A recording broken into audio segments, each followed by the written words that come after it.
Hey everyone, how's it going today? Just another beautiful day. Beautiful day. Early stream for me. I hope everyone's doing well. So we have a big agenda for today. A big agenda. A large agenda, some would say. So I'm going to be doing some mod work, dailies, a little bit of conquest, and then if any interest, then we'll do some GAC reviews.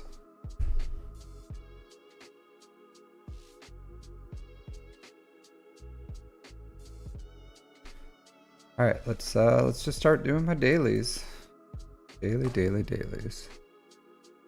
Dan the dailies.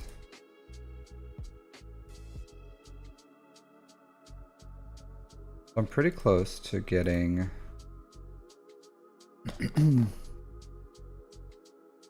pretty close to getting my R9 on JML. Pretty close. Let's see what I need for them. Signal data, of course. Signal data. All right, 30 of these, 15 of these. Okay.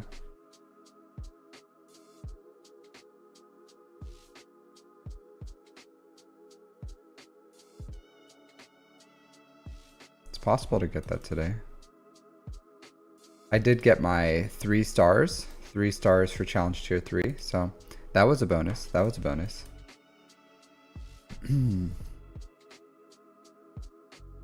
Let's start knocking these out.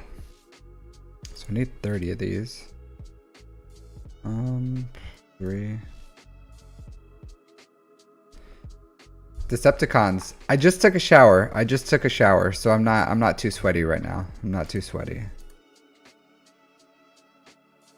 Ever ready. Hopefully, I'm hoping I can get my R9 JML today. Yep, showered captain. Let's see. No, looks like the luck is probably not going to be with me today. Probably not going to be with me. Looking like JML is probably going to be a tomorrow thing. Yeah. Definitely a tomorrow thing. It's okay. It's okay. Yeah. Should I do it? 200s? 200s? Nah, it's okay. It's okay.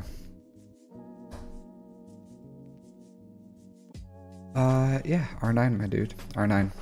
I'm gonna R9 him before I have his Zetas. R9 him before I have the Zetas.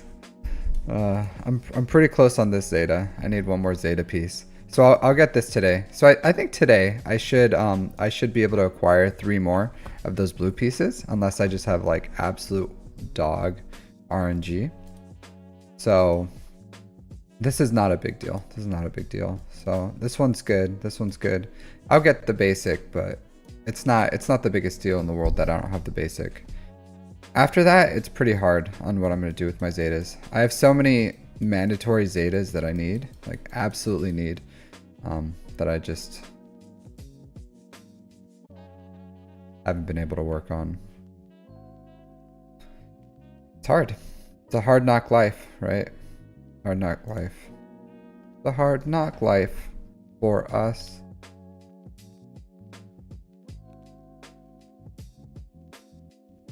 I haven't really been farming these things. I'm kind of like slow. 514k. Kind of slow boating it. Because I have a left side piece crisis.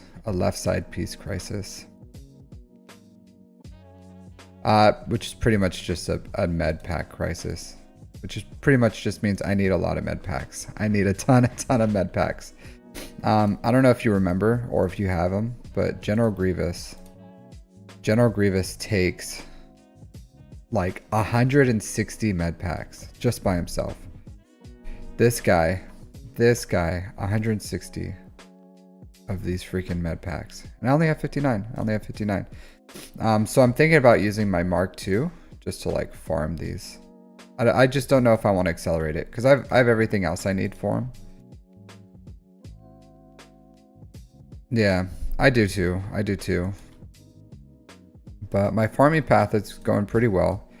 Uh, Still working on, once I finish JML, I think I'll probably take at least Yoda and I'll probably take Jolie to R5, to be honest. I'll probably take him to R5, Jolie, or Grandmaster Yoda to R3. I don't know, because if you look at my Jedis here, I don't know exactly what I'm going to be using with JML, but like I feel like I should take Jedi Knight Revan to R5 at least, Jolie to R5. Yeah, Anakin's going to R5. I think I'm just going to take Grandmaster Yoda to R3, but I feel like I need some more work. Yeah, I feel like I need some more work. But this is kind of my time. This is kind of my time to work on these things while I'm working on these guys. Even though like the Chirotech isn't as big of a deal for me right now. Because I have like this guy I think needs 100, like 200 more or something. Maybe 100 more. Let's see. 50 there. Yeah, so this guy only needs 50 more or 100 more Chirotech. It's still kind of a lot, right? He only needs 100 more. And then that's it for my OGs for Inquisitors. And then so 600 more Chirotech just to unlock Grand Inquisitor. And then I don't know how much exactly. I think it's like 400 and 350 for Riva and Grand Inquisitor. So that's about 1,000 Chirotech. And I have, see how much I have. 180, 280. So yeah. I don't know. We'll see. We'll see. Not the biggest of deals. But I'm not like in too much of a rush to finish this because I'm like in a rounding phase. I'm in a buffing phase, you know, like just getting Grievous up, Barriss. So I'm probably gonna keep Ben and Barriss. Yeah, I'm probably gonna keep Ben and Barriss to R3, and then R5 Grievous, Anakin, Iden for their ship. R5 Jolie and Revan, and then just R3 Grandmaster Yoda. I think that's what I'm gonna do. It kind of sucks because my bronzium wiring is hurting. I have 490, so just my rounding is gonna take a lot, and then I have to take all those Inquisitors to R7, which is gonna hurt. It's gonna hurt. So we'll see. And like taking JML to R9 isn't slowing. It's like not giving me that time to boost up my Inquisitors. How many Riva shards do I have? Real quick. But like I was saying, I'll get to that in a second, Squizzy. But so taking JML was so quick to R9, like this was absolutely like crazy quick that it didn't give me any time to work on my bronzium. It was practically a wash, because I had everything already for him. So yeah, it's been pretty not great, but let's see how many Riva shards I have. I have 270. So I should, yeah. So last time we got 27. We got 27 last time. So a month and a half, maybe a month and a half. Yeah, 6 weeks. 6 weeks I should have Riva. Yeah. So once my guild pretty much like closes out on Riva, we'll see if how much investment I'll put into my my Inquisitors, because then I might just like R5 ninth sister, R5 second sister, and then maybe just keep them all at R5. Maybe just keep them all at R5 and then not even worry about R7ing them for the mission. Well, I'll see what they want me to do. Did I Decepticons?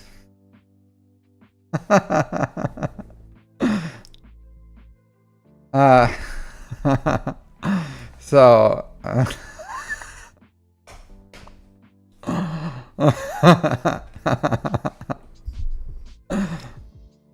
so I'll say this. I'll say this. So I'm a returning player, and I had to go hard on fleets, right? So I had to go hard on fleets, and then I had to go. That was not my plan. That was not my plan. I was planning on getting these guys up and running earlier with Java. But then the JML, so the JML pack came out, right? The Rebel pack. And that put me within like one relic of JML. One relic of JML. Or it was like 2 relics or something. But it was like crazy quick. So I did mean to get Riva a lot, or get my Inquisitors up and running after Java. But JML kind of like slowed me down. And then I went into Kyber, and my fleets are just not performing. So I had to get my fleets up and running, and then that slowed me down, right? That slowed me down. And then I had to get these guys up and running. And then I got Ben. So I was like, okay, well now I have to like invest in Ben. And then I have to invest in Barris now for Ray, because I have Ben and Shorty and L3, so I have to get that team. And then it's like, well now I have a JML, so I have to get these up and running. So like Inquisitors were meant to be like up here, and I should have, like, the time that I put should have had the time to get these guys up and running, but then I had to do this. So hey Caleb, how's it going? So it just kind of happened. It kind of happened so quick.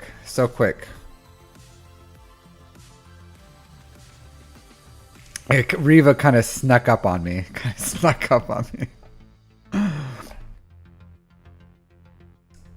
So yeah, you may say I may have AP'd it. I may have been a little selfish. But what's good for the gander is good for the goose, is what I say. So what's best for me is what's best for the guild, right? So, you know, like, do I regret it?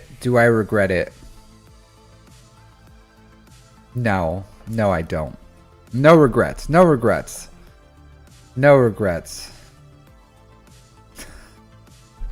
I'm still going to call people out on their selfishness.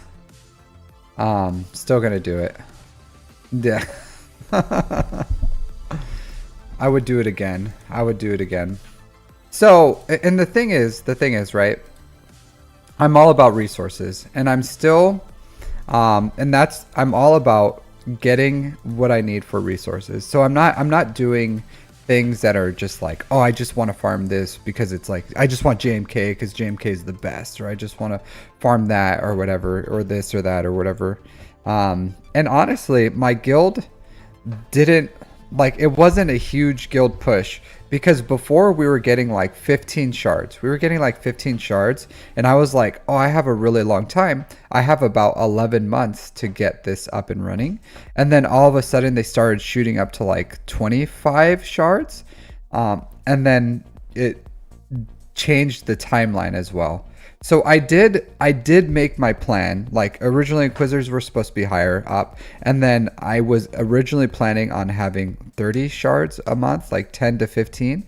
And then all of a sudden, my guild are awesome. They're super amazing, and they end up, like, if you're Riva ready, they coach you and they get you with hot utils to get your mods right. So we have like 100% success rate, and it just like accelerated what I thought my Riva acquisition would be, like, accelerated it. And then that's why I started actually like panic farming these guys, because I was like, oh, I can't just like sleaze it up. So I started panic farming these, and I put all my chirotech in it, but I don't think I'm gonna be ready. I don't think I'm gonna be ready. And actually most of my guild will unlock it next time. I think they either just will unlock it or they'll unlock it next time. Because I joined my guild just a few months ago, like 3 months ago or something, 4 months. And before that, I was getting like 5 Riva shards. So Riva wasn't even, like, 3 months ago or 4 months ago, Riva wasn't even in the books for me. Like, not even close before I joined this guild, because I was getting like 5 shards of Riva. And And then things change, right? So yeah. So I joined a guild that was just way ahead of me, because that's the thing.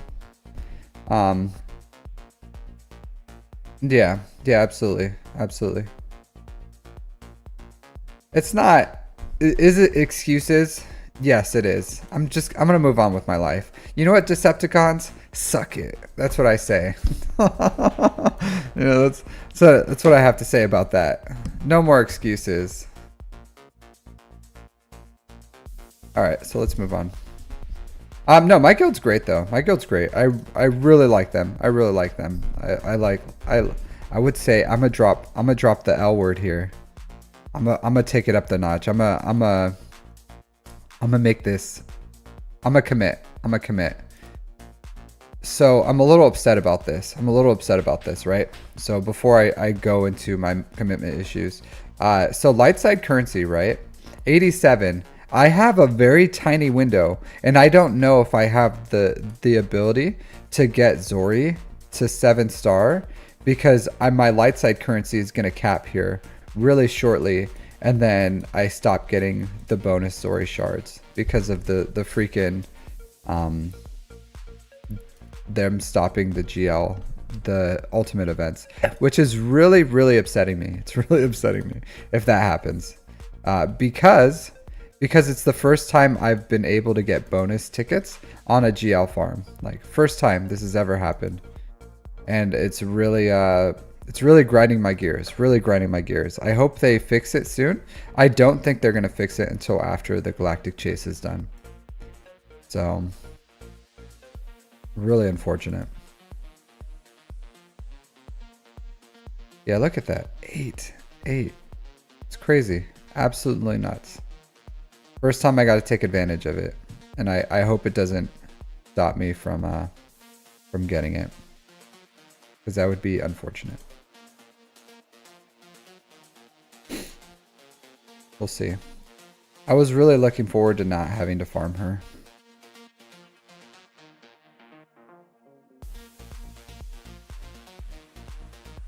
Really was. It was a gift. It was a gift.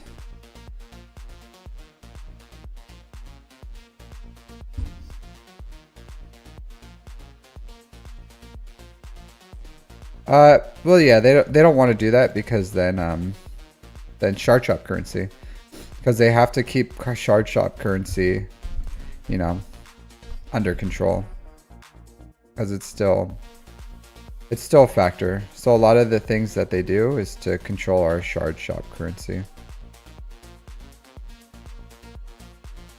Yep.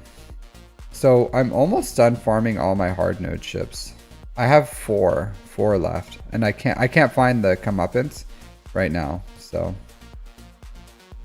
pretty excited to be done with these ships, because at times I was farming like 6 ships, 4 or 6, because you guys are like, oh, he always goes hard on ships, or I always tell people to go hard, but I did it, you know, like I've been playing 2 years and some change, and like these are the last 3 ships I have, because I went super hard on ships. I went super hard on them. So, as I think everyone should, as they should.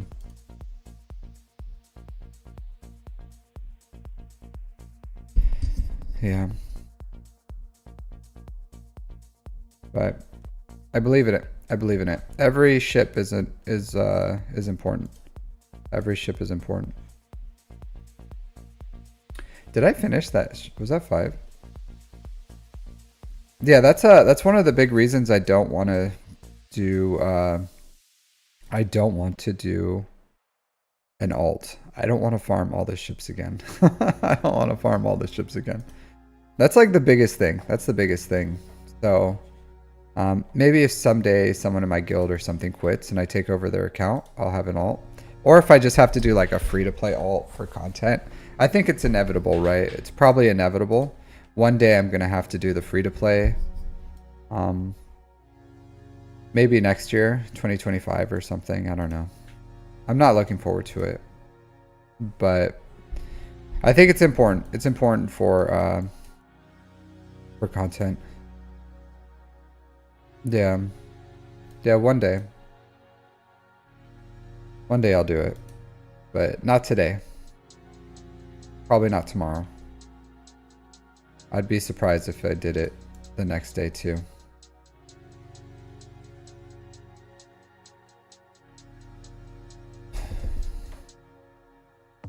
Alright. Mods. I'm working some mods today.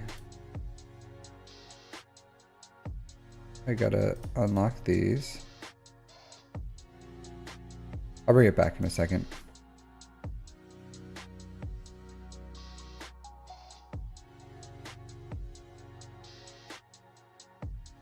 Yeah, doing ships does suck. It does suck.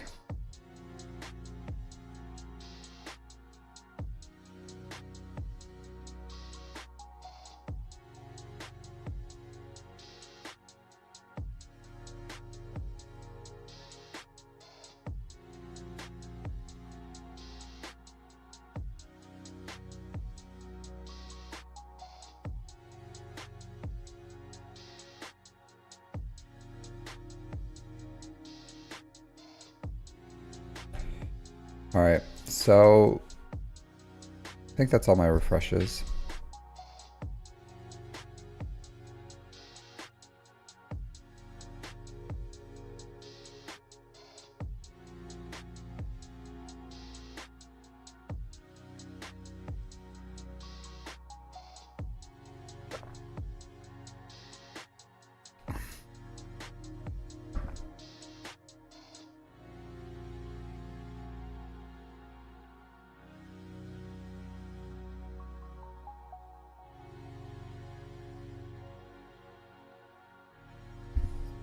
So what's on the agenda for you guys today? What do you guys have going on?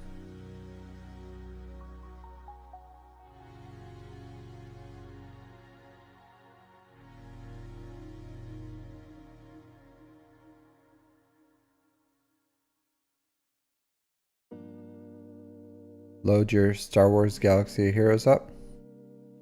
That's a solid plan.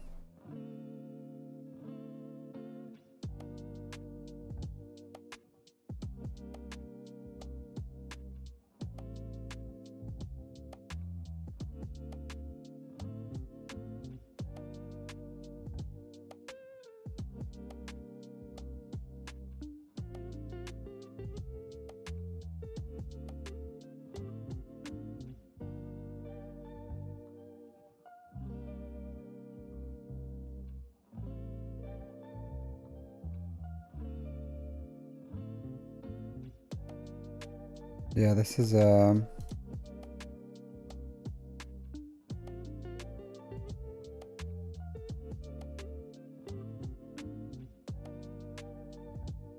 don't know why Boba always just like randomly dies to bombs. He always does. Just can't hang.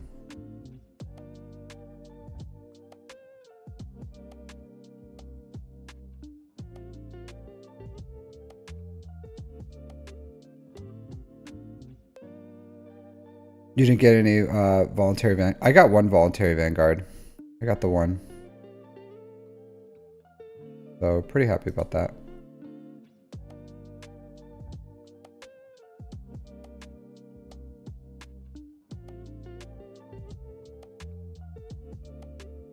Because last time I didn't get any.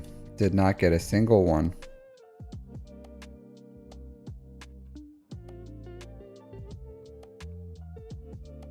See who he decides to eat.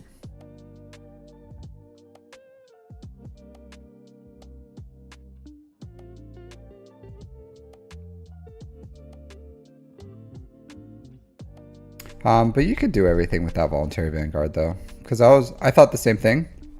I was like, oh, without voluntary vanguard, it's gonna be like an issue for me. But no, it was completely fine, completely fine. Yeah, I only do gold box. I only do gold box, personally.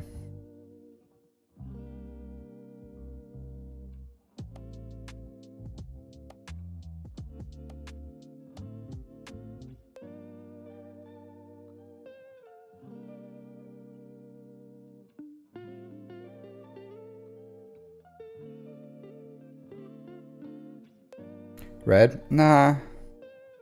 Like, I get it, right? I get it. So there's a lot of reason to get the red box.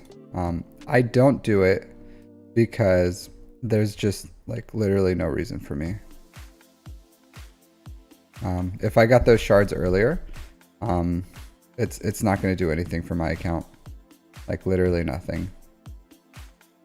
So that's why I just don't do it. Which I get it. I think it's like, it's good for like if you want to get, this job is pretty thick, dude. All right.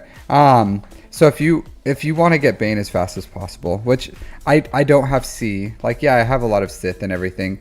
But you guys saw my farming path. I'm not in a rush to add another thing to delay, because I really want, my biggest priority right now is finish my JML team, finish my Ray team,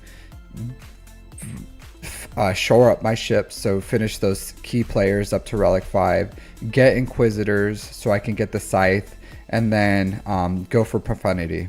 And that way I can have all the meta fleets and 4 GLs. So that's my main priority right now. Like Bane and C are not on my list. They're just literally not on my list. So maybe in the future, I'll go for red box if I feel like, you know, it's something I want to do. But right now, it's not a priority because I won't have the bandwidth to even work on Bane anyways. Like I have Cat, I have Maul, I have who else? Malicos that are just sitting there. Like I have them and they're literally just sitting there. So like there's nothing I could do about it. There's nothing I can do about it. I just don't have the bandwidth. I don't have the bandwidth. Hey Breeze, how's it going? How's it going?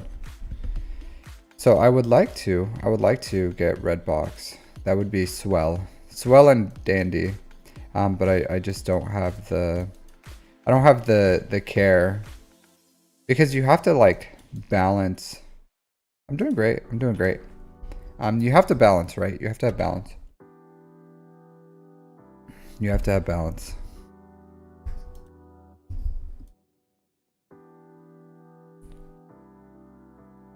All right. Sector 5.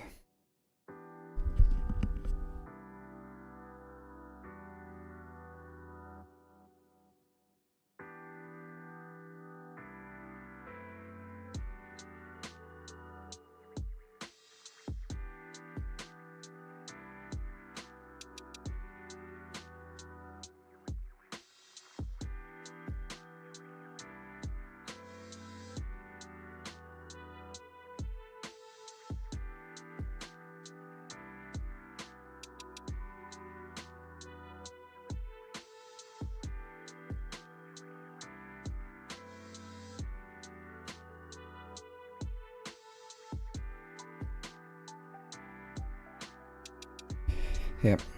So let's just knock out some of these. Yeah, but getting this dude to R5 and this dude to R5, because this is probably going to be my JML team in 5s. For right now. Maybe some days I'll like split them up, but we'll see.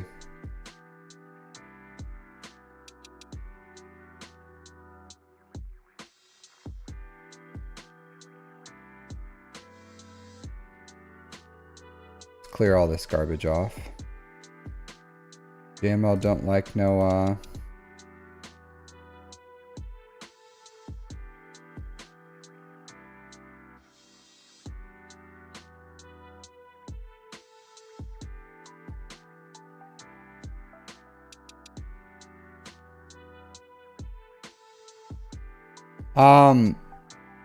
when my guild pushes for Zepho, which should be pretty soon, I think. Pretty soon, I think they're going to push for Zepho. And then I'll do it then. So I do have it. I would like to. But it like something like that has to be a guild push. And because it's like, would I rather have JML or would I rather have Jedi Knight Cal Kestis or like C or something? Or like another GL that I could have. So I unless my guild pushes me, like we're doing it together, I would rather farm like another GL. JMK or something like that. But we'll see. We'll see. I'm open to it. I'm definitely open to it.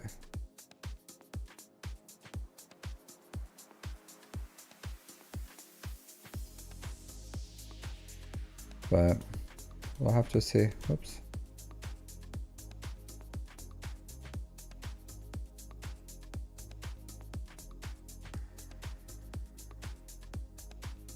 So, yep.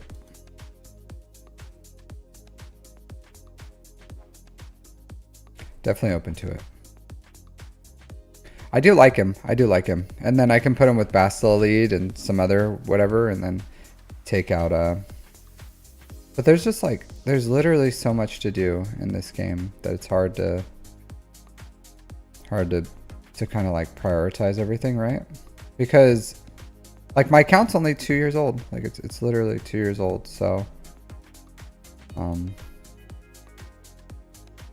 there's a lot of things that I would like to do.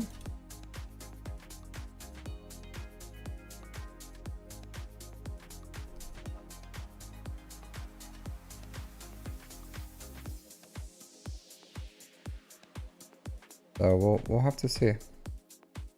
We'll have to see. Let's do this.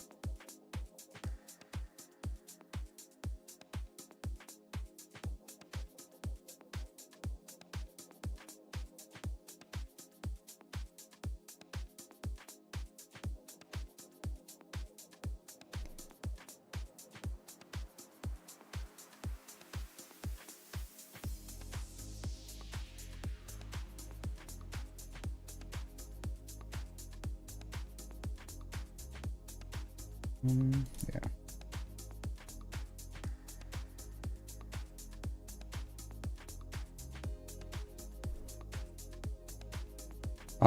Yeah, so so Dr. Wiley, you can't use, especially for that crew team, you can't use any teams that have dots. So you have to take out the data disk that apply dots, and then you have to use a team like Lord Vader is probably the worst team that you can play against that one.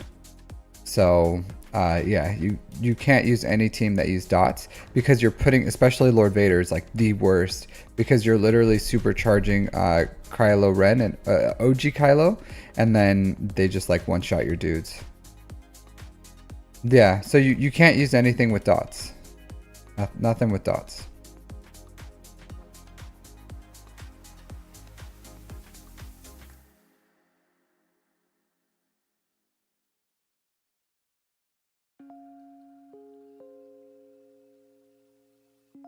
I just, for the non-UFUs, I just used Jabba. I used Jabba.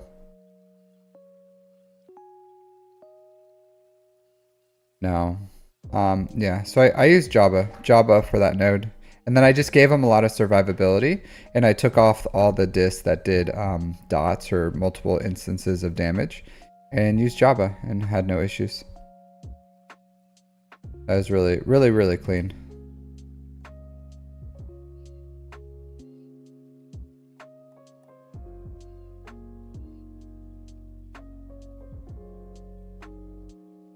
Love it.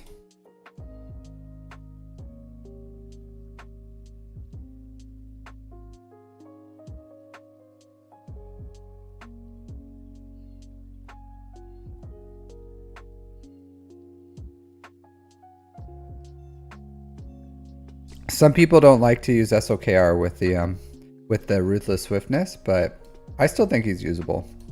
I think he's absolutely usable.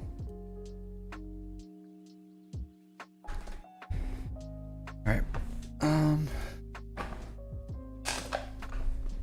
Let's see, mod times. Mod time.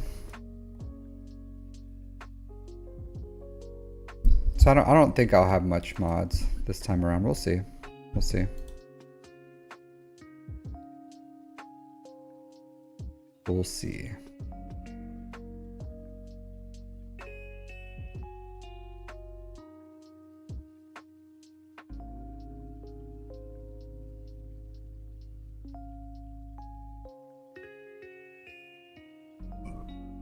Excuse me.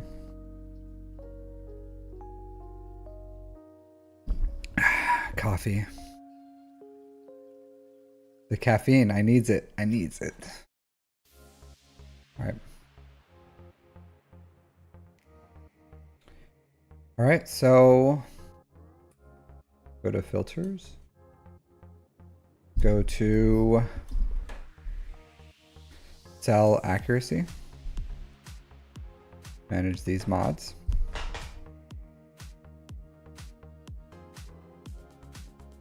Anything I'm willing to keep? Not really.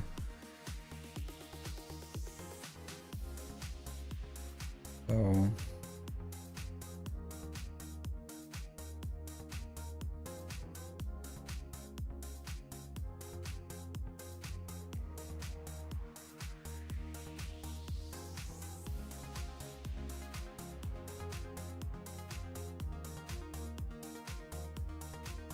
go to reveal all secondaries.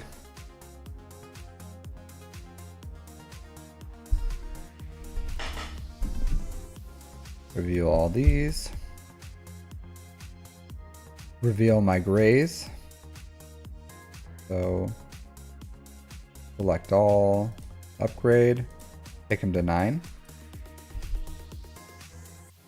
And then I'm going to sort these by speed. Health, no, that's kind of crap. That's crap. Crap. Oops.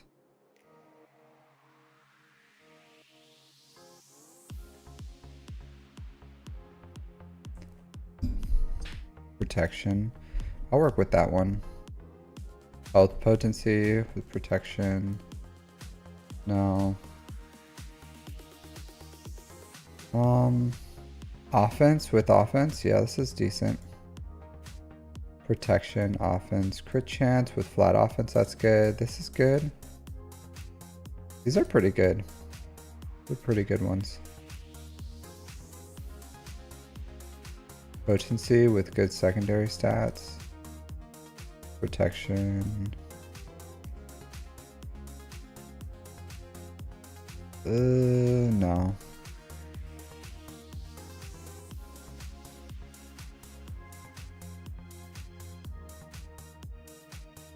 I need more protection ones. I do. I do.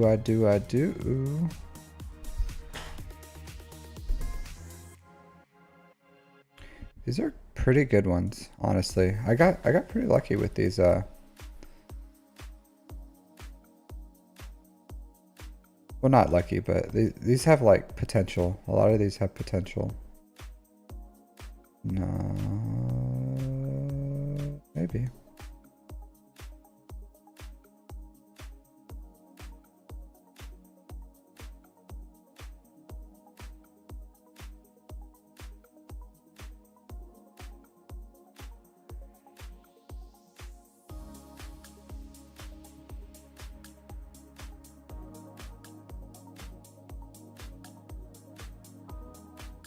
You still have an accuracy on JMK?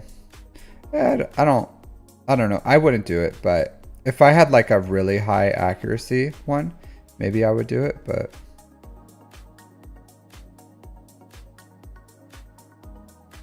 it took 14 of these this time. That's a lot.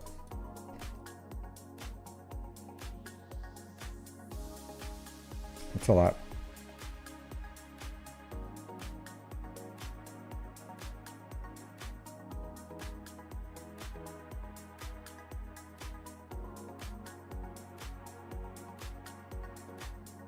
I'm just looking for some tenacity ones, see if there's any tenacity in here, just in case.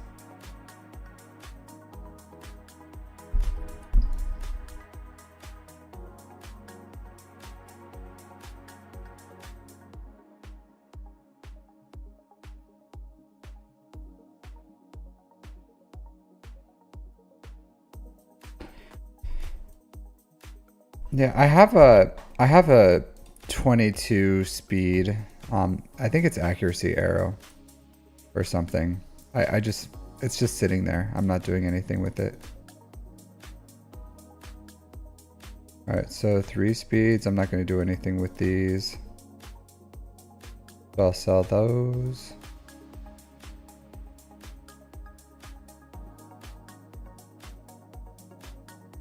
Upgrade all these to 15 because I'm gonna work them. And then I start the slicing. So not that many mods this time around. It's fine. Totally fine.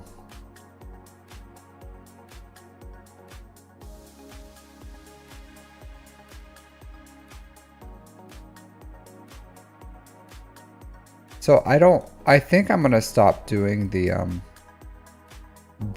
weekly mod video. Yeah, I think I'm gonna stop doing that. For now. Maybe in the future I'll do it, but right now. Alright, so grays are bust. Which is fine. Sometimes it happens, right? Sometimes it happens. But yeah, I think I'm gonna stop doing those weekly guides, you know what I mean?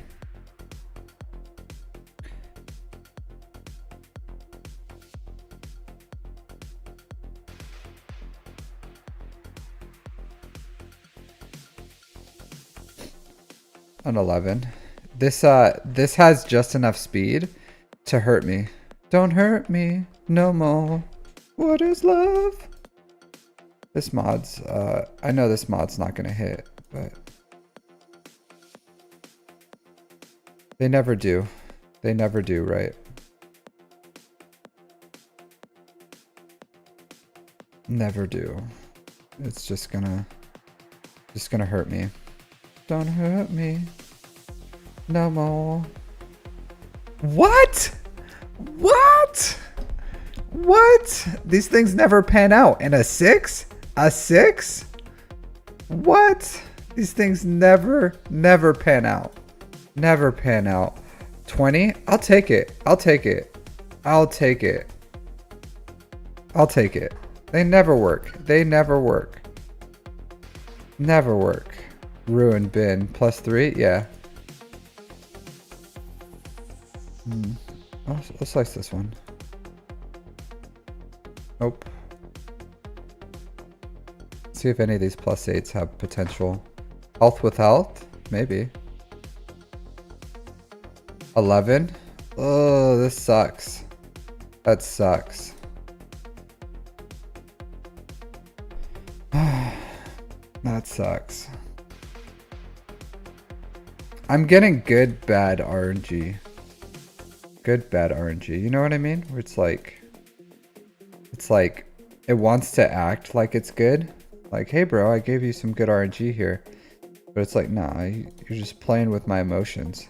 You're just playing with my emotions.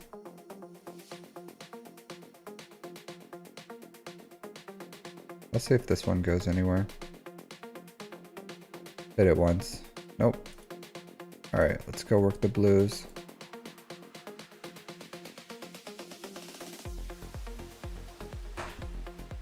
The RNG didn't want to get dunked on. I'm gonna dunk on this RNG. I'm gonna absolutely dunk on it. Your good luck on rolls left you months ago? No, dude. Nah. You can get good luck. This isn't even good luck, right? It's just luck. It's just luck. So 12, 11 with 3, 10, 9, 9. This has good stats, I guess. 13. All right, let's see. Nope.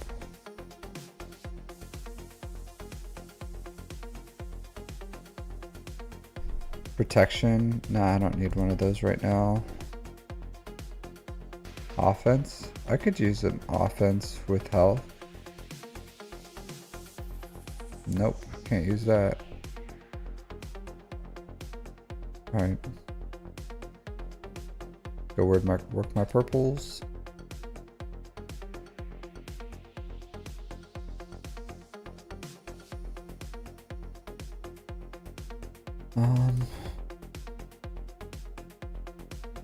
See what these have to offer.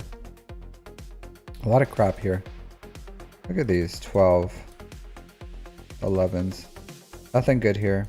Nothing to see. Nothing to see. Just a lot of disappointment. A lot of disappointment. I need to clear out some of these arrows.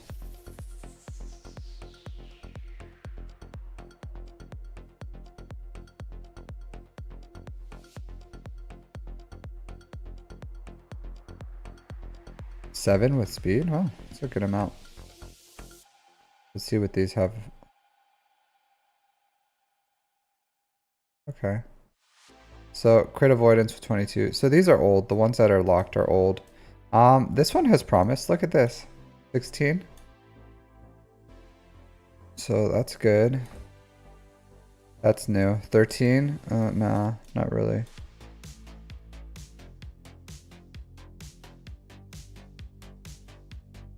Yeah. So I'll probably work these two. Work these two today.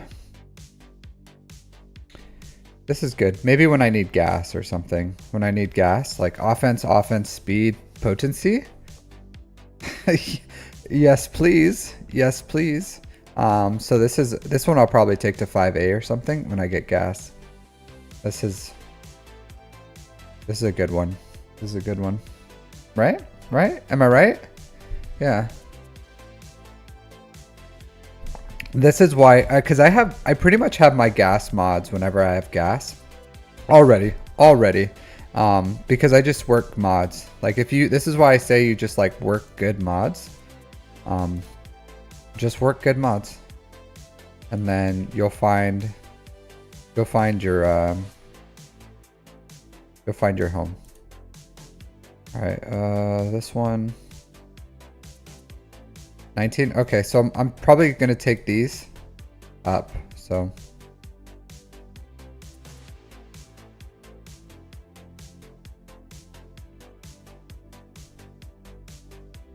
okay, flat offense, potency. All right, let's calibrate it.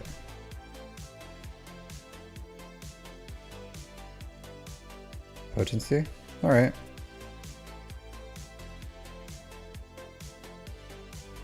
Let's just upgrade it one more time. Okay. One more time. Okay.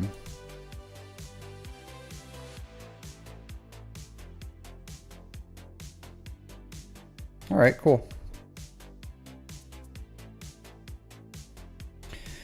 I guess. I'm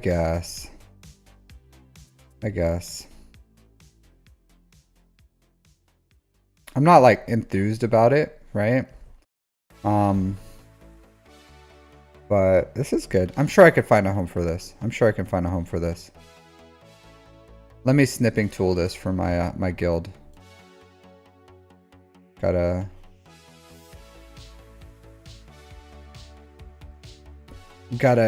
share it with the guild, right? Gotta share it with the guild. So not bad.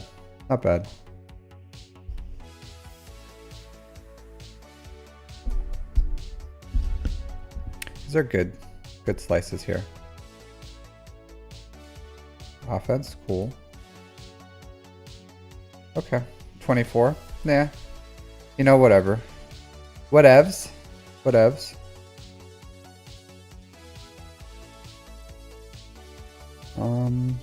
see. 16.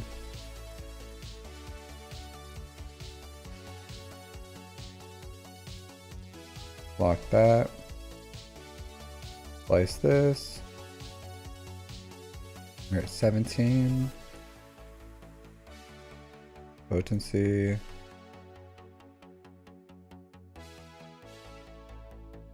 Protection. All right. Calibrate this. Good chance. All right.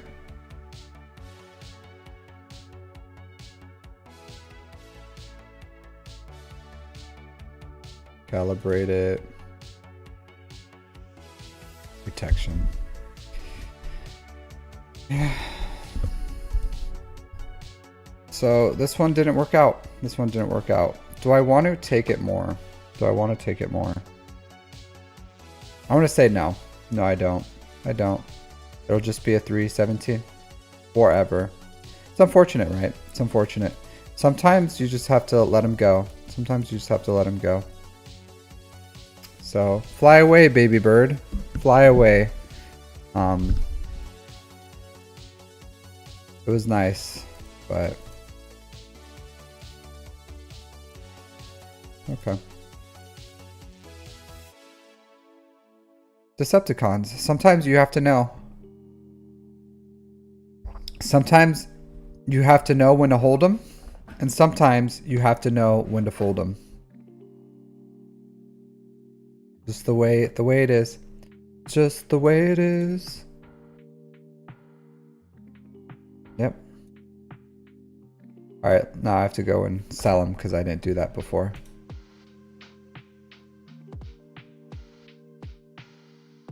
Yep.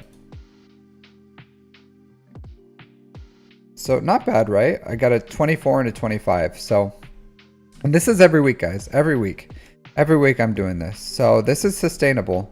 Absolutely sustainable.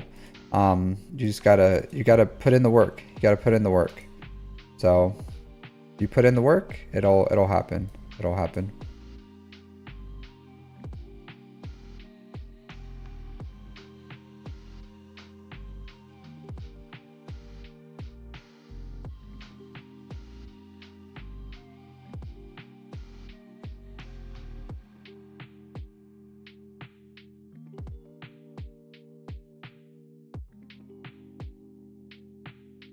Like I do. It's not hard. It's like how long did it take me? How long did it take me?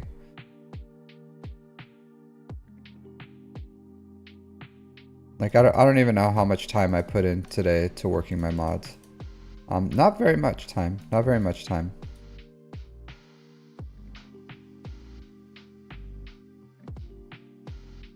You got to keep these crit damages. You got to keep these crit damages. Sometimes you just need them. Sometimes you just need them. I'll lock it. No, I don't want to lock that piece of shit. If I sell it, I sell it.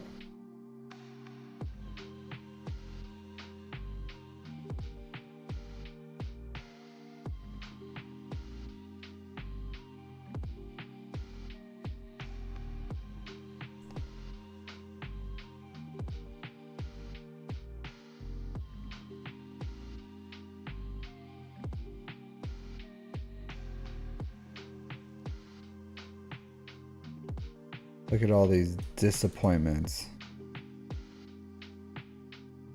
Hey Dankaldales, how's it going, my dude? How's it going? I just finished working my mods. Just finished working my mods. Yeah. Mods are important. Mods are important. You gotta keep working them. Gotta keep working them. This one has potential. This one has potential. Crit avoidance, tenacity, and speed with potency.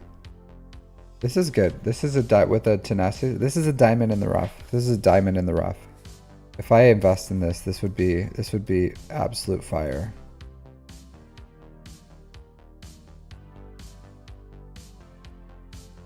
Nice, nice. What do you do, Dink? What do you do? What is your profession?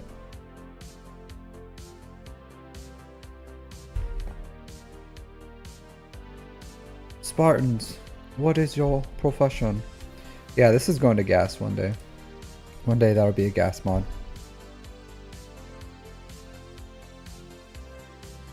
So Zafun. So I don't hold on to quad stat mods if they're not good. Cause I don't care if they don't hit my speed threshold. Like, yeah, of course I want them. And if they hit my speed threshold, I'll take them. But if they're 5 speed or something like that, I'm selling it. I have no use for that in my account. Like I'm just selling everything that has under 5 speed.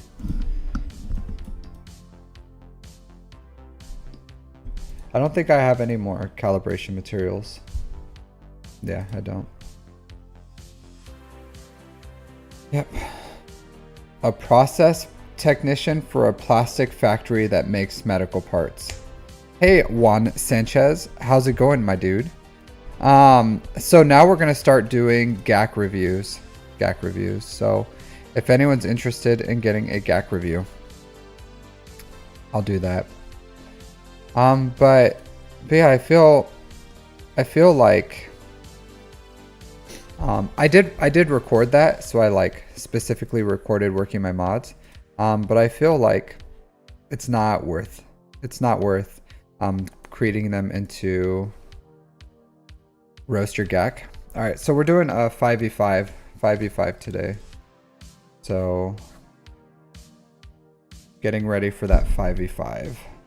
Wizzy.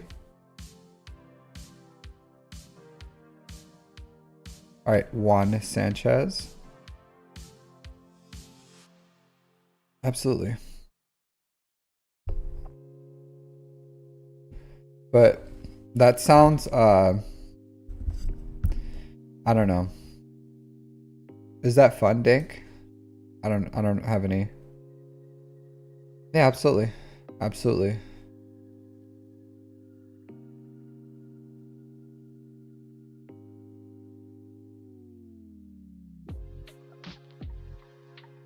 All right, I'm gonna get a drink real quick and then I'm gonna start. So I will be right back. But if you guys want your GAC review, go ahead and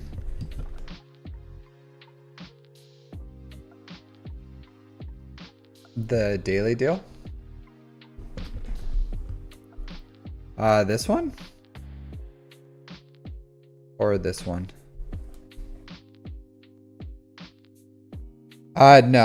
No, Dink, it's not. So CCBs, you can get them, just buy the 500 crystal packs. The 500 crystal packs, that's the best deal for CCBs. Don't buy them for that 3200. I would say no. No. Do not buy that. Not a good deal. It's a waste. If anything, the 20 whatever deals is okay, I guess. These. Or sometimes the signal data if you need it and it comes with like good stuff. But no, I wouldn't buy that.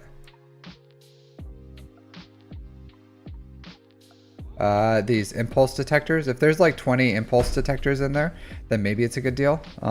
If it has other good stuff, because it's kind of like free. It's the same price if you would pay them with crystals anyways. But other than that, or signal data, but I generally would say don't buy those. So especially not the CCBs. All right, I'll be right back. Gotta get a drink.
Hey, Base. Yeah, it's just whatever you favorited and whatever you've been doing.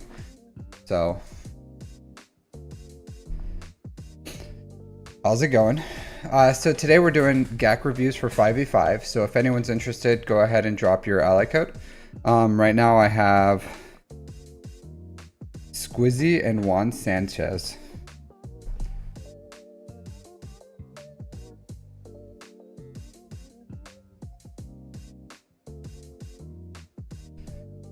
Nice.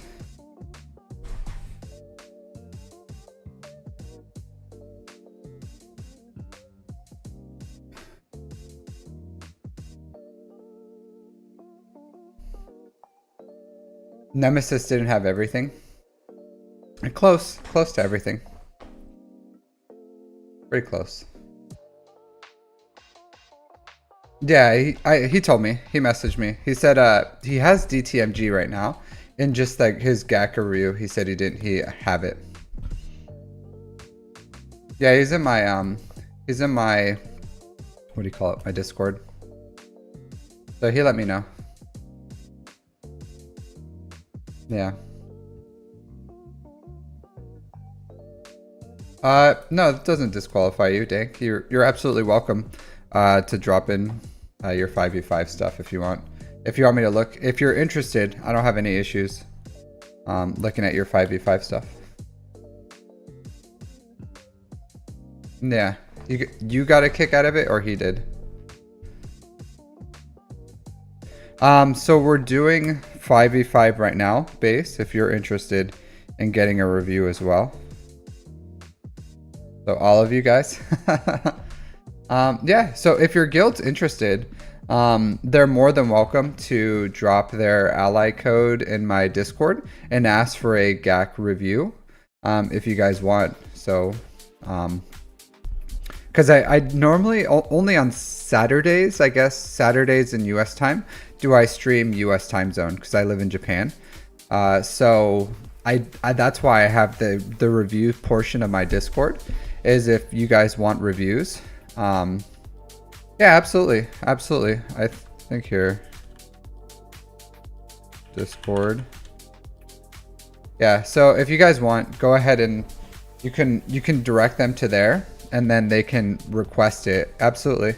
No issues with that. Absolutely no issues. So I'm all about it. That's what I'm here for. So because is just to give a different point of view. Hey, no foreskin, dude. How are you doing? We're just doing GAC reviews. So if you're interested in getting a review, let me know. Let me just collect my my daily box, because I'm totally gonna forget if I don't do it from the web store. All right, so we'll start on the first one. So we got Squizzy, Juan, and Dank so far. Hey, thanks for the follow, Base.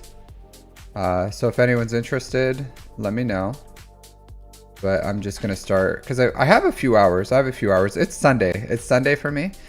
So I have nothing planned until like dinner time.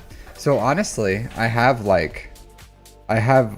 up to I would say 6 solid hours to do this stuff. I don't think I'll go like the whole 6 hours. At the end of the stream, I'm like this. I'm like leaned over, and I'm like, yeah. I'm like completely dead. But I have the time. So if anyone's interested, go ahead. I have plenty of time to do some GAC reviews. Is what I'm saying. Moral of the story. GAC reviews will commence. If anyone's interested.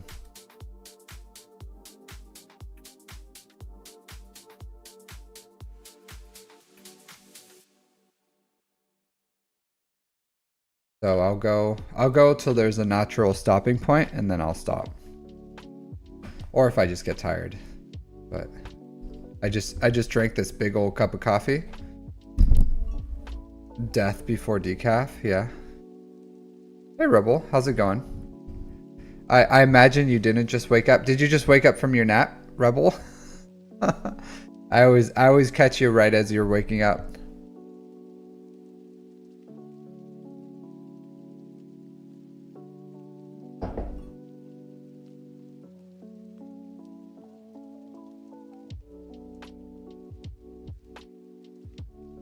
Hey, depressed Wampa. Thank you. Thank you. I'm glad you like my voice. I don't like my voice. I don't like my voice. So, yeah, a lot of I don't think anyone really likes their voice, right? I don't think anyone does. So, but I do appreciate the compliments. I remember one time I went in a game for something and I said something and then someone was like, "Oh my God, what is that voice?" Not in a good way. Not in a good way. And it really hurt my feelings. It really hurt my feelings. So 8:44 p.m. Nice, yeah. That's when I go to bed. That's when I go to bed. 9ish. A little niner. I used to before all this.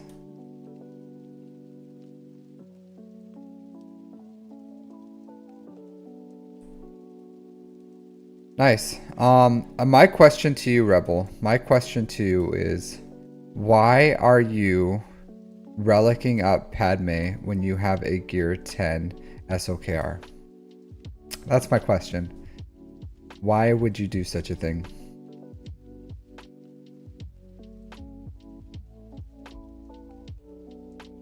Pretty viable question, my opinion. My opinion. Padme from Gear 12 to R3. That's 100 Kyrotech that could have gone to SOKR. That's Relic Gear 12 pieces that could have you've been farming that could have gone to Kairos. But the Kairos go to, like, you're spending Kairos on Padme. So you're using material. You already had the Kairos done. So another question, Rebel, why are you putting gear on characters before you can take them to Gear 12 or Gear 13? See?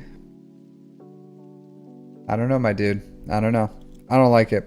I don't like it at all. Like, you need to focus. You need to focus. All right. So let's start these reviews. I wish, does anyone know if they have like a dark mode for swgoh.gg?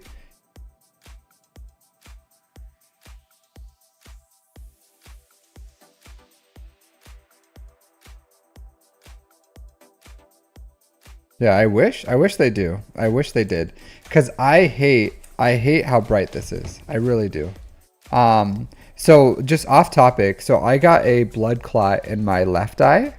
It just happened. It just happened. No issues with it or anything. It was like last year. So sometimes I see like things in my eye. So usually I'll wear sunglasses, during the day so that I can't see them. And that's why I hate seeing really bright things, is because, hey, Grilling with Grove. I'll add you to the list. That's it. So consider yourself added. And thanks for following, my dude. Thanks for following. I got, it'll show up on the stream here in a second, but I just got like a phone message saying that you followed. So I appreciate it, my dude. Yeah. All right. So who's first? Squizzy. Squizzy, you already dropped your stuff, right? So let me go up here. Let's see what you're working with. Show me your moves.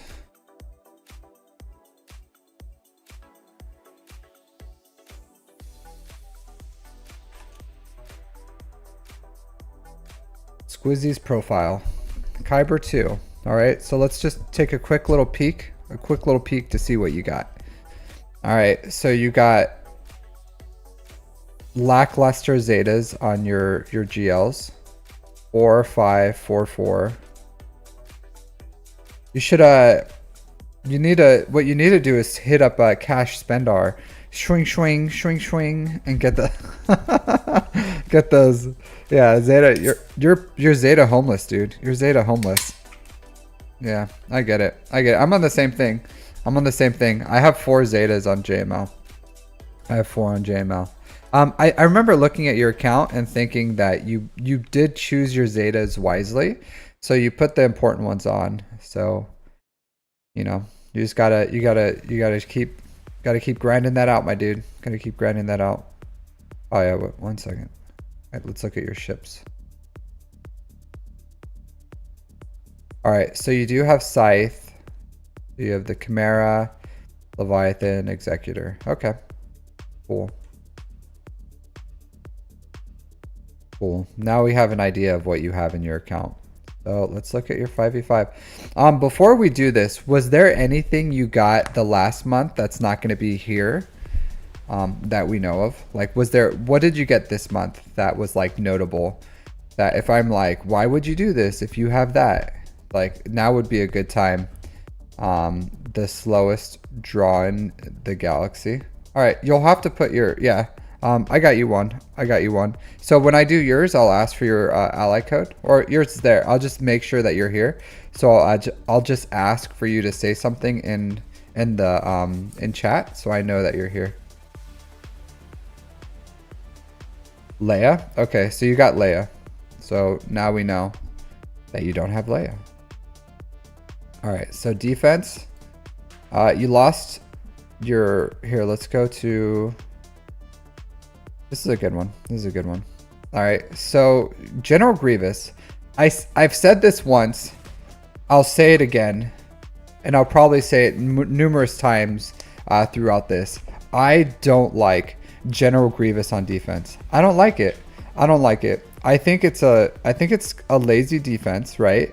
I don't think it adds any value. It can be soloed. This absolutely can be soloed by Wampa. It could be soloed by Savage right now, especially with that offense ramping cron, which a lot of people have. So right off the bat, I don't like General Grievous on here. If you're gonna put this variation down, then you need to put at least like the BB-8 variation that can work against Wampas. But I'm not a big fan. I'm not a big fan of General Grievous on defense. Not a big fan, especially this Newt variant. It's just gonna get soloed. Like this guy put gas because I don't know why, but maybe he wanted to save the Wampa for Iden, just in case you had an Iden. Malgus, I'll also say this. I don't like Malgus on defense anymore. Like he gets beat pretty easily by C, and then he also gets beat by Jedi Knight Cal Kestis. So if they have Jedi Knight Cal Kestis, I would, because Malgus on offense does some great things. It could take out Third Sister. It could take out Ufus. So Seer Ufus. So he's like a lot. It could do a lot. And yeah, you're stripping some banners here and here, but I think this is more on your opponent than anything, because he could have gone C Watt here and had a lot better. Hey, thanks for, yeah, like I said, thanks for subscribing.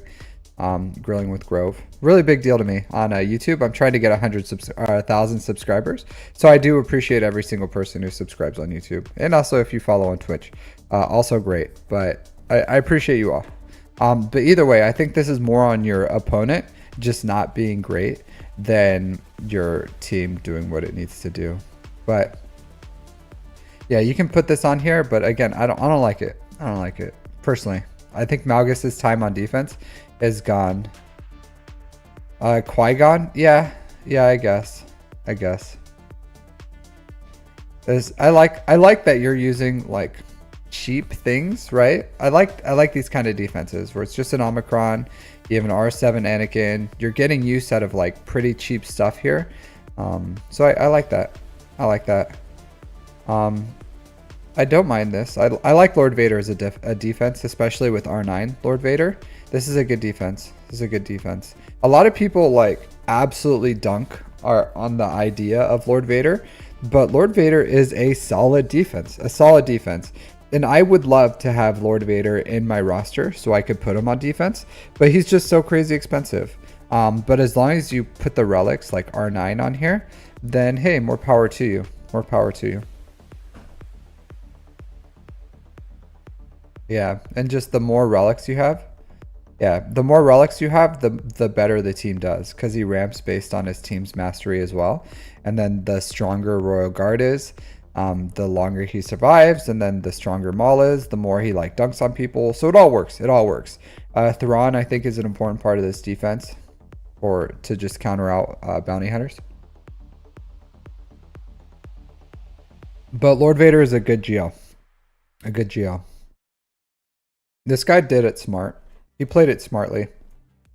Like JMK and then just bounty hunters to solo. I don't know why he went aura here, but hey, whatever.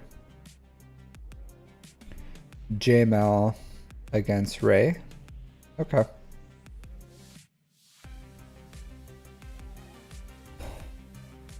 Yeah. So I would say with this, if you can get Cal or Barris here, it will strengthen this team. Because right now, like, JTR isn't doing anything except to be, like, to possibly get you a sneaky hold. But with this variant, she's it's better to have a Barris here or a Jedi Knight or a Cal Kestis, because you're trying to do the puzzle piece, right? Like, how are they going to take you out? You know, especially if you can put Barris in as the VIP, then it's really hard. So you have to like take out L3 and Sortie to take out Barris. But then you have Ben and Ray here, and it's like it's this weird puzzle piece, right? Because if you have Barris or Cal Kestis here, then the rest are gaining like crazy amounts of health, and they're really super tanky. And then they're like, well, you know, I can't get to Barris because she's in VIP, so let me just go straight for Ray and Ben. And then Ray and Ben are just like healing up in incredible amounts, and it's just not working. So that's why this variation is there. If you're not going to use Ray or Barris here, then Sortie and L3 isn't really doing anything. I don't know who's your VIP, but whoever it is, if it's Ben, I guess, you're not really like, Ray's not doing anything here. Like her job is essentially like useless. So that's why people use this variation with Ray or with Barris or Cal. Either or. Yeah, you got to stretch the roster. You got to stretch the roster. So you don't have Leia, so that's why you have R2-D2 there. Yeah. All right. Okay. So your back wall is like free pretty much. Your back wall is just absolutely free. I'll say this. I don't know what you do for Lord Vader or how strong your bounty hunters are, but I would rather the Beskar Mando be with bounty hunters than with this sorry lot on defense. Because as you can see, like this isn't gonna hold. This isn't gonna hold anything. So like I get this is just like a wash team, right? A backwall team, but you're putting an important counter for Lord Vader on like off meta counter. You're taking it off the table for absolute like garbage. So throw in some other scoundrel here and save your Mando for offense. So it can kill a solo Lord Vader maybe, right? Here, let me look at your bounty hunters. Because there's a lot difference, because it could be a really cheap solo Lord Vader kill. Just in case you fail. So, and I think level 1 Fennec isn't doing much. Then Squizzy, I have one thing to say to you. Go farm Jabba. Go farm Jabba. You're giving me excuses here, but the only thing I should hear is like, wah. I should have Jabba, but I don't. Yeah, so you have like, you have 6 GLs, but you don't have the best GL in the game. So 6, and then out of those 6, the best GL in the game is not here. As far as return on investment. So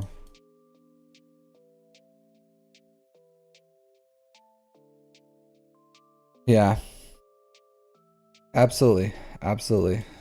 Go for Jabba, my friend. Go for Jabba. That's the only thing I'm hearing.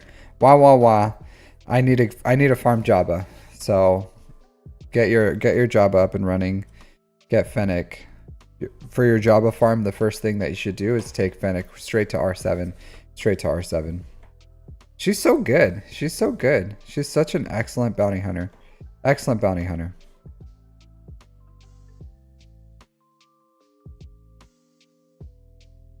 and then take Bam off defense and put him with that team. All right, I like this. Yeah, so I don't like Phantom 2 in here. I get why you're doing it. I get why you're doing it. But on defense, it's not necessary. It's not necessary. So I would take out the Scimitar and the Phantom. I don't I put in the Palp. I put in Papa Palps. Like it works for me, I guess. Because if you get like Palpatine's special can be really annoying sometimes.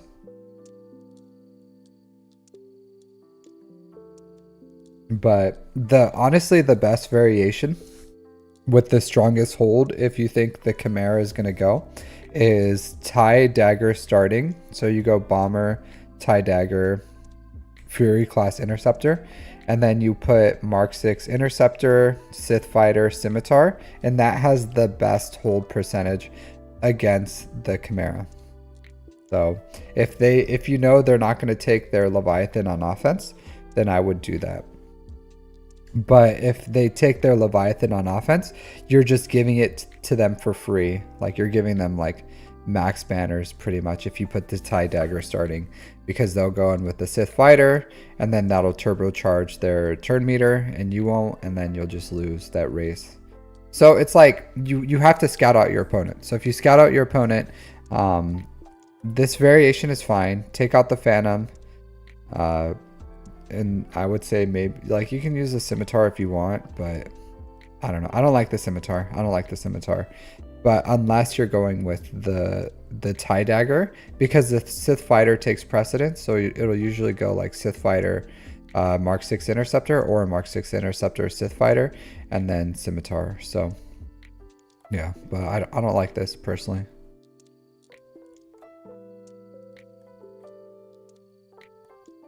Something to think about. It's only like a few percent, like 5% or something, but it's just so that you know. Like I do go with a Sith Fighter on the starting, so Bomber, Sith Fighter, Fury class, and then I put in Mark 6 Interceptor, TIE Dagger, and Palps Shuttle. I do that because the percentage of loss is only like 5%, so it's only like a 5% difference against Chimera, but it holds better against the mirror. So, you know, whatever. I get pretty decent holds against mine, but whatever you want to do. Triple attacker, that's good. Personally, I don't. I know why you do this. It's because you have no other use for them. But I don't like home one. I don't like home one here personally because let's say someone beat your stuff, right? But let's say it took them like 2 tries on Leviathan and then 3 tries on Executor. And then as long as they have the TIE Bomber, like anything in the TIE Bomber can cheese your home one, and they could get like a full clear. Where if you put in like a different fleet, even like a Radis or something, Radis doesn't get like, yeah, Radis can lose, but it doesn't get cheesed by literally one pilot. So it's something to think about. Something to think about.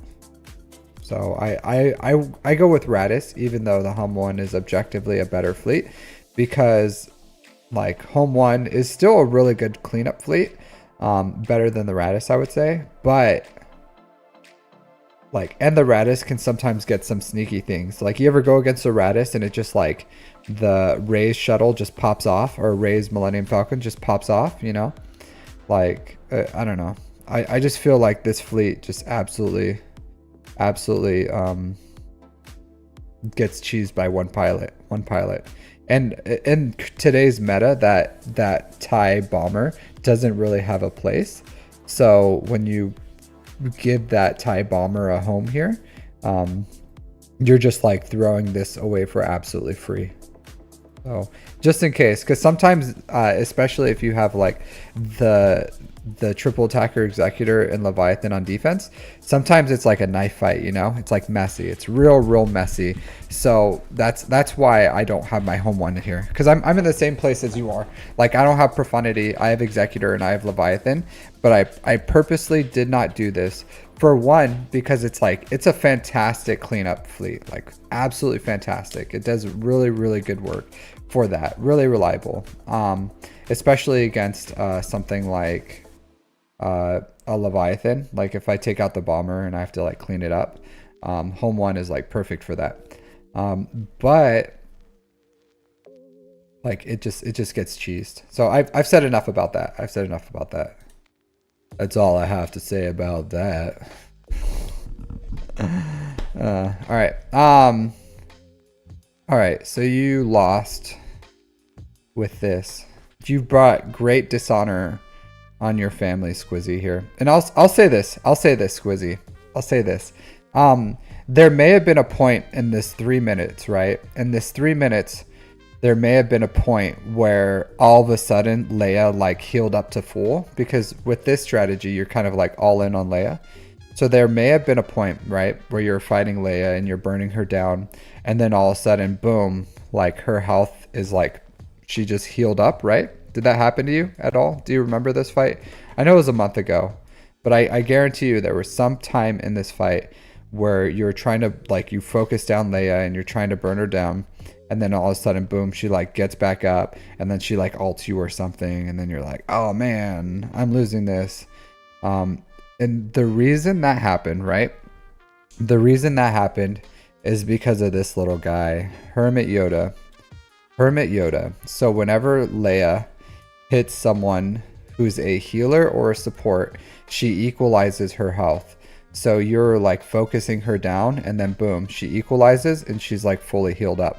So putting Hermit Yoda here is like you shooting yourself in the foot. Bam! You just shot yourself in the foot. And you're maybe like, well, you know, he's like in stealth and stuff, right? He's just chilling out. He's hiding. But Hermit Yoda doesn't hide forever because he's a hermit piece of crap. So he's not very his kit doesn't allow him to hide for forever. So he comes out. He comes out of stealth at some point, and then Leia whacks him, and then she equalizes her health, and then you lose. So put like Mace here. Mace here is a much better fifth. Yeah, absolutely not. Absolutely not. So put Mace here. Mace here is good. So Mace or yeah, Mace is good. Mace is good as the fifth.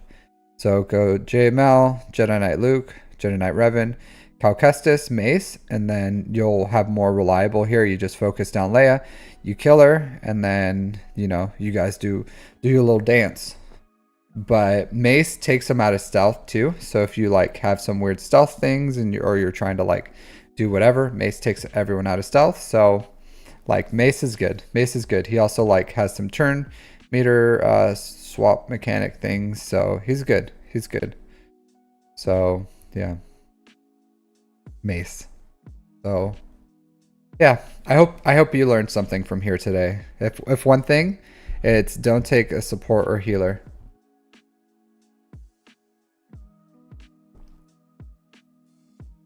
Yeah, I get it. I do get it, Dr. Wiley. So if you want to lose, take Hermit Yoda. Take Hermit Yoda. If you want to win reliably, it's not a risk either way. It's absolutely not a risk. So if you just want the better chance of winning against Leia, don't take a support or healer. Don't take Jolie. Don't take Hermit Yoda. It's not good. It's not good. Because all she has to do is hit him once, and then boom, you lost. You lost. So it's not worth the risk. Yeah. SOKR is good. SOKR actually dunks on Leia. So yeah. In fives, I don't know in fives. I did beat Leia in fives without the Drogenkron. So yeah, it absolutely works. You just need a fast SOKR so you can keep Drogon kind of like almost unlocked. But it's good. Yeah. So you saw how effective the JTR version of this is. So I would say, yeah, don't use JTR here. Not good.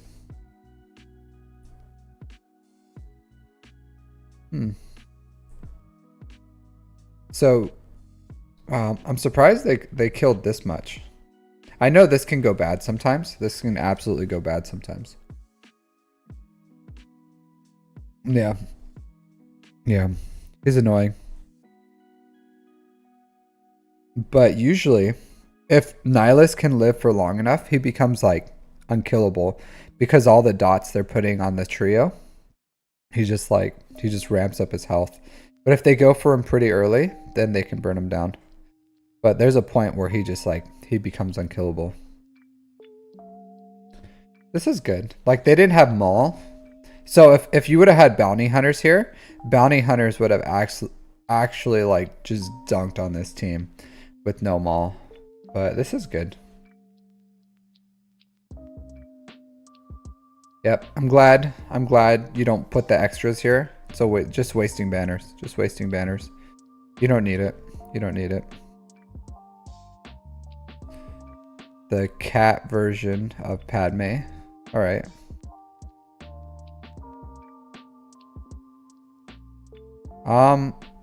If you would have had Malgus, Malgus absolutely dunks on this. Absolutely dunks on this. So, yeah. That's why I like Malgus on offense. Like a lot of people right now are putting Seer on defense, and Malgus just absolutely dunks him. So, something to think about. It's pretty clean banners too. It's pretty clean. This is good.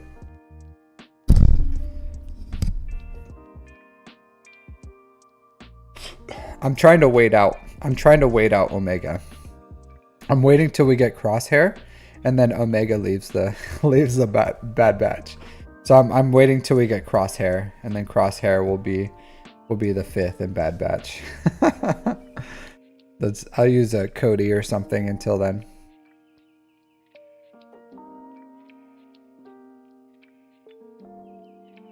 Yeah, this sucks.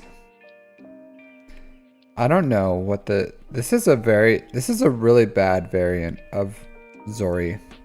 Yeah. Oh man.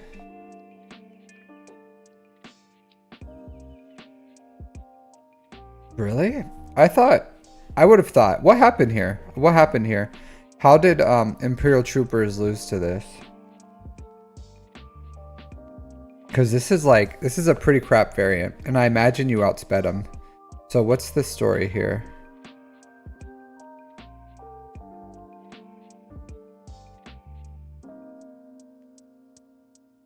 No, it's not preloaded. Hey, Menanel. It's not preloaded.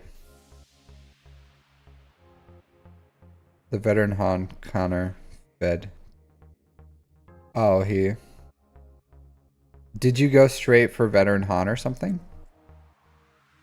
Or just the AoEs?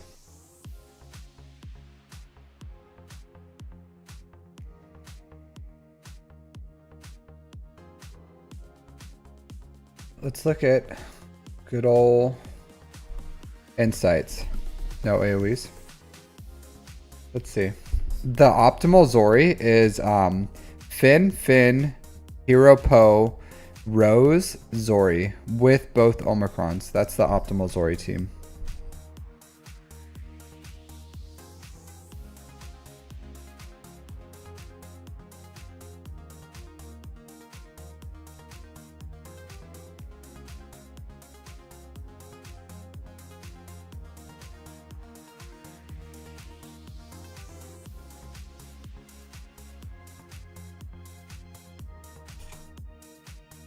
And you went Stark.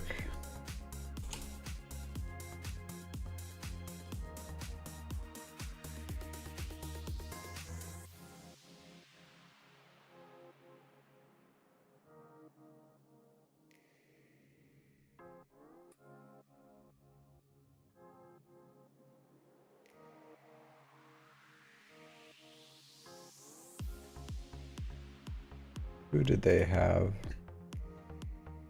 Ben Poe, Rose. Did they have both Omicrons? Squizzy?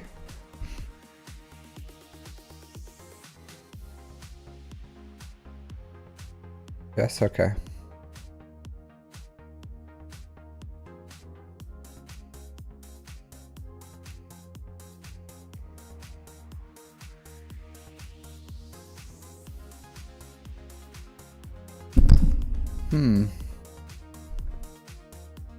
Not a big pool, right?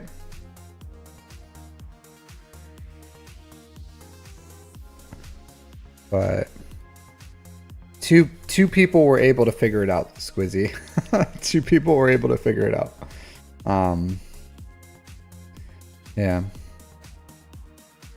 I feel like, yeah, I feel like, because I feel like this should have won. I feel like this should have won. Who did you go all in on first? Who'd you go all in on first? Did you go all in on Rose? Because if it was me, I probably would have gone all in on Rose first. Like, boom, AoE her, take her down.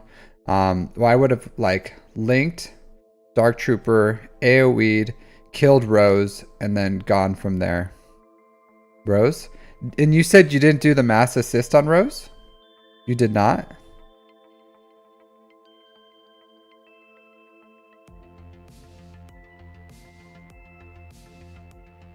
You did? Okay. And she didn't die, is what you're saying. She didn't die.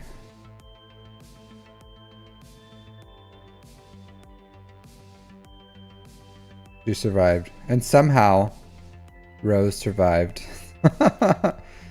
It's because you didn't beat her with love. You didn't beat her with love. Okay, interesting. Interesting. CLS, yeah. Cool. Dark Trooper Moff Gideon. Alright. This is interesting. This is interesting.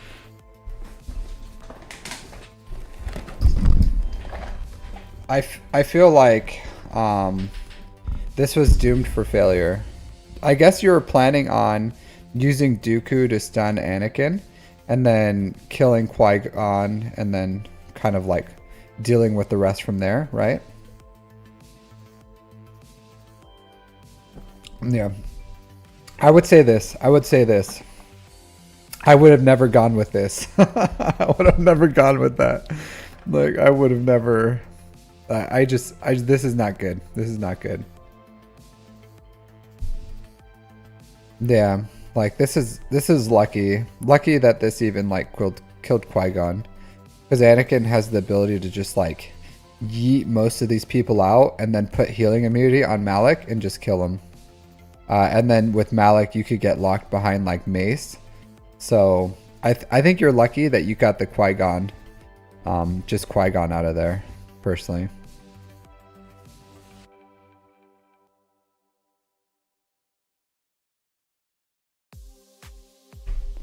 Yeah. I could see this going, like... I could see this going really, really wrong. But I guess when you're in the bottom of the barrel, right? You're in the bottom of the barrel. You're upside down, your legs are in the air, you're just kicking as you're trying to like scrounge in the bottom of the barrel for something to like clear what's left. So gotta do what you gotta do. Nice. Nice. Oh, it's a 5-star, but still, that's good.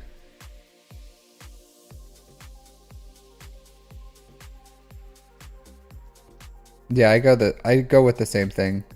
Don't you have the scythe? Did you not have the scythe then? Did you just unlock the scythe?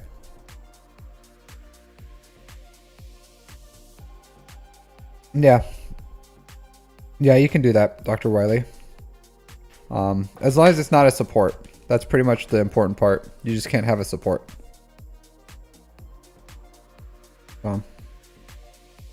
You split the fleet? Okay. Cool. Yeah. Nice. Alright, so unfortunately you lost that one. Unfortunate. It was a messy one, right? Okay. Yeah. Well, if I saved you from losing one... if I saved you from losing one Leia fight with JML, then my job here is complete. It's done. So this was all worth it, Dr. Wiley. This was all worth it. So if I saved you from one thing, then I could leave here with my head held high. Oh, dude, this is painful. This is painful. Look at this. Look how close this one is. Yeah. Yeah, I can just stop. Yeah.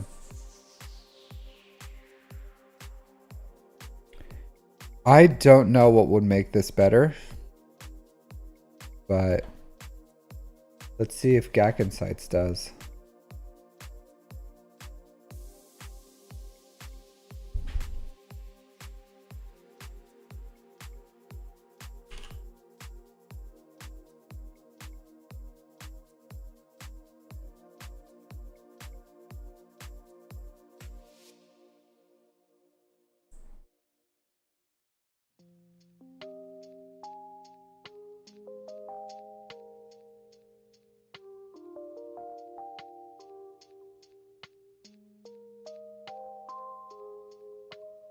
All right. So it's always a little risky. Always a little risky. Shock for the cleanse makes it a little better, I guess. Just a little.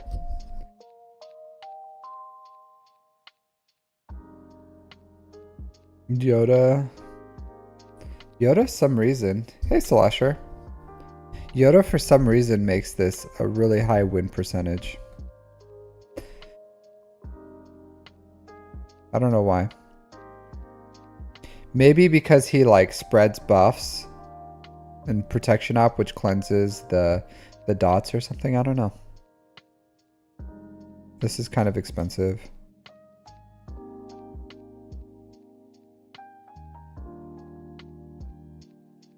So this is a good win rate.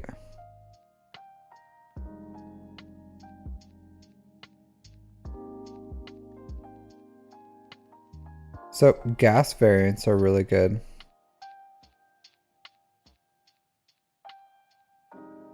So something to think about. If you want a cheap way of making this better, maybe try this one. Maybe try this one.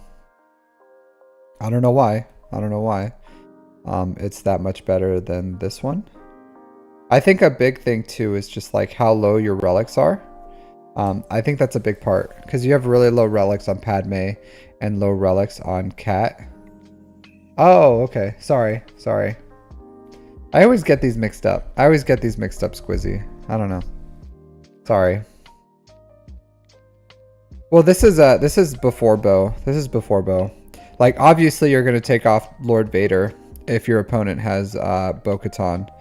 Like, that's an obvious right now. Now you just have to scout at your opponent, and they have Bo-Katan. Lord Vader comes off of defense.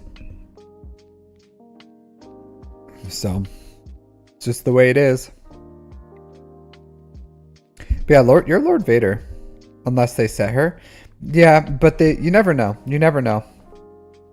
Because she could, yeah. Because some people might think like, oh, if my opponent doesn't have Lord Vader, I'll set that Bo on defense. And if they do, I'll take him on offense. Your last GAC, they set her on defense. Nice. So yeah.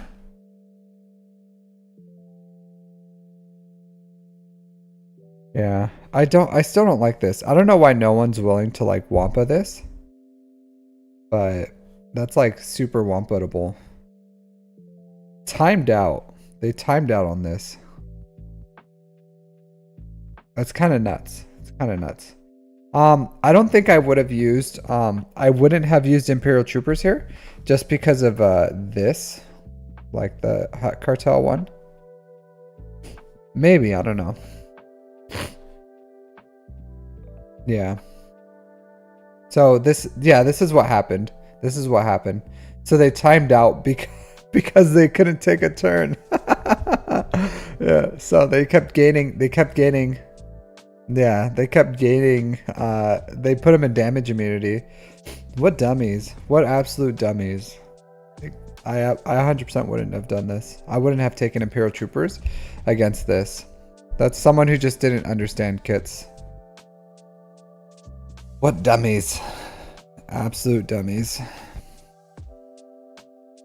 That's hilarious. That's hilarious. Nice defense, Squizzy. Nice. I like that.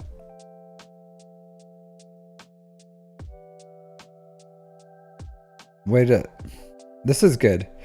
This is good. This is good theory crafting. It's like you take absolute crap and you put it on defense and you get a hold with it.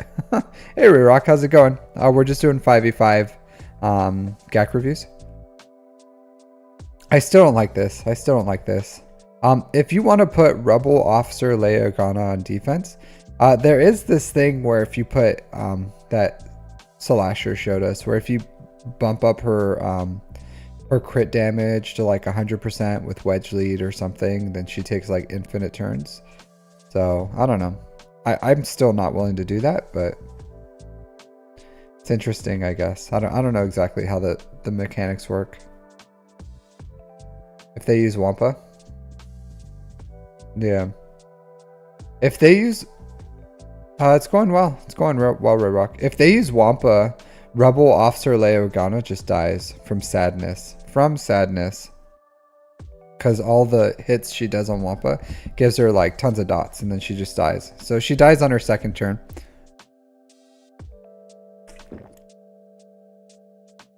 So there's no way to prevent that. She just dies. Dies of sadness. Like her daughter. Zing.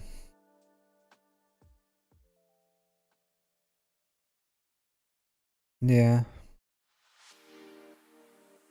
TIE pilot for the evasion down. I don't think it would matter. I don't think it would matter. Like her mom. Yeah, her mom. Sorry. Did I say daughter? Like her mom. Yeah. Mom? Yeah. Hey, Anakin Lava. Anakin Lava Crawler. That's hilarious. That's a hilarious name, dude. That's absolutely hilarious.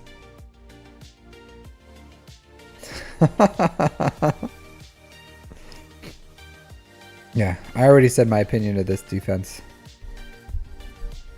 All right.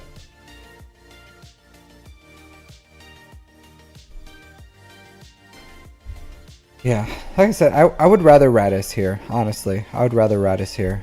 Or something else. I just don't like that defense. Yeah. So we're doing GAC reviews today, Anakin. So if you want to jump in on that, you're more than welcome.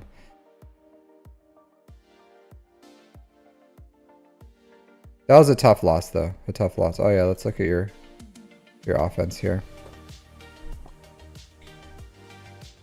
Okay. Timeout. So again, like Hermit Yoda. Hermit Yoda is the threat here. Hermit Yoda is fighting against you here. But you're able to two-shot it, so. But I think you'll get more success if you use, I guess, Kyle Katarn is a good variant, or Mace too. This is a good use of Night Sisters.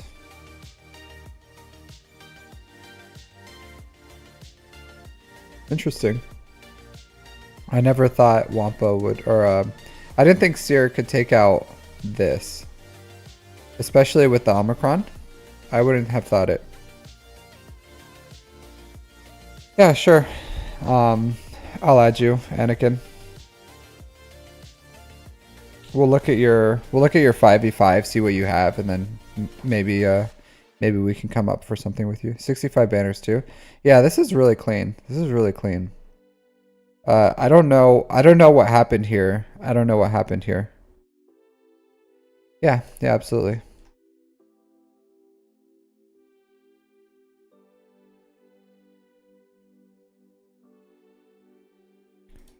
Yeah, that one's surprising, honestly. Seer. What was this? Maybe.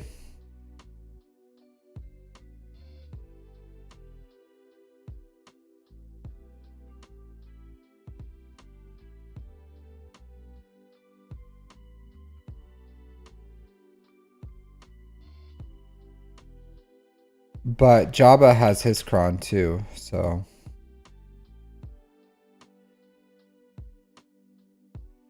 Yeah, it's a good cron.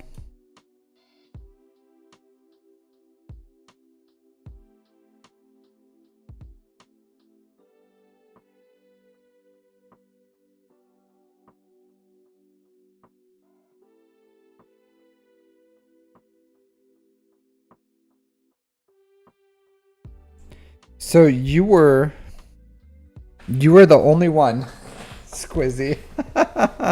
You were the only one who did this. You're literally the only one.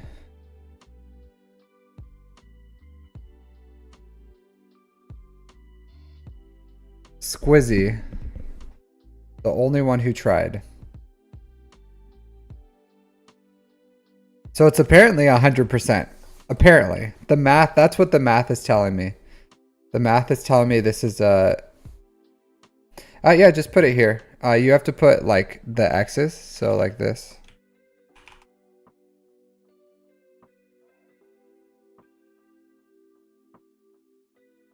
Malicos is a crazy team. Yeah. So, yeah, apparently people slept on this. People slept on this.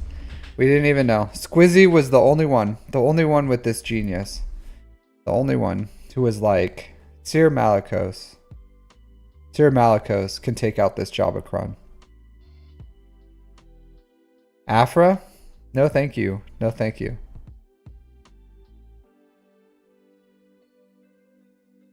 Interesting. Squizzy, the genius over here. Squizzy, the genius. All right, I got you, Anakin. Dunking on it.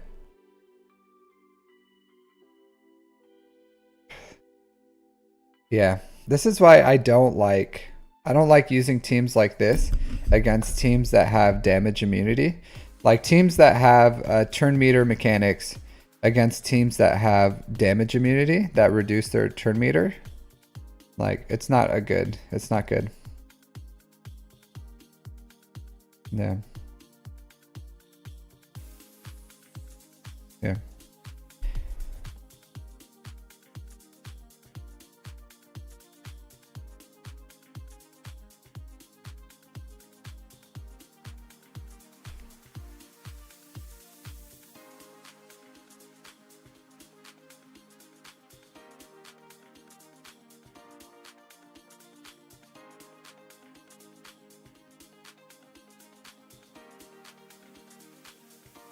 Hey Skywalker, how's it going? We're doing GAC reviews today, but I'm doing great. I'm doing great.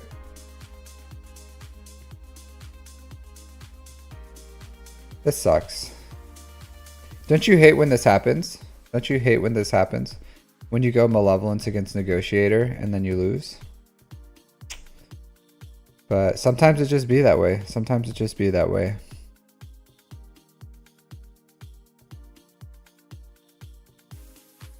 Yeah, yeah, it happens. Sometimes you just get the bad RNG. The bad RNG. Yeah, that cost you the game. That cost you the game. Oh, that sucks, dude. That sucks. This cost you the match. That cost you the match. Oh, that's so painful. That's so painful, dude. I would have been so upset. I would have been so upset. I would have been like, how could Fleets have betrayed me in this way? That sucks, dude. That sucks. But sometimes the RNG just gets you. The RNG just gets you. Well, there's a few losses that I think you could have won. So this one, that's bad RNG, right? Sometimes that happens. Sometimes that happens. That one and this one. This one. So if this wouldn't have happened, Solashra, that's kind of like a long question, my dude. And you want three? You want three characters who I would like reworked. God. Man, that's a question. That was a question, dude. That was a question. One character? If I had to, if you twisted my arm, what would I want to rework on? I don't know.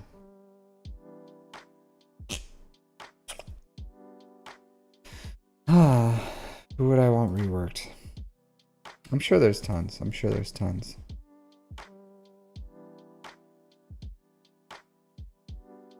Sure there's tons.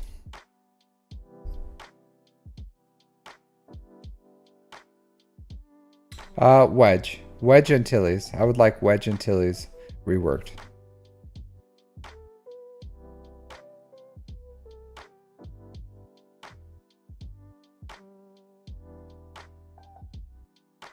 Wedge? Yeah, Wedge. Wedge is an important character, my dude. Wedge was instrumental in the Skywalker saga. TIE Pilot should be a remnant. Maybe.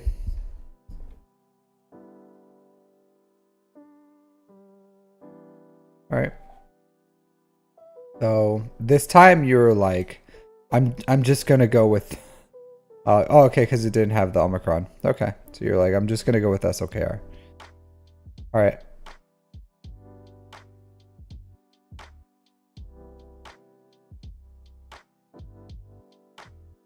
Honestly, if it was me, I probably would have gone like SOKR, Watt, Faust, Sith Trooper, Kylo. Because again, you don't want you just don't want support in here. You don't want support. Like personally. I don't know what the percentages is. We'll see next time when we do 5v5 what's the best one. Yeah. Well, because like C can still go in with a Sith. I talked about it before, Slasher, but whenever Leia hits I think it's her basic, whenever she basics a support or a healer, she equalizes her health with her team. So if you're like focusing her down or something, then she just like equalizes and heals up.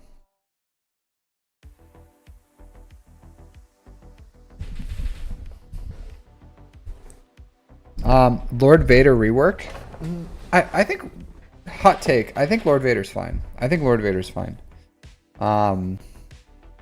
If I could add one thing into the game, I would want a lifter for SOKR. I would like a lifter for SOKR to take him to that next level. That next level. If SOKR could get a lifter, oh man. If he could get like that Rey treatment or that Lord Vader treatment or that JMK treatment, oh man, could you imagine lifting SOKR to the greatness that he deserves? Yeah. Absolutely. I would like a dark side Rey, a dark side Rey, you know the one with like the teeth or whatever, you know. I think that would be pretty cool. I would be down with that. Or a Knights. No, I don't like Snoke. I don't like Snoke. A Knights of Ren. A Knights of Ren. Snoke. I don't like Snoke, my dudes. I don't like him. I think Snoke was lame. General Pride. Yeah, you can go with General Pride. General Pride or a Knights of Ren. I think a Knights of Ren would be really cool. To join them, even though they were kind of like lame, right? They didn't really do anything in the movie. Well, the movie sucked, so it's hard to like say anything for canon.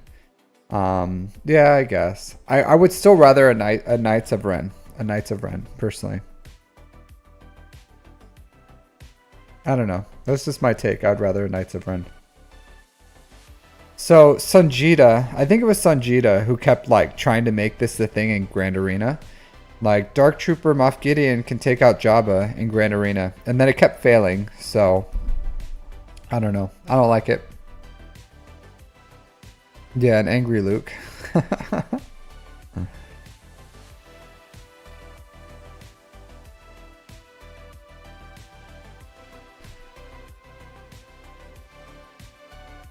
Yeah. Well, I just don't see them reworking a GL. I don't see them reworking a GL because he's still like the best defensive GL. So it's hard to say like the best defensive GL needs a rework. So I don't know.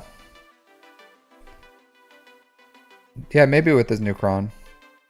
I haven't really watched other stuff in a while. Yeah, this is unfortunate. This is unfortunate. I'm guessing the Mandalorian just got a turn and then bodied your dudes. He went into poop stance and just destroyed that team. A lifter with an Ami. Yeah.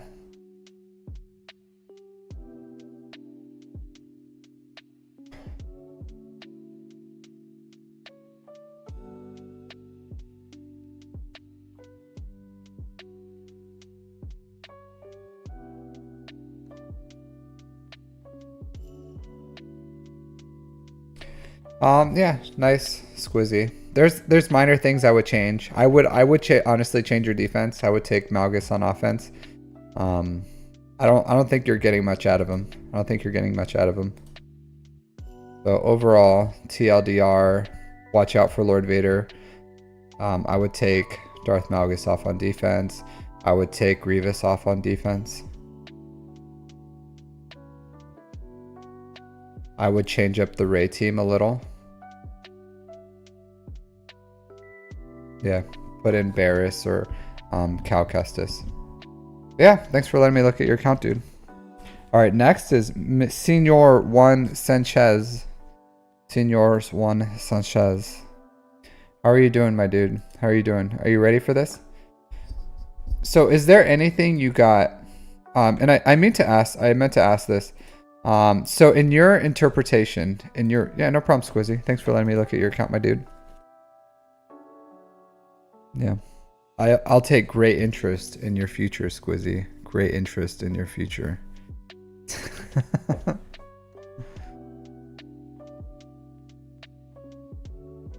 Mr. Juan Sanchez. Mr. Sanchez. Who's Juan?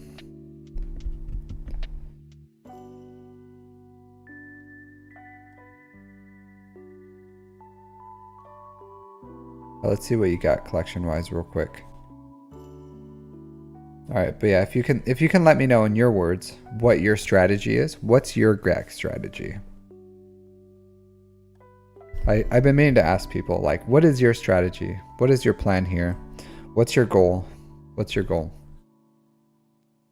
All right, so 6 GLs, gas, Grand Inquisitor, Maul, full clear or bust. Well, Squizzy, your full clears aren't getting you the win, my dude. So it looks like it's a bust. Looks like it's a bust.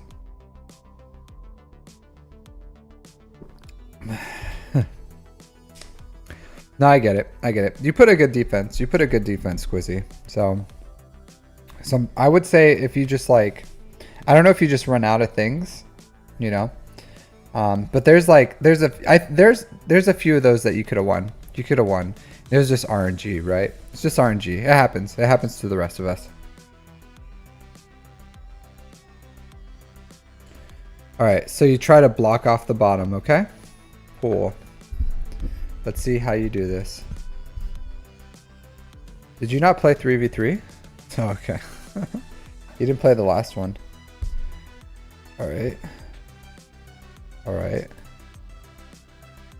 All right, so I only have one round of 5. Do you not play GAC? Or is this like an error? Because usually this is like, you just didn't play. So did you not play? Do you just skip GAC for a while? Or is that just like the servers being weird?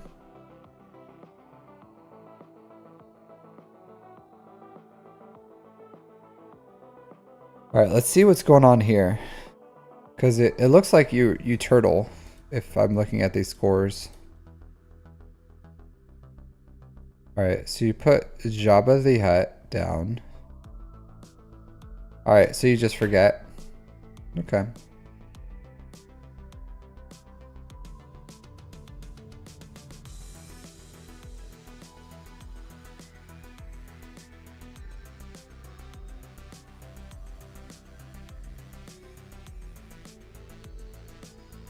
So you lost by 1 banner. You lost by 1 banner.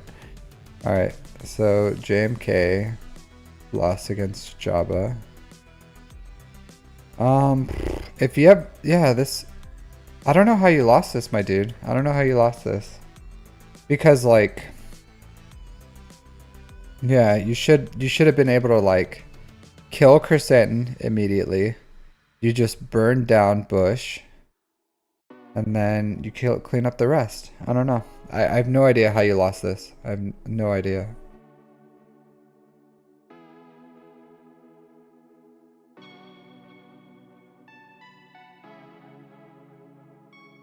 Especially with the no revive cron. Like, you reset Cat's cooldowns. She kills Chrysanthemum. You kill 5 to 10 minutes.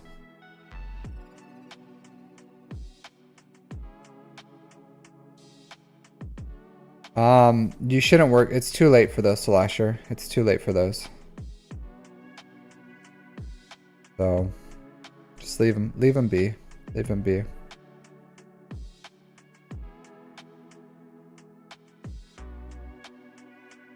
Timed out. All right. So, yeah. So you lost this because you just ran out of time. Literally ran out of time.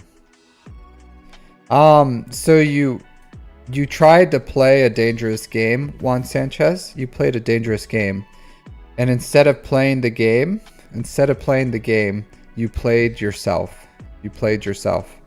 So, yeah. You played yourself. So I would say, like, give yourself some time, my dude. Give yourself some time. I get, like, doing some sneaky stuff, but, like, 30 minutes or something before? 30 minutes at least.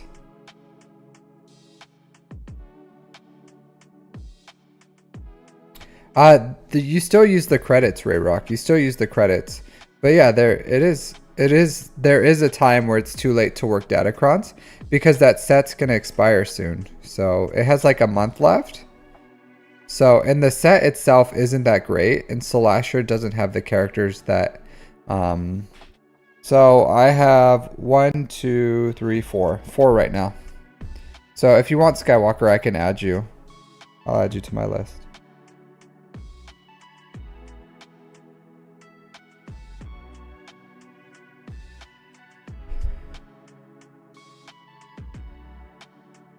Yeah, I guess you can if you want to. I don't know. I think it's a waste personally. I would just like let it go. But if you want to, go ahead. All right, so you have same thing as I said before, like Jedi training Rey. I guess this is like you don't have Ben. So if you don't have Ben, this is what it is. Just like a subpar defense.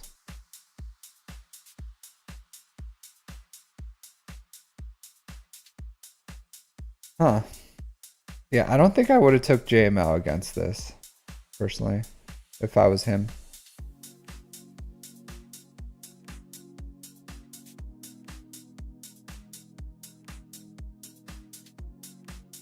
So if you can, I would try to get Leviathan to 7 stars as fast as you can. Because it's really subpar right now. Like, it's just subpar.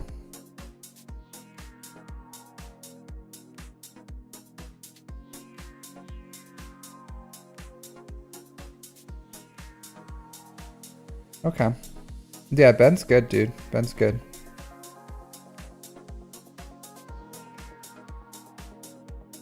Alright, so Fleet's held for the win for you. I'm guessing Fleet's in bottom zone held for you here.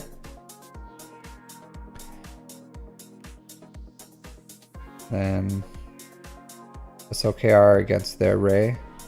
Did you guys have the same Rey setup? What is this? Oh no, they had BB-8 instead. Very similar, very similar. Interesting.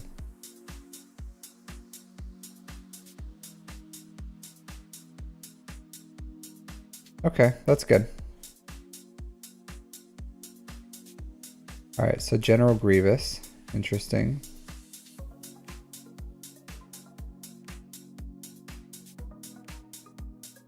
Star Killer, okay. 11s versus Negotiator. This sucks. Some bad RNG here. Some bad RNG. I don't know if it's just how you guys are playing fleets or whatever. I don't know. It's hard to tell unless I watch you guys. But yeah, but sometimes this just happens. Sometimes that just happens.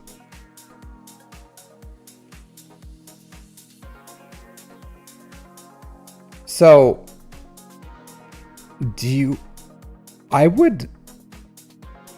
why do you take the Executor on offense, if you don't mind me asking? Why don't you go with like a triple attack or a triple attacker on defense?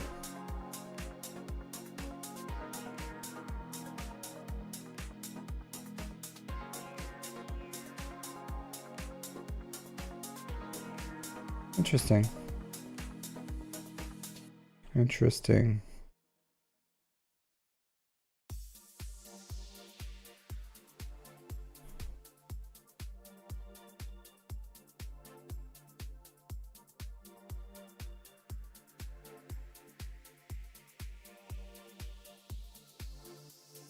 Oh, you ran out of time again? Yeah, dude. I would attack like the last hour or something. Give yourself some time, because it takes time to like go through. It takes time. Because you're running out of time. I don't know how much time you're giving yourself. But you could do better. You could do better. Because you're literally just running out of time. You're just running out of time. Yeah, you won here, but it looks like your opponent, like they're already like done. I would say it's the third, fourth. I would say it's the fourth best offensive fleet. Juan Sanchez, fourth.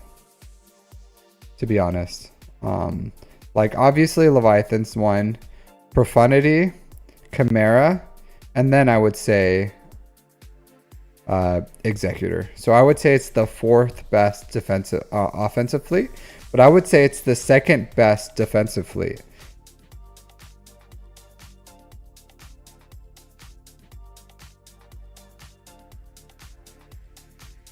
As long as it's the triple attacker variant. But even though like Negotiator can beat it, but Profundity is better, and the Chimera, personally. Personal opinion. All right, let's see. Leia.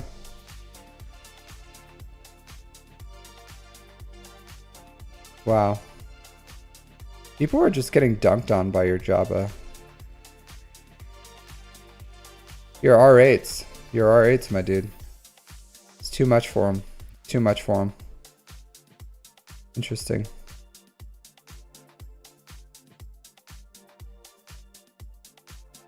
This is good. This is good.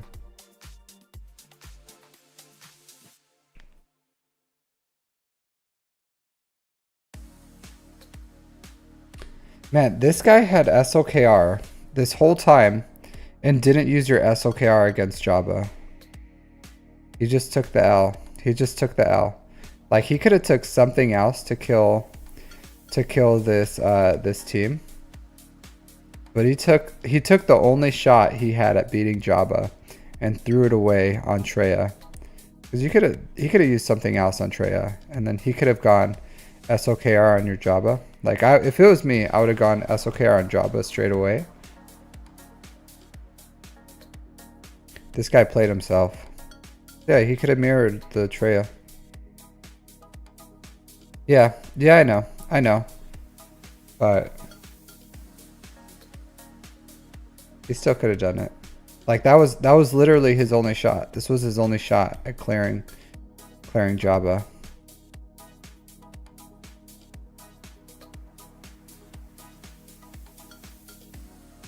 So sometimes you have to risk it. He could have took the Malgus to take out your Traya.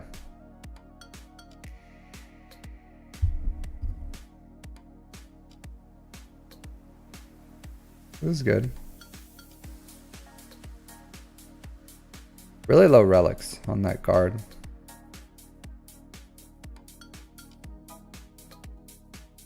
Yeah, Wombat. I'm doing GAC reviews. So just going over 5v5, what they're doing. Defense, offense. See if there's anything we can improve on.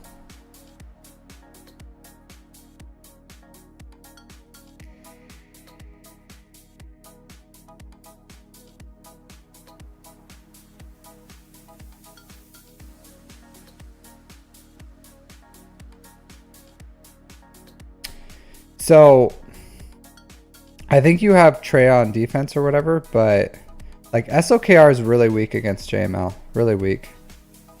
Really weak. So for JML, I always use Traya. Like I use Traya. I think you put Traya on defense, but Traya has a chance of beating him. Traya, Darth Vader, Savage is the core. You can put Nihilus and Talon or whatever else, Scion.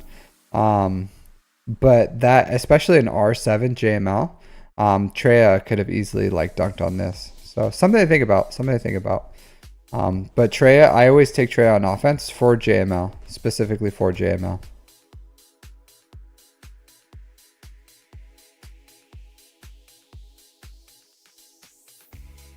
Yeah. Yeah, I just don't, is there a queue? Yeah. I can add you, Wombat, if you want. So I'll add you. I have plenty of time today, so you'll have time if you want. If you want to stay, hang out. More than welcome. More than welcome. So I would say, oh, not yet, not yet. JMK. So I don't see any glaring problems here. I would like Treya on offense just for this. Like, I think Treya is pretty universally a great offense character. You could even split Savage and there's like, you could have her with just her trio or just with like Set or something. Or, you know, you can take her to take on a GL. So I think Treya has some really great viability on offense. Oh, you timed out here. Yeah, so the biggest thing for you, my dude, the biggest thing for you is like, you're winning, right? You're winning, but I think you need to give yourself a little more time. I think you need to give yourself a little more time because I'm pretty sure your enemy is just like, they're done, right? They played to their best ability. They're just like, they're literally done. They don't have any more. So you're just like running out of time on your own decision. Like, it's not giving you a tactical advantage. So there's an advantage for waiting, right? There's an advantage for waiting. And if there's like a scale of like how much advantage. So here, let me get like Microsoft Paint or something. Here, let me draw this out for you. Here.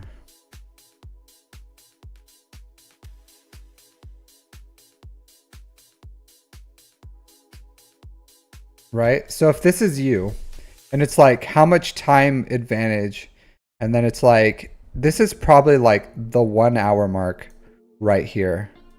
So 1 hour. So if you have your like, hey, advantage, your opponent attacks. So it's like your opponent probably attacked somewhere here.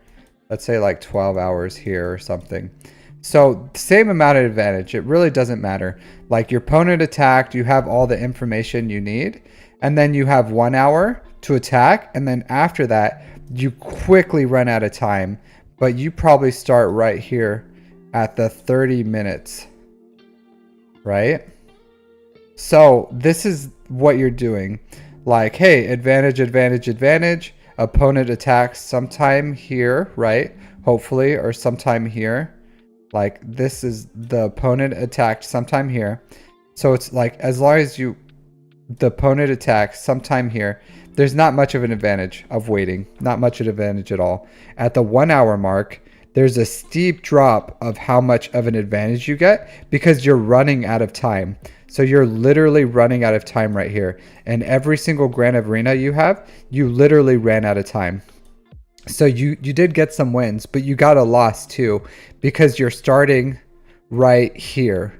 And if you see, this is lower than this right here. So you're starting here already, and then you're lower than what you would if you would have just attacked normally because you ran out of time. And then this is where you're failing. So this is just like a graph of how effective it is. I don't know if this makes sense to you. I'd like football queued it or something, sports queued it. Basic statistics, I guess, basic line graph. But you're wasting your time right here. You're wasting all the potential that you did by having the patience to wait. So give yourself 1 hour to attack at the 1 hour mark right here, so that you're not wasting all this potential that you gained from all this intel that you have of what you need to do to win. So start attacking at the 1 hour mark. And if you do that, then you're going to have the best chance of success compared to right here where you're like, oh, I'm gonna wait super last minute, and then you end up losing. So, you know, just maximize your potential here. Attack with at least 1 hour. Give yourself 1 hour. Cool. Kind of makes sense to you?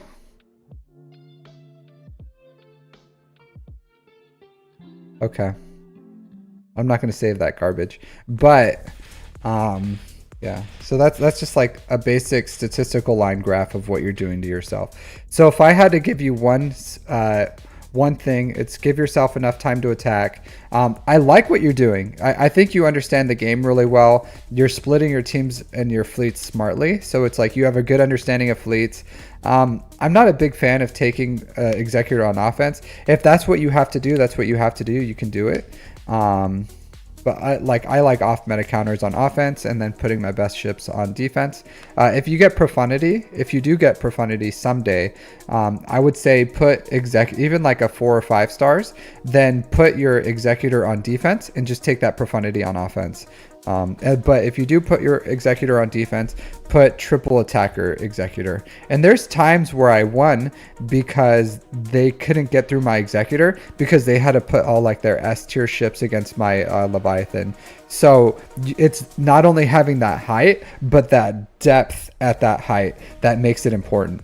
Because if you throw enough fleets at Leviathan, you can probably get through it. You can get through it. So if they have their entire fleets to get through Leviathan, and then you just have like 2 crap fleets with Leviathan, chances are they're going to be able to burn through that Leviathan. But if you throw Leviathan and Executor on defense, the triple attacker, then you're gonna struggle. You're gonna struggle to get the holds on fleets. But I think the biggest problem with your account right now is just you're not effectively attacking at the right time and you're running out of steam. So if you fix that, I think you're going to do really well in Grand Arena.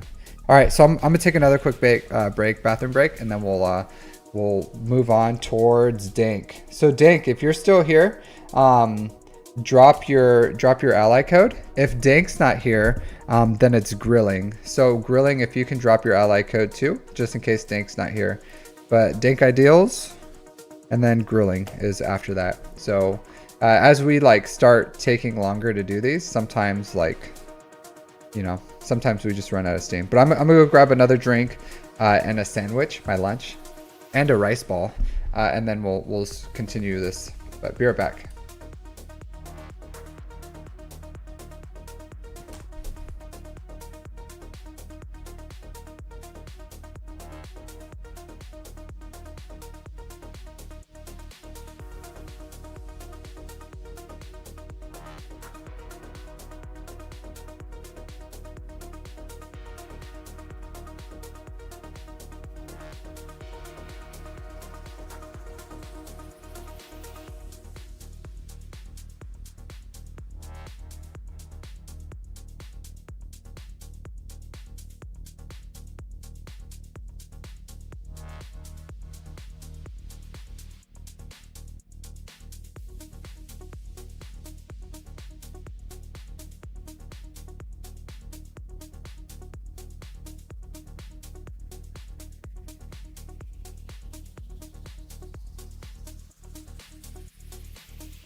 All right.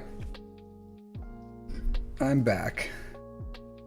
Dink Ideals, are you here? If not, then we're gonna go with Grilling with Grove. All right.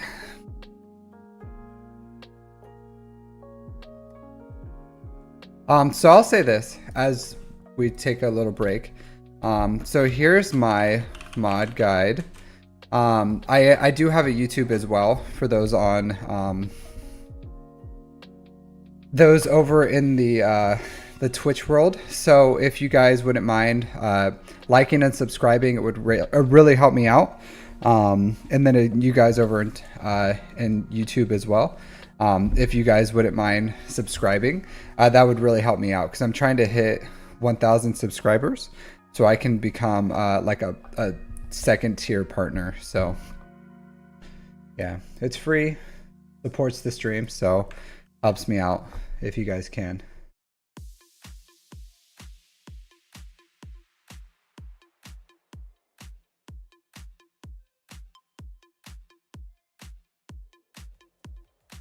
Okay, thanks for following, Anakin.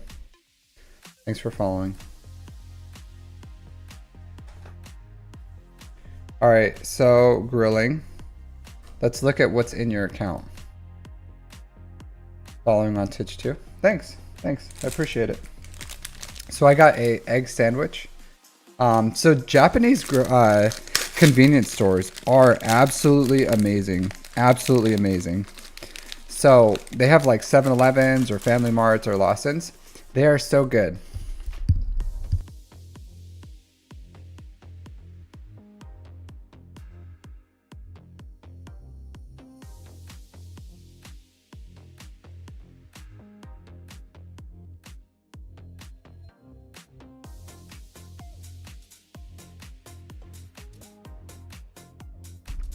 All right, so only 1 GL, SOKR, and gas.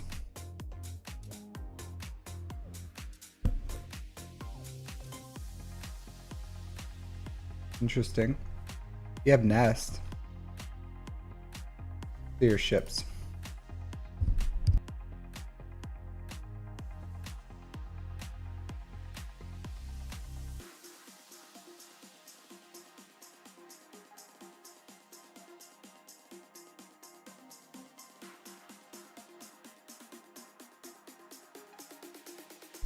Nice, congratulations, Grilling.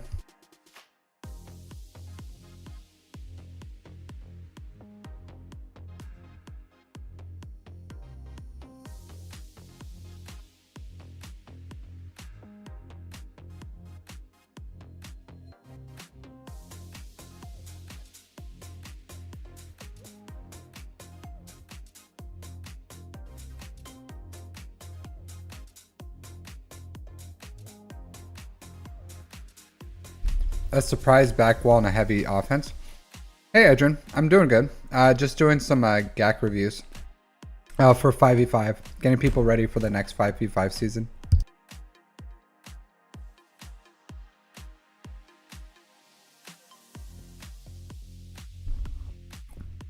So I see that you have 1 GL, but you take it on offense. So what's the back wall defense that you have set?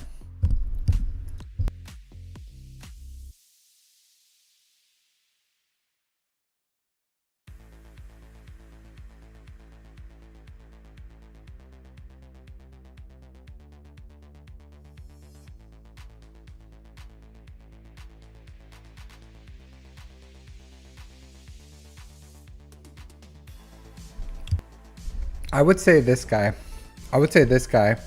probably gave it to you because it looks like he had more and he just didn't attack.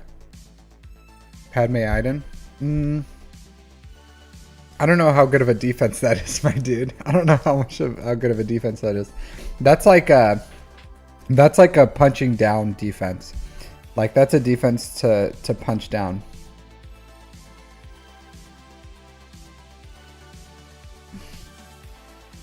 So if you just like,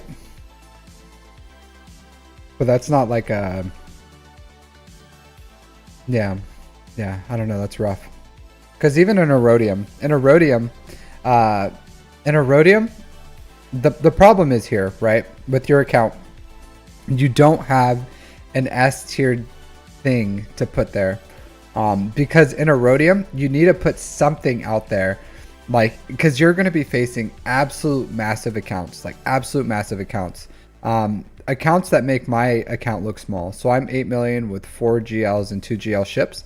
And I was constantly punching up in Erodium because, yeah, so those aren't, those are good teams, right? So those aren't like a strong back wall. That's not a strong back wall. Like Padme could be soloed, Aiden can be soloed, Mon Mothma could be soloed. So I could take 3 solo characters and beat your back wall. Believe it or not.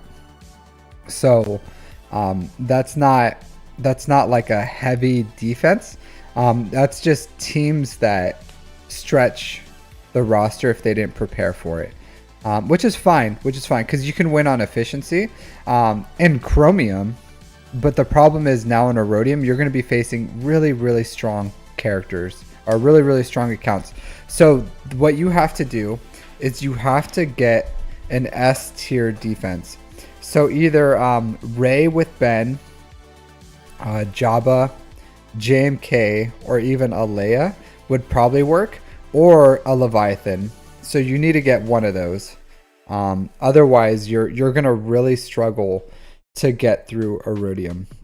Or you can try to go with efficiency and just build up off meta counters and a counter for everything in the game, and then you can do that. Hey Death Salm, hey, thanks for the raid, my dude. How was your stream?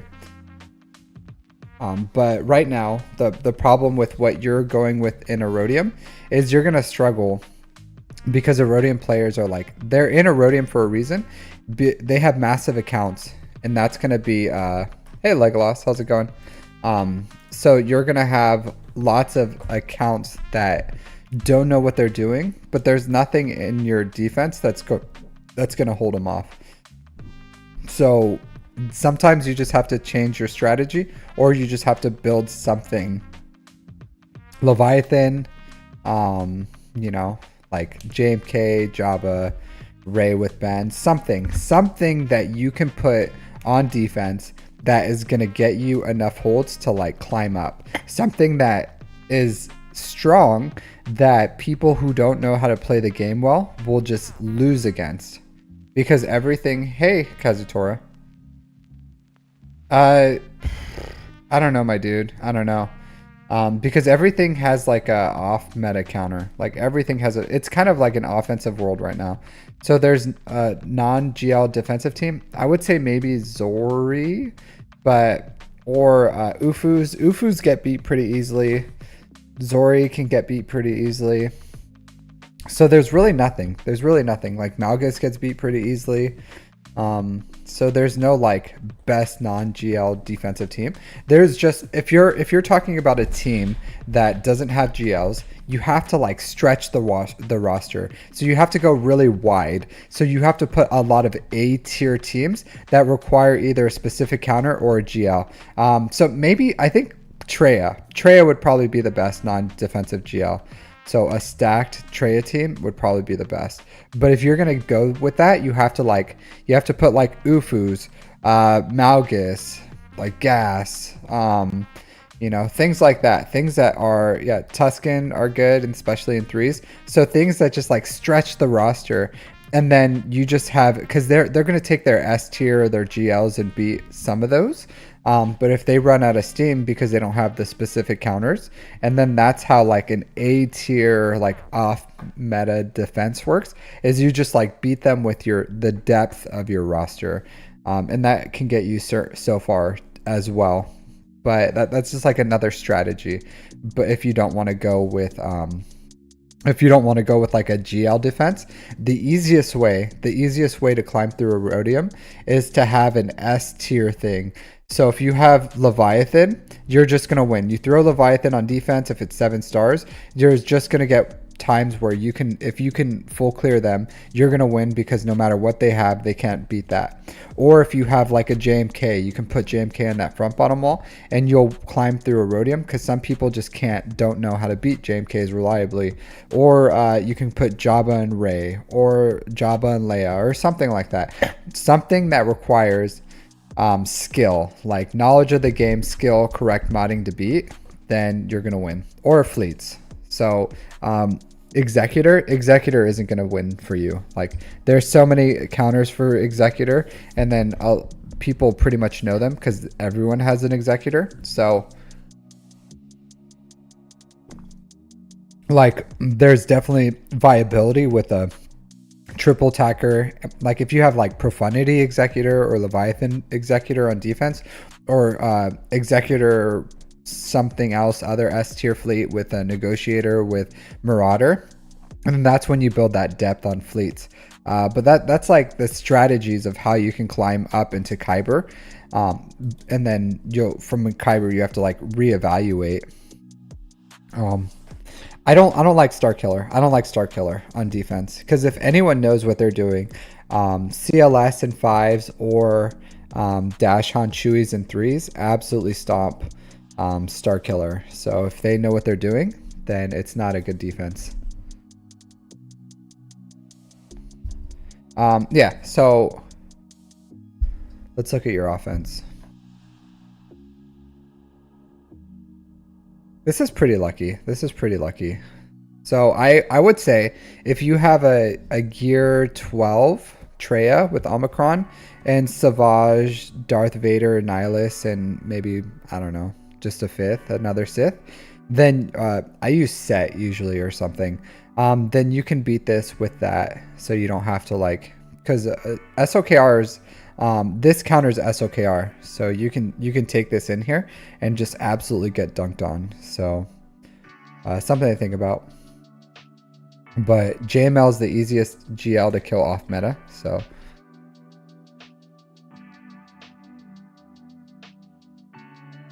yeah, all relics, so you went kind of heavy with the investment. I don't hate that. Yeah, so you could have taken this Traya, Nihilus, Savage, Talon. If you would have replaced Scion with Darth Vader, then you could have off meta countered JML. So if you ever run into a situation where you have to like go against 2 GLs, so if they have like Rey and JML, or Jabba and JML, or something, Leia and JML on defense, or Lord Vader and JML, so you can use this with Vader to take out this JML, and then if it's just a solo JML, you come in with the CLS to clean that up. So something to think about, because you have to like not only have those off meta counters, but you have to be able to effectively use them. Yeah, C3PO makes this really dangerous for the solo, but yeah, this is really rough banner wise on you. Really rough. You can go with gas to solo JML too once he's dead, if you had to. Yeah, I guess this works. Yep, definitely this. Okay. So your offense is fine. Your offense is fine.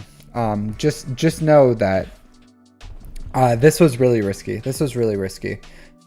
So if you in the future, if you want to go in with your Traya team first, you could at least like, you can off meta this, and then that saves your SOKR for something else. Especially if you're trying to like stretch out the roster. So it's important to know the off meta counters. Let's see how your defense did. Good job on this. Pretty close win. Pretty close. All right, so you went with Grievous. I don't like a Grievous defense. I don't like a Grievous defense. It gets beat really cheap. So even like Wampa. This is Chromium. Anakin. So if it was a Rhodium, the accounts that like, it would be, his defense would be like a GL, a GL, a GL, a GL. Because that's what Rhodium players do. They just like throw a bunch of GLs out to beat, because they don't know how to like win normally, so they have to use like a GL advantage to win.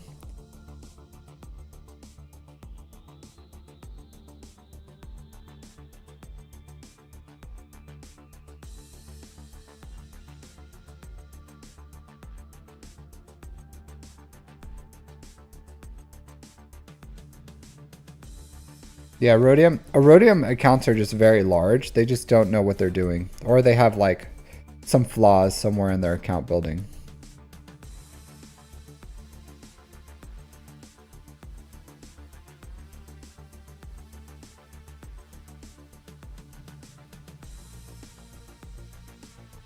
All right, let's see how you beat them on efficiency.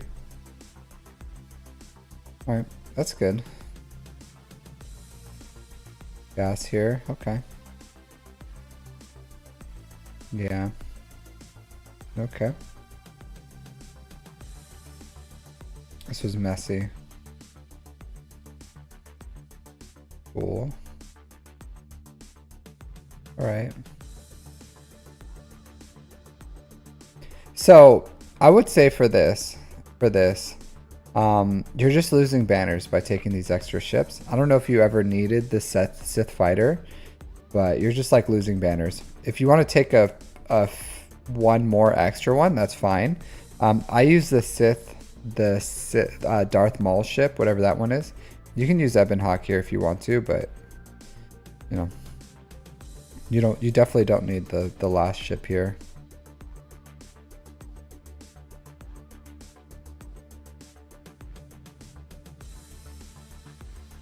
Okay. Not bad, my dude.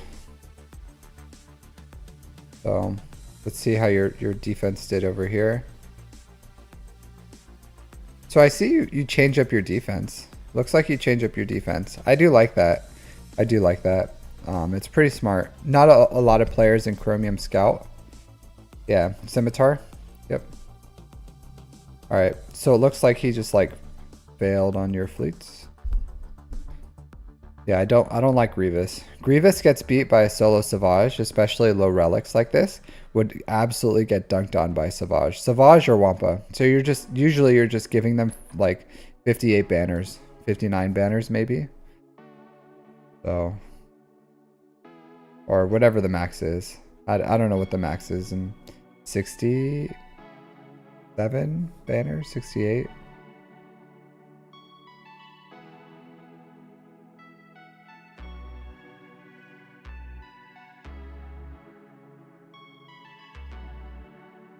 Okay. Yeah, so Iden is a good backwall defense, honestly. She has some people sleep on her. Some people sleep on her and they don't know. They don't know. Even I put my Iden on my front wall and people will like drop battles on her. Even when she was gear 12. 69. Giggity. Anakin. Giggity.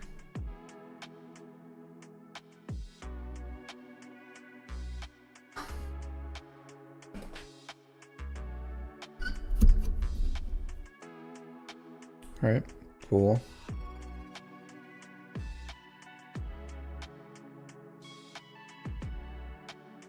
You face against, I guess, Relic Geos is pretty big in the early game. I don't know what that is. Yeah.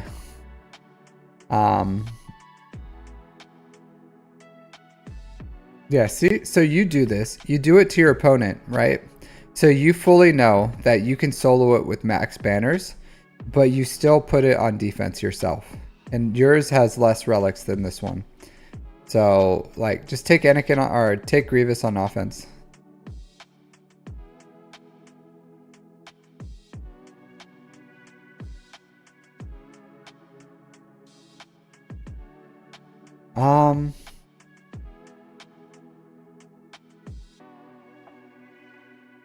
So, I don't know how your Malik lost this one. How'd you lose this one?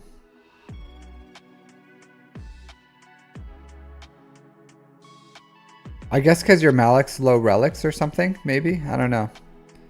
But I would have no problem. I don't know if I would take him solo against a Yoda.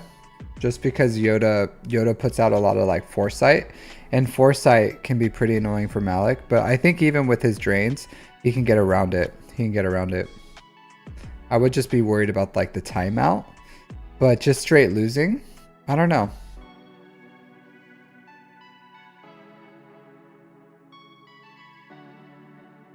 Yeah, well, the foresights would cause like a delay, but I would feel comfortable taking Malik solo against this team. But mine's like relic 9. Mine's relic 9. Yours is relic 3. But I feel like even at relic 3, Darth Malik shouldn't have died here. I don't know.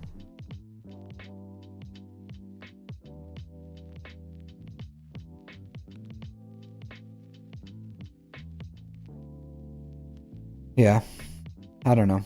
I don't hate your priority. Usually I try to take out Padme first, honestly.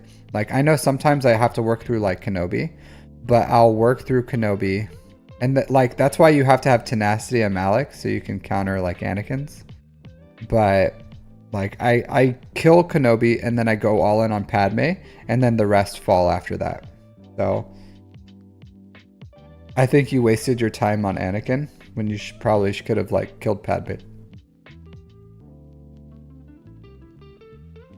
And then you just have to like time your drains so that when they have full health, because if they have protection up and you use that drain, they're still going to survive, right? So you just have to like use basics or something until they have just straight 100% health, and then you fully drain them and then they die.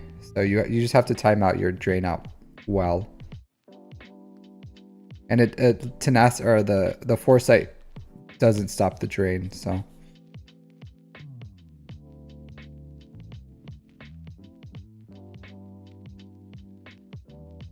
Yeah. So you can beat this, right? You can beat this, but you have to attack someone else and then use like the 3PO and Chewpio AoE and the Chewbacca AoE to kill Padme. So usually it's best if General Kenobi's still alive. So you can use CLS to beat Padme's, but you kind of like you keep attacking Kenobi and then you use the AoEs to slowly like kill Padme. So, or to kill Padme, yeah. So that's how you do it. But you absolutely can. You just don't you don't go on her first because then she gets like all that protection up, which I imagine is what happened here.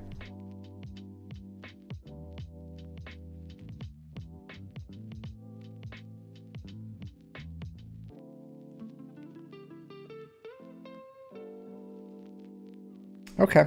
Yeah. So not bad, my dude, not bad. But I would say your biggest hurdle now is going to be in Erodium, is you're going to be facing absolutely massive accounts that even though they're going to be modded poorly and they don't know what they can do, you don't have the counters. Like you don't have a counter for everything. You have like maybe JML and then something with what do you call it? Like maybe a Ray with no ult. So let's say best case scenario, right? What's the current queue? Next I have Anakin, Skywalker, then Wombat. So 3 for you. So yeah, so I would say that, my dude. I would say that. Like you're just not ready. Rayrock? Did you ask for one, Ray?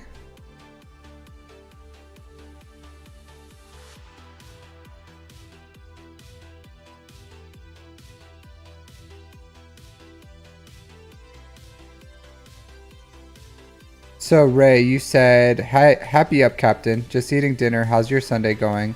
It's likely the Kron. That Malachus Kron is really strong. I agree. Then you said, smiley face.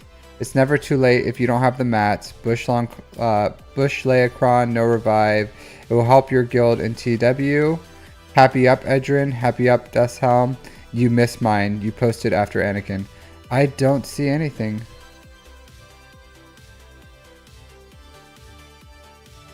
I don't know if it like filtered it, but I don't see a request for you, my dude.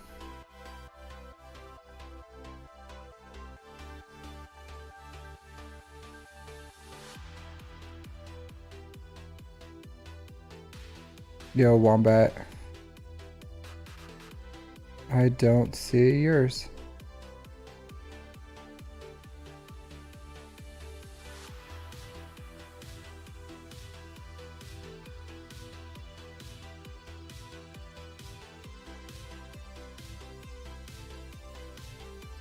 Yeah.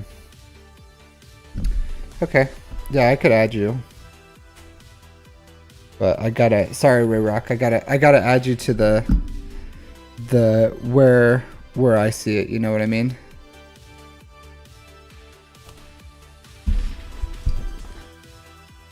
All right, so that's my recommendations. Is you need whatever your farming path is. Like what you're doing is fine. You could have maybe. Yeah, probably looks like a phone number, Ray Rock, if you put it in that way. I don't know. I don't know why it auto filtered it. I don't see a lot of issues with that one. So yeah, so my biggest recommendation to you, use Treya as an off meta with Darth Vader for JML, and that way that can give you another GL counter with SOKR. Try to focus on some big farm that can give you a really strong defense. So whether it's like, if you care about Grand Arena, I would say Jabba is a great one. Jabba or something like that would be great. Other than that, like you gotta do your best. You gotta do your best to try to like get you something that can help you out here. But you're gonna struggle in Erodium. You're gonna struggle more than likely. All right, so Anik, hold on, grilling, yeah, Anakin, yeah, Anakin, go ahead of yeah, absolutely, you should tier them up. If you have the best ones, yeah, tier them up. Hey Anakin, go ahead and post your ally code.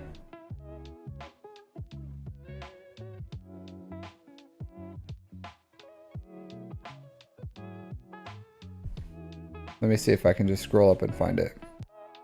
Okay, I got it, you're good. So yeah, so we'll 827. I don't have timestamps, Ray Rock. I don't have timestamps on here.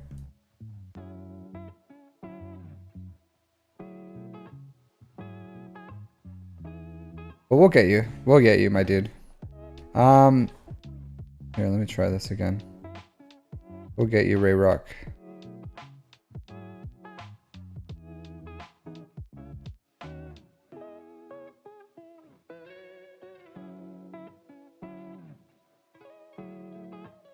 All right, so we got Mini Anakin Crawler. I still think that name's pretty funny. Pretty funny.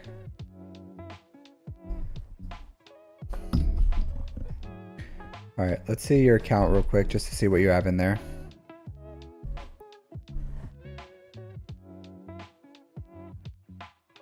All right, so while we're in between, again, if you guys wouldn't mind, if you're not subscribed on my YouTube, if you can subscribe, it really helps out the channel.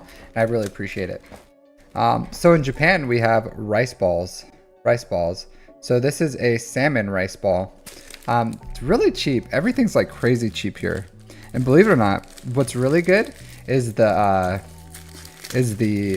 pastries. Like Japanese pastries are absolutely delicious. Absolutely delicious. How much? I don't know. It's like a dollar or something. Around $1 for this.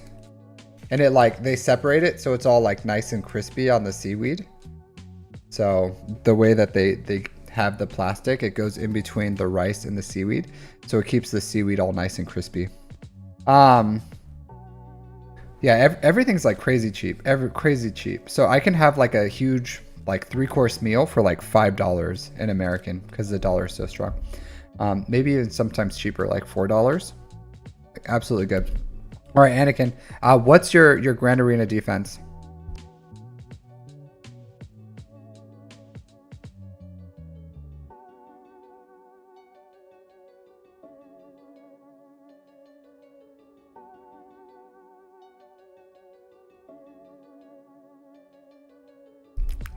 What branch are you in, grilling? It took me a long time because I got stationed here in 2010 and I was here for 5 years and I just got back in August. So it took me a little while to get back.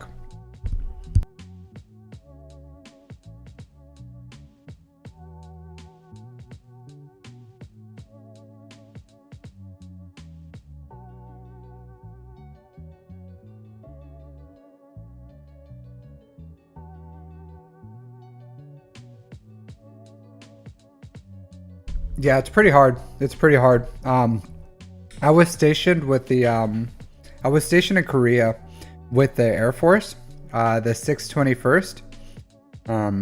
Yeah, and they explained how your process works. It's really hard for you guys to get stationed overseas, right?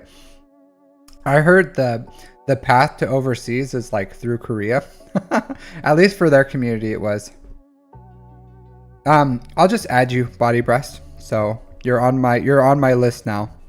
You're on my list. And don't worry, Body Breast. I check it twice. I check it twice.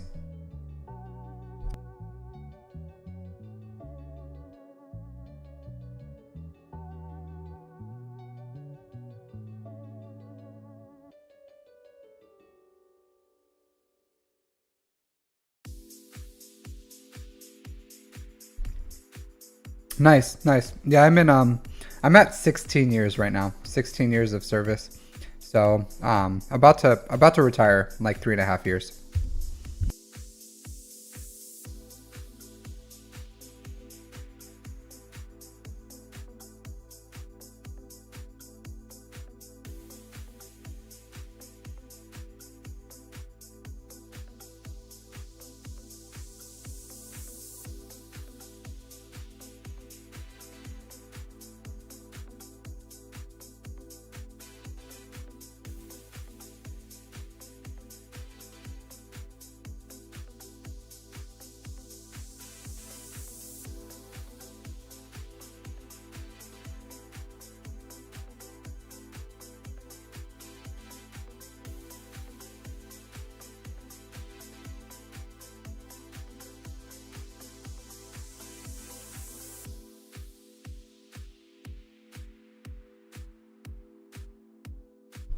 I got your message. I got your message.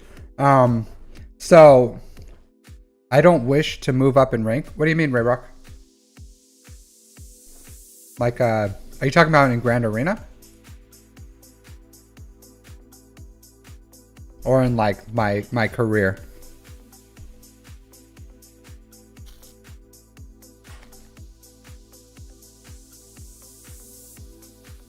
Yeah, I'm gonna retire in 3 years.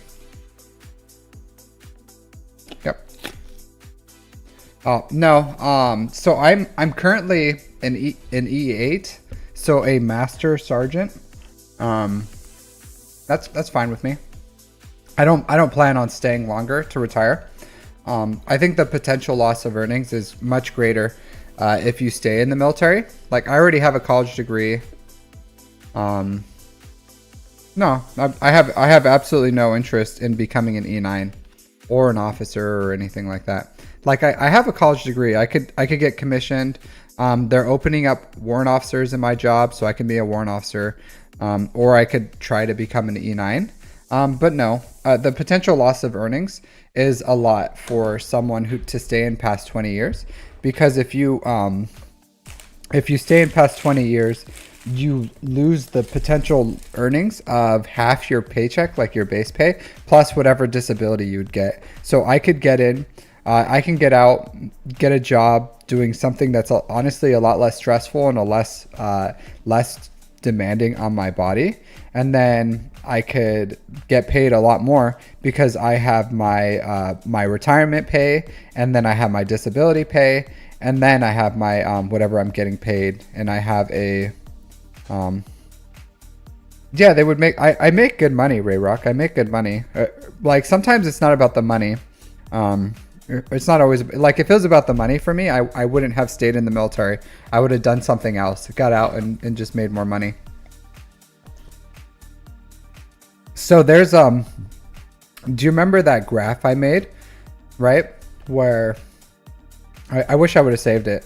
But if you take that graph that I made about like time it takes to to finish Grand Arena, right? So that 1 hour mark, that's kind of like how it works with money. And it's something around like 150,000 or something a year. I forgot exactly what it is now with like inflation, because it used to be 100,000, but with inflation now it's more.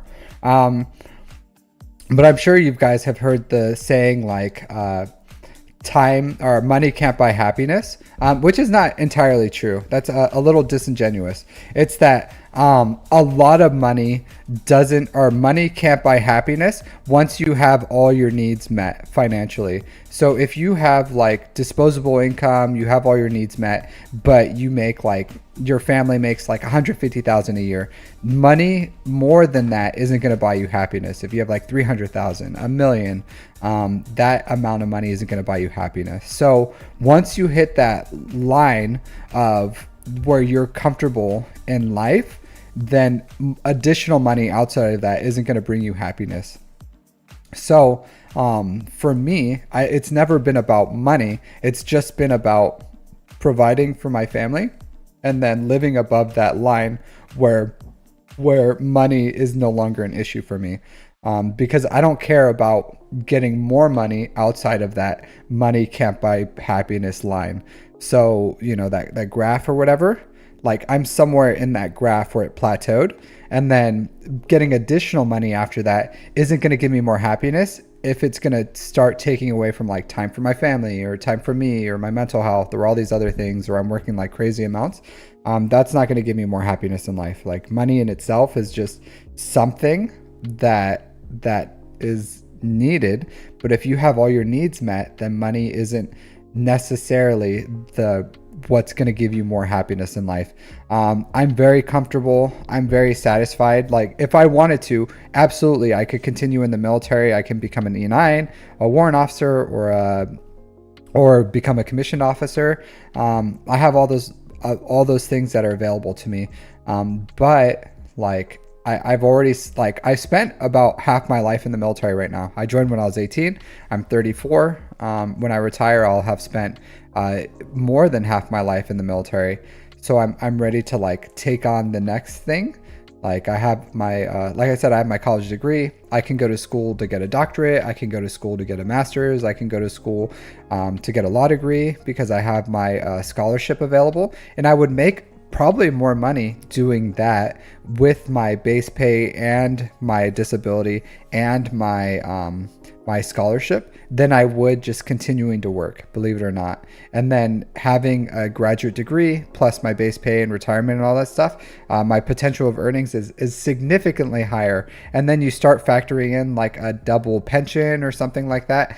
Like there's just no point of staying in longer past 20, because it's like not only is it like destroying my body, having to maintain like the physical standards expected of me in the Marine Corps, but it's just like it's no longer worth it, and like demands my family, how much I have to move, like what I could potentially be earning. So like, would it be nice to hit the highest enlisted rank in the military? Like, yeah, I guess, but is master sergeant that big of a deal to me compared to like master gunnery sergeant? Like, no, I would say it's not.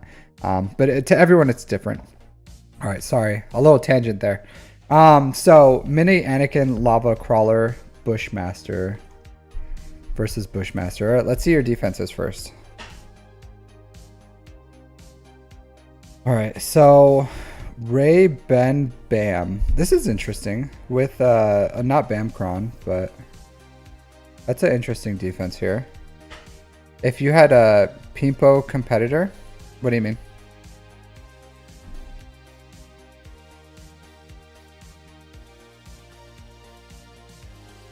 I know who Pimpo is. I just don't understand the I don't understand new career choice. Oh, no, I'm not gonna like be modding people's accounts. Pimpo is probably much better at mod. Yeah, Pimpo is much better at modding than I am. He's been playing the game a whole lot longer. So he's really good. He's really good. I'm but a babe compared to Pimpo.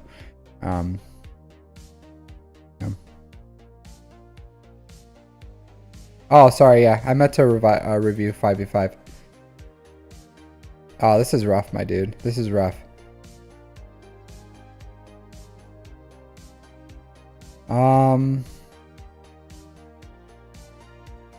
Ray. Do you have Ben now, right? You have Ben? Yeah, you do. You do. So put in a Ben variant here. I would say Ray. If you have, I don't know if you have the, yeah. So I would take out JTR. There's a, where, let me show you. GAC Insights.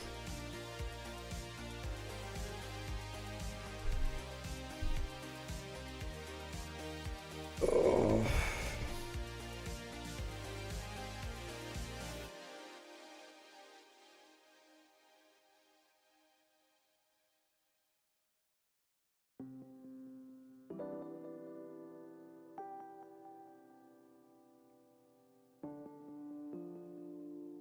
Oops.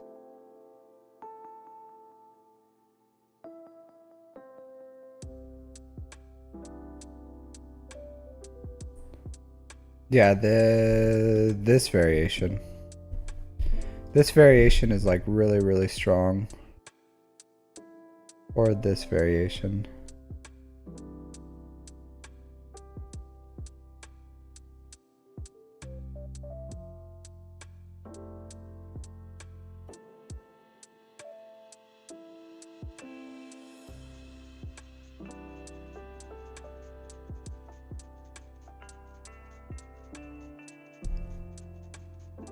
So,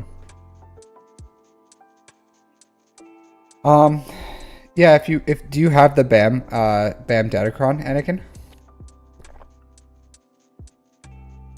But it's the Jedi variant pretty much, or the UFUs, like this one. This one's like really strong too, or this one. Okay, yeah, that's fine. You can go with that then. I would go with that for this, if you have it. So if you have that, I would go with that. Yeah, I saw you had the Paz Vizsla one, but do you have the BAM Cron? Oh, it was the Paz Vizsla one. Okay, but you re-rolled it? Nice. Alright. Seer. Yeah. Okay. Seer's strong. Seer's strong.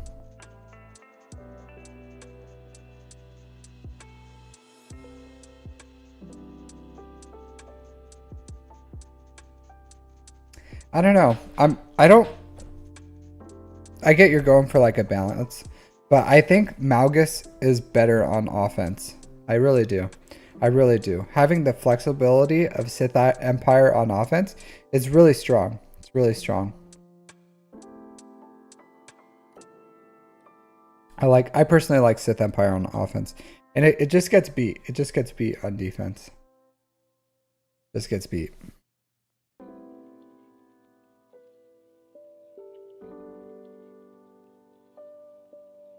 Yeah, I don't know what you're using mace for, but you could put like mace in here and make it a little stronger, I guess. Unless you're using it for something else.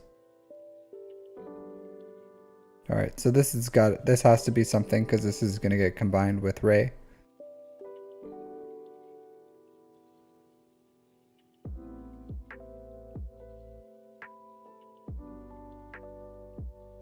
Honestly, I don't like putting Chimera on defense. I don't like putting Chimera on defense. What do you use to counter? What do you use to counter? I guess you Leviathan Mirror.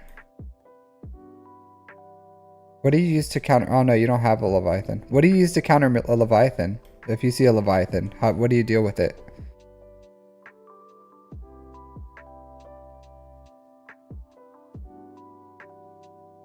If you had like a OG Kyle with the Zeta, he could solo this.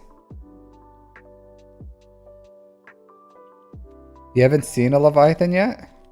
So what you have on defense isn't it's not a strong defensive ship, honestly. This on defense isn't strong defensively, but on offense, it could be almost anything. So even this variant, like TIE Fighter, TIE Advance, TIE Defender, and you have the TIE Interceptor. So like, look how dumb this played. It went in with reinforced with the B2 bomber and then TIE Interceptor. So that's what it had. That's what it had or brought in. Maybe not the TIE Interceptor. I don't know. It's being a little weird right now. But yeah. Like, so look at how dumb this game or this fleet plays. Yeah, so I would take this on offense. This is an incredibly strong team on offense. It can be executors, it could be leviathans, it could be negotiators, it could even be like everything. It can be like it's a little risky, but you have the bomber, but you can take it against profundities, I guess. But it's a really strong fleet. So yeah, I would take it on offense personally. This is fine.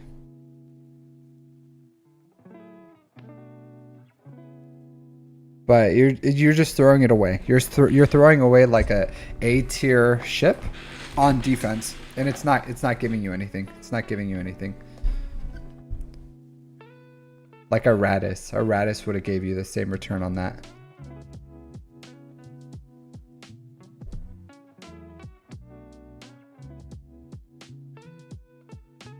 So go with Finn. Yeah. Now that you have this separated.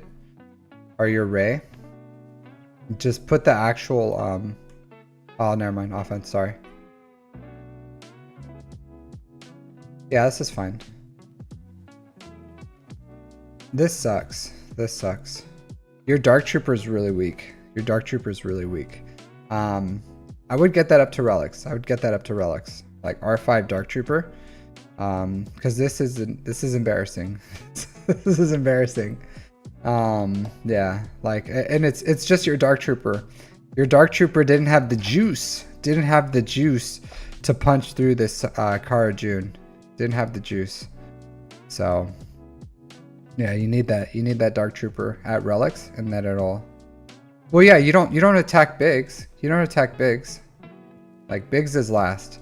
Biggs gets the business from Dark Trooper. Like, if you had Dark Trooper, right, you could have gone all in, just killed Cara, Kyle, Wedge, and then just Dark Trooper, just one piece, just bah on Biggs, and Biggs folds like a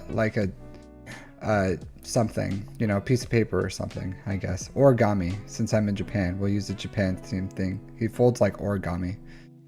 So like, but if you like AoE and then you trigger Biggs and then he takes a turn and then he's like boom, and then everyone else starts going because you start feeding them turn meter, and then they run a train on you, like, yeah, of course you're gonna lose.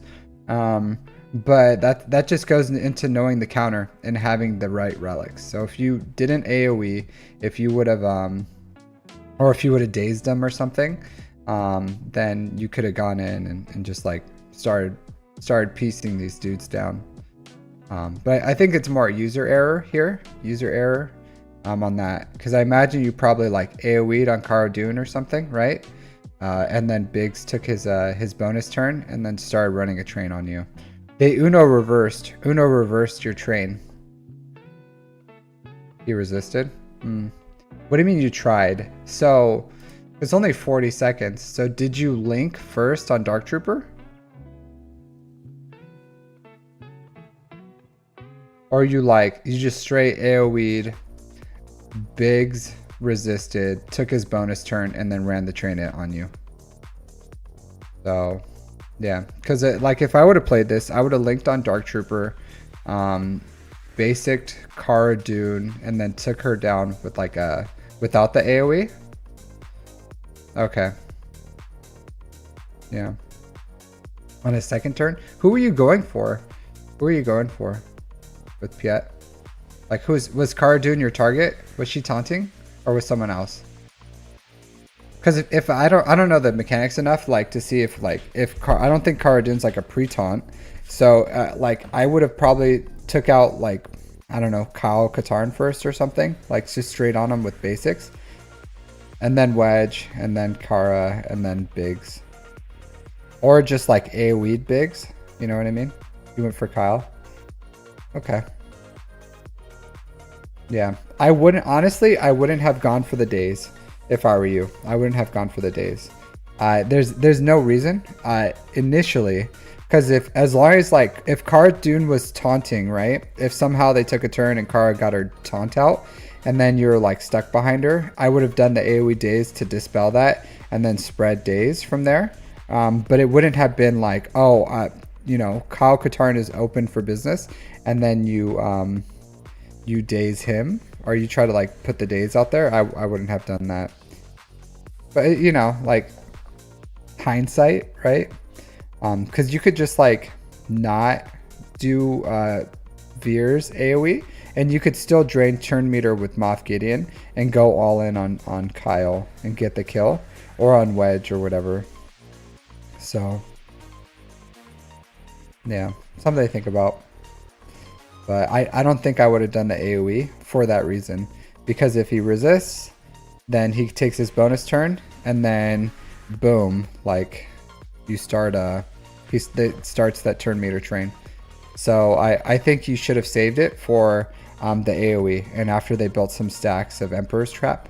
But just you know, for the future, honestly, you could have just gone with this in the first place, because especially with your Dark Trooper, I wouldn't take these teams against like things that are risky, because this is still a great team. It still has the ability to punch up, but the Kyle Katarn Cara Dune with Mara Jade, if not played correctly, then this happens. So, and then you just lose out on banners, and you lose out on a whole team.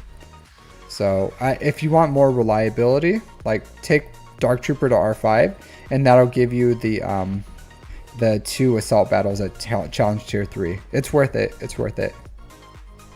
Yeah, this is an easy win.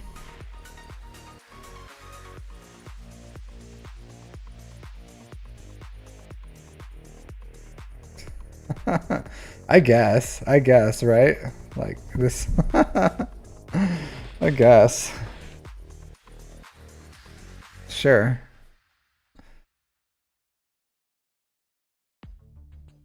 All right.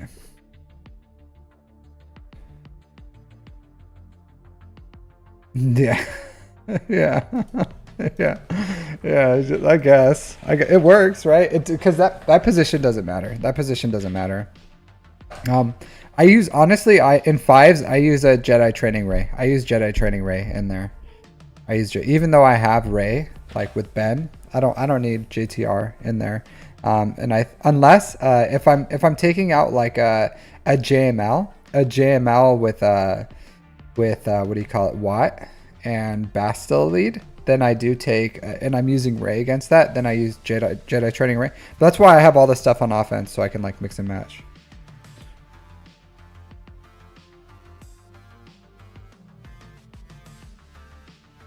Yeah, this sucks. So yeah, this battle essentially lost it for you. Maybe 20. Yeah, 20 battles. Yeah, maybe it did. Yeah, it happens.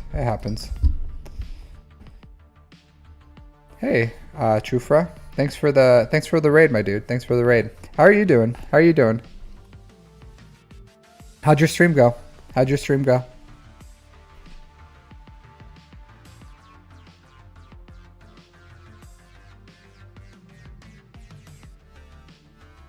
BEQ, bro. Beck, bro.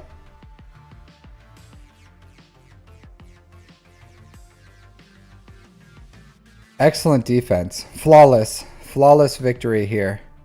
You got the moral victory here. You just demoralized them. Hey, yeah, Dakota Honecker. I got you. We'll see if I can get through these.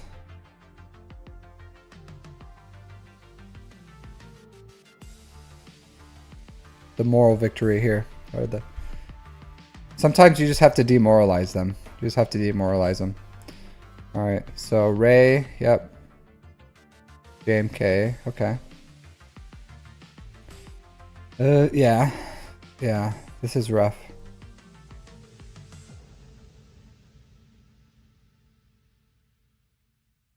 Qui-Gon. Cool. Glad Qui-Gon can pull it out for you. Yeah. Always demoralize them. Sometimes it's hard. Sometimes it's hard. Sometimes it's hard. That's a mind game. That's a mind game.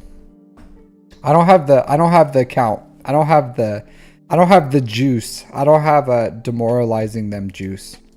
I just don't have it. Not until they hit my fleets. Hey Elliot, how's it going? How's it going?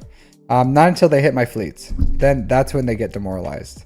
So they're like, this is easy. This is a great day. And then they hit my fleets and then it demoralizes them. So yeah, this is good. Yeah, you take care, Body Breast. On your way out, if you would like and subscribe, I would greatly appreciate it. It's trying to hit that 1,000 subscribers on YouTube. But thanks for hanging out, my dude. Maybe next time we'll catch you. Next time we'll catch you. Lure them to your ships. Yeah, that's my plan, my dude. That's my plan. That's how I win. That's how I win. Make them all nice and comfortable.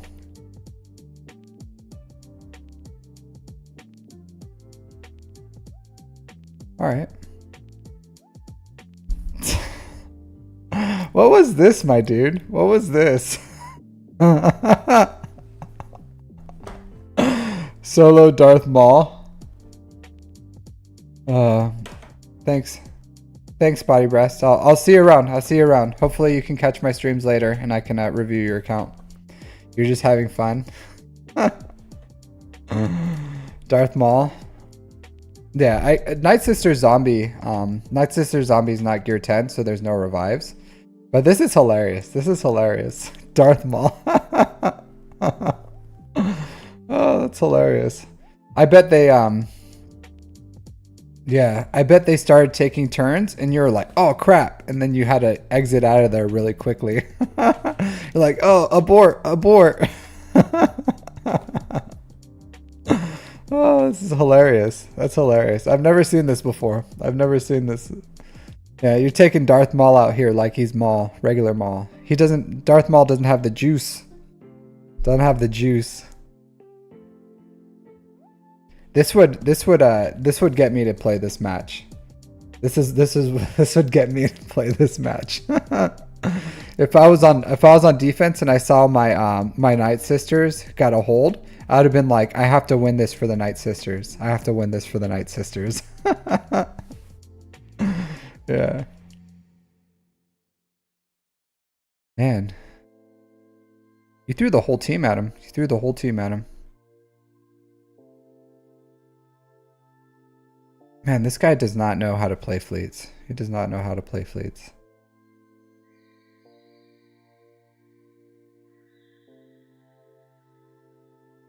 This is unfortunate. Unfortunate. Oh, double loss. Malevolence. Oh. Wow.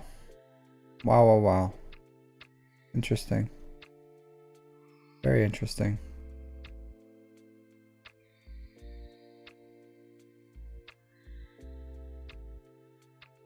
Okay, let's see you round 3. Against Revan, the 22nd Revan. Nice little win here. See your defense, how it held up. Alright, so you put JMK on defense. Cool. The JMK and Prey, I like it. Oh, they took it out. They took it out with Padme and Commander Ahsoka Tano. SOKR against Rey, yep. Seer against Malgus. This was not a good matchup for them. This guy does not check swgoh.gg. Malgus is like a direct counter to Seer.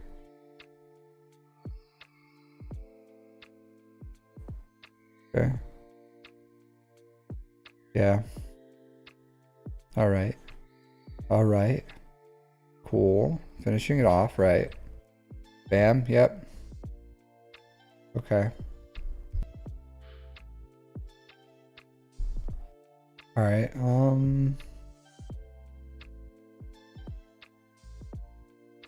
Cool.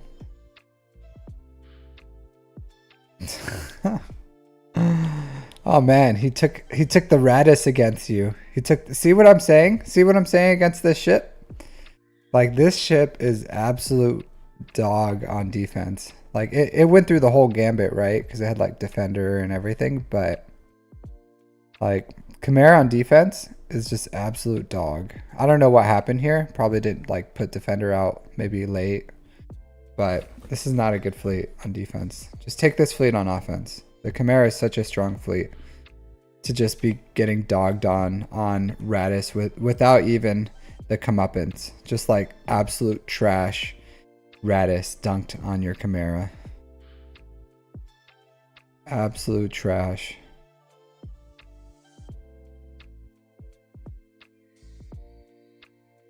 Yeah, solid. Again, if you have the because you're seeing this kind of often. So if you have OG Kylo with the Zeta, this is an easy 59 banners for him.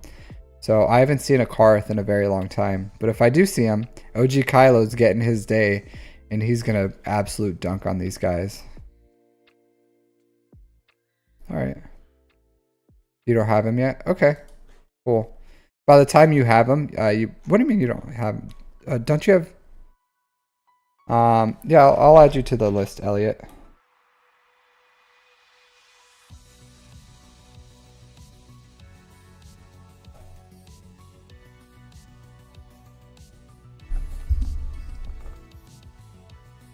All right, cool. Dunking on Qui-Gon Jinn with Omicron. It's like a garbage one, but still, okay. Oh, you don't have him Zeta'd? Yeah, it's not like a priority Zeta whatsoever. But I farmed the SOKR naturally, you know, like over time. So, oh man, this is. You have your cojones. You got some basketball sized cojones, my dude. Basketball sized cojones to think that you were about to duo Rex Phoenix with Thrawn and Vader. Like, you really thought that you were just gonna come out here with your freaking basketball sized cojones and double dunk on the Phoenix with freaking Thrawn and Vader. Like, you thought that was gonna happen, my dude. You thought that there's no way this, you had like negative chance of that happening here. Negative chance. Yeah, you're like, oh, Thrawn's getting his payback now for for losing that. But there's no way. There's no way. This is such a bad matchup for them. Even with like Kanan and all the dots, that just like heals these guys right up. There was like zero, like negative chance. Like with a Relic Rex, if this was like a Gear 7 Rex, like maybe Gear 7 or something, yeah, then you maybe like a Gear 7 Rex, and you could like one piece him with Darth Vader. But like, you really thought I bet you're like, I'm a big brain this. I'm a big brain. Like, look at my massive brain. No one else knows that these Phoenix are really trash, and I'm gonna destroy these rebel scum. Like, you really thought that was gonna happen. You really thought. You did. Look at this. Look at this guy over here trying to duo Phoenix here with Thrawn and Vader. Oh my, jeez. Oh man, the Hut Cartel one. Yeah, all these Hut Cartel bonuses are just gonna, you know, like Darth Vader's gonna ramp up his 5% damage to absolutely dunk on this massive team. Like, it's not the best team, but still, like, you thought you were just gonna dump on Captain Rex. This guy is so strong. You learned a lesson that day. You learned a lesson. I think this was probably your first time experiencing a Relic Rex, right? Is this the first time you had to deal with Rex on defense? Because I feel like if you actually faced a Relic Captain Rex on defense, you would not have even thought of this. This wouldn't have even like come to mind. Yeah, because there's no, this is like negative chance here this gets dunked on so fast, right? So maybe you like took your merciless massacre, you just healed them up a bit, just kind of pissed them off, and then they just ran that train straight on Big Daddy Darth Vader and Papa freaking Thrawn over here. Just got a train ran on them by the Phoenix. So you thought that was gonna work.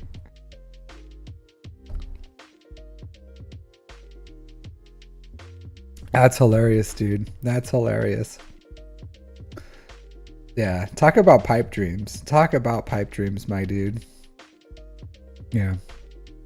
I see you respected him. I see you respected him. So you're like, oh, Phoenix? I dunk on Phoenix, no problem. Then you're like, wait, what's happening? Abort.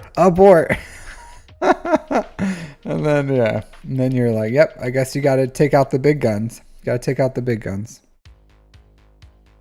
Hilarious. That's hilarious, dude.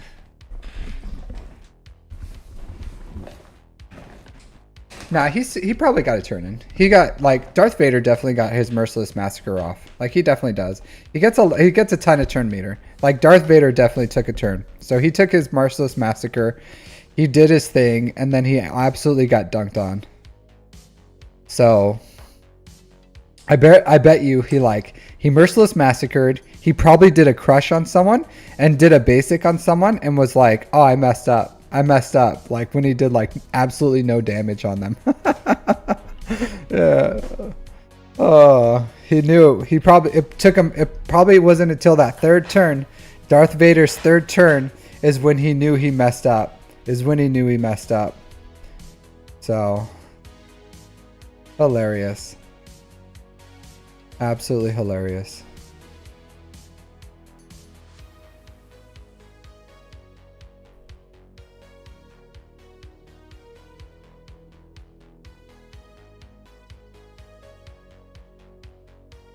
But you won, my dude. You won. It didn't cost you. It didn't cost you the match. So the JMK and Prey defense is actually pretty strong. So yeah, I think I looked at this already. Yeah. So not bad, dude. Not bad. Overall, don't underestimate Phoenix with Rex. But not bad. You just need I would change your fleet. I would change that out. Like Chimera is really strong on offense and really weak on defense. So change this out to something else. I don't know what. You can even put like Radis here or something. You can put your Radis there if you want to. It wouldn't be a big deal. And it'll give you another fleet to take on offense. So I think you would see improvement with that. Just change out this one and put in like the Radis or something. The Radis is perfectly fine. Radis. Do you have the Radis?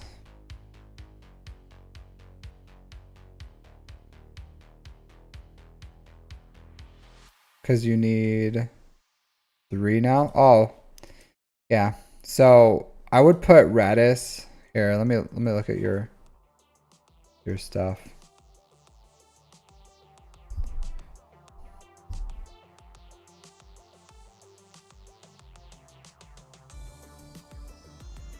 So on defense, I would just put your Radis, Negotiator.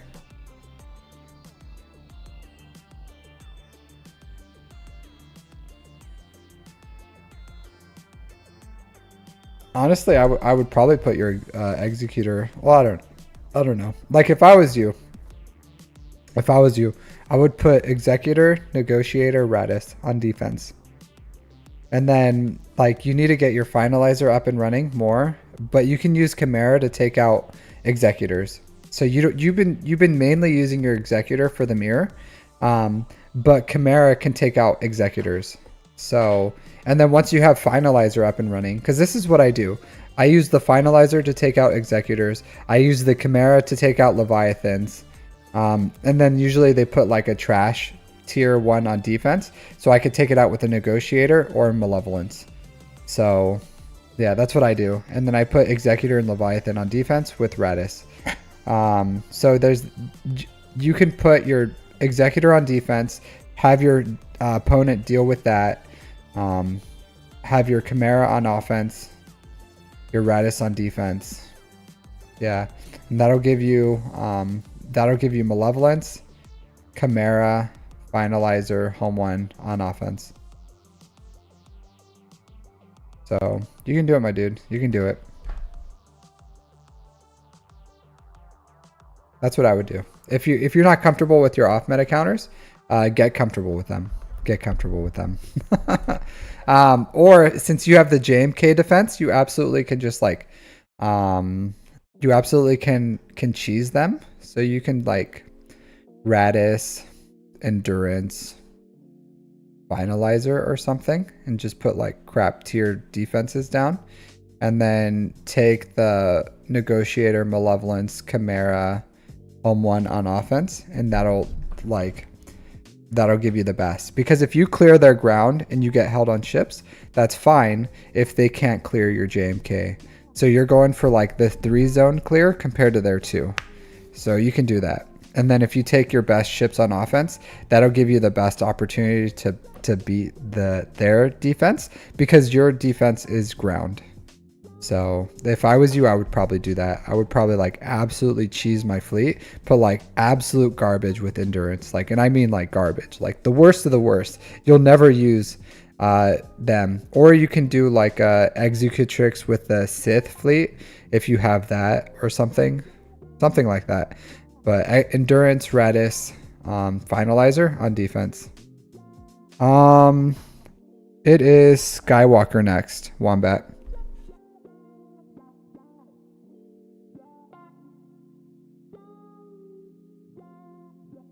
Without Fury, not really. Once you have Fury, it has kind of the same survivability. No, SOKR is not a good defense. So, yeah. But your defense is fine on ground. Honestly, Anakin, your defense is fine. If you could take out, I would take out Shock with JMK and put in something like, I don't know, Padme or something. I don't know. If you have her. So just something stronger. I would say like look at the insights and see what's the best holding JMK. But I don't think it's the Shock variant.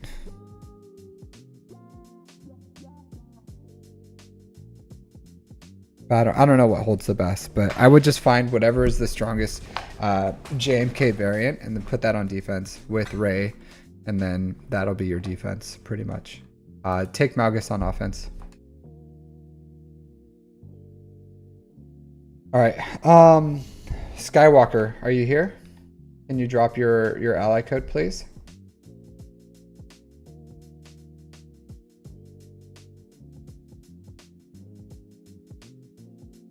Cool.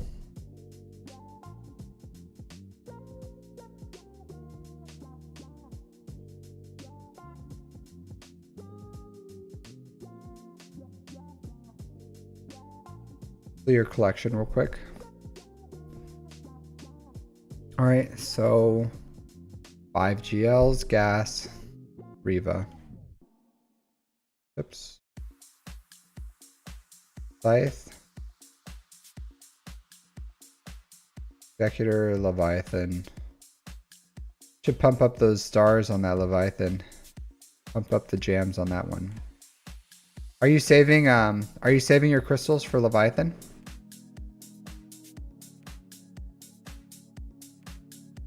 If you're not, you should be. You absolutely should be. Cool. I gotta collect my energy real quick. Before. As much as I love you guys, I don't love you guys enough to miss out on my energy. You know, I gotta get that infusion of energy. You know what I mean? I'm like, oh, need that free energy. What absolute dog? 2? 2.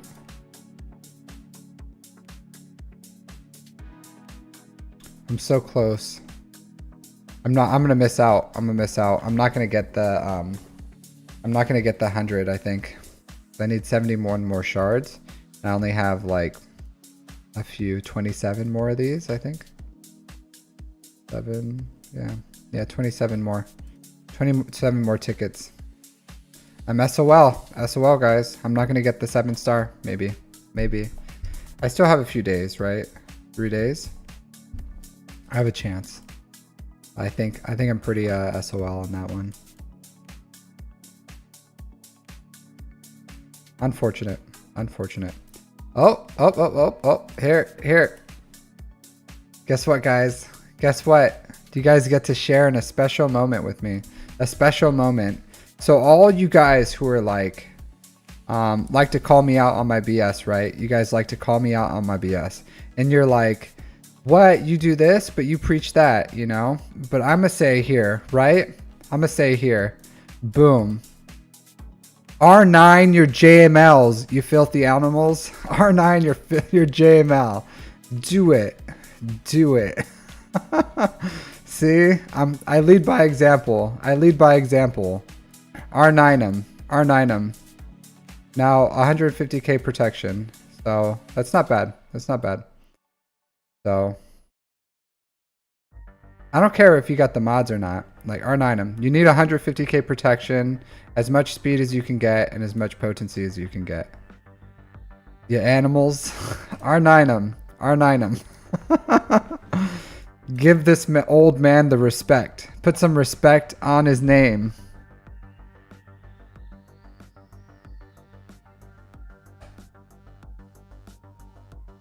A month or two ago? Thank you. Look at my diamond and square for my JML? You want to look at my diamond and square? Are you trying to check me, Wombat? You're trying to check me and be like, does this guy even know what he's doing? Is that what you're doing right now? Is that what we're doing here? Wombat? All right, you want to look at my mods? We'll go through my mods, right? So here's my square. So I have 11% protection, almost 5% potency, and 23 speed. Is that good enough for you, Wombat? Does that hit the Wombat special? Is that what you're looking for, Wombat? Is that what you're looking for? Not 5 rolls of protection. Hot roll style. You want me to roast myself? This one didn't hit as well. So only 4 hits on speed and 5 hits, but 10% on protection. But you know, I do have better mods here, but like this one has 27 speed and 11% protection on Bosk. Yeah. So look at this one. Look this one on Bosk. It has 5%, 27 speed, 11.3% protection, but it's a health, and I don't have a health triangle, so I had to compromise here. And then I also have where's my Malgus? My Malgusy. Not that one. What did I do with it?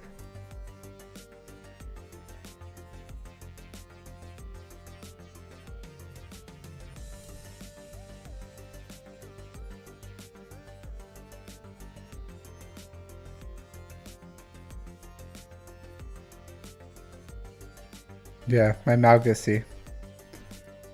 This one. Yeah, so this one. Is almost 13% protection, 21 speed. This one's 11% protection, 27 speed. But again, their health. So, and this one just wasn't good enough.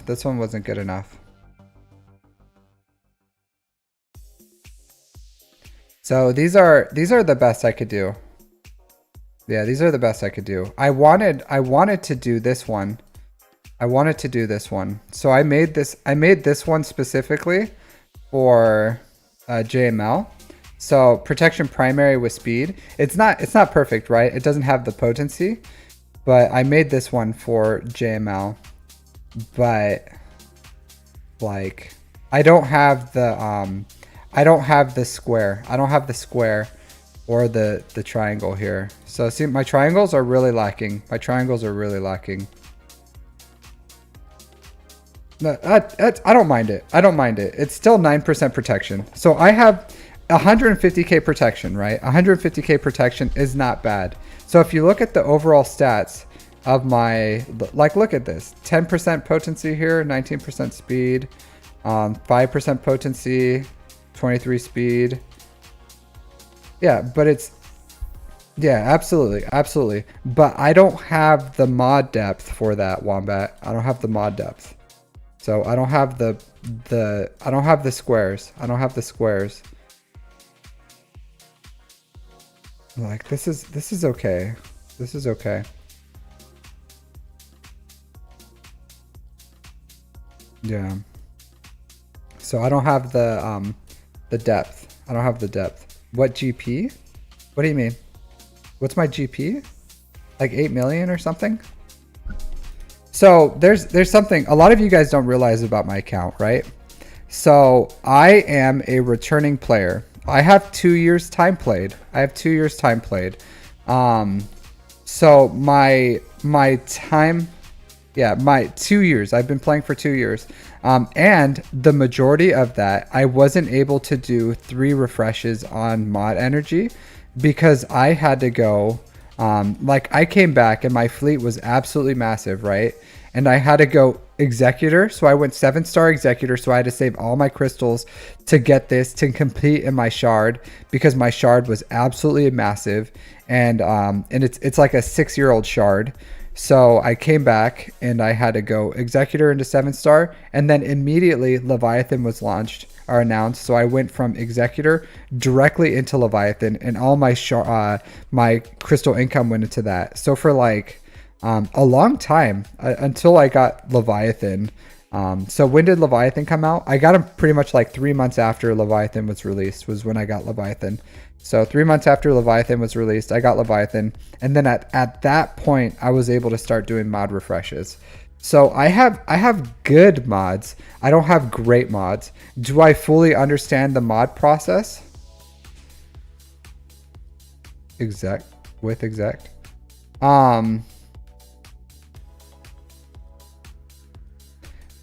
don't use the Leviathan counter I don't use the executor Leviathan counter. So I have Leviathan and executor on defense, and I go with I take the Chimera to take out Leviathans. But if you're telling me, Wombat, like, why didn't I use the executor counter? Like, it's because my account is built off of efficiency. So I'm an efficiency farmer. That's how I farmed. Yeah, Chimera with no scythe. You can do it. It's a 2-shot, but I beat it. So if you need, check the tapes. Check the tapes. So I've gone against 7 stars. I've gone against, like, that's what I do. It's a 2-shot. I can beat lower star Leviathans. Yeah. But I beat them. So I full clear them and they don't full clear me, and I win. So I put my executor and Leviathan on defense, triple attacker, and I put the Leviathan on defense. If they don't clear my Leviathan, then I win. Or even if they clear it, a lot of times I beat them on efficiency. So yeah. So I'm holding in Kyber, or I'm climbing in Kyber 3. So it's not if you know what you're doing, Wombat. It's if you timed the speeds right. So if you get the IG to go before executor, then yeah, you win with the triple attacker. It's not a hard counter, but you just either have to slow down your executor or you speed up the IG 2000. It's not a big deal to me because I'm not taking the executor on offense. Like, I put it on defense with the Leviathan. Boba start. I've never used the Boba start for Leviathan counter. But it does, for me, it doesn't matter because I'm putting like in fleet I use the Leviathan, right? So I just mirror the Leviathan for my fleet. For Grand Arena, yeah, on Grand Arena, I take the executor on defense with the Leviathan because I have a ship's defense. So I put my best ships on defense, and then I take off meta counters to counter, Profundity, executor, and Leviathans, and I beat them that way. So yeah, you can, if no one has a way to beat them if they don't know how to use the Chimera or whatever. Both. Both Wombat. Like, it depends. It depends. Like, on... A lot of people like to put the Dorito with Leviathan because it has the best counter for the Scythe. But I've seen it all. I've seen Mark 6s. Yeah, I know what you're talking about starting, but I've seen it all. Like, I face a different opponent every week. So every week, I face the Leviathan pretty regularly, and some start with the Dorito, some start with the Sith Fighter, some even start with the Mark 6 for some reason. So yeah, I've seen it all. I've seen it all. But that's just my that's what I had to do. That's what I had to do for it. Everyone's a little different, right? Everyone's a little different. But for me, that's what I do. All right. I don't know how we got into all that. But let's jump into this. Oh yeah, I had to finish my stuff here. Let me still finish it. Yeah. So moral of the story, R9 your JML. That's the moral of the story.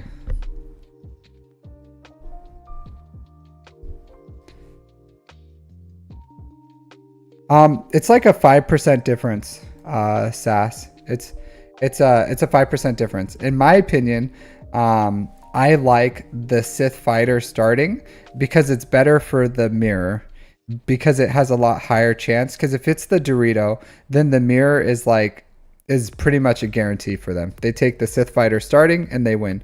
At least with the Sith Fighter, if you have a faster one, RNG can go with you.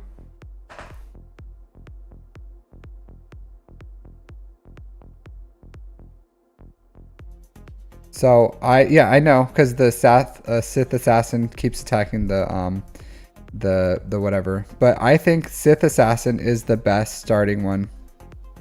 The best start for me, in my opinion. A lot of people put the Dorito out there because it has like a 5% better chance of holding against the Chimera. But I think it's better to start with the Sith Assassin because that 5% difference is not make or break, but it's yeah, of course. That's why I'm saying my opinion is this. Yeah, I'm glad Dorito are depressed, Wampa. That's what I'm here for. I'm here to shame you into action. That's what I do. I shame you guys into action. So that's just my opinion, man, Wombat. So everyone has their own opinion.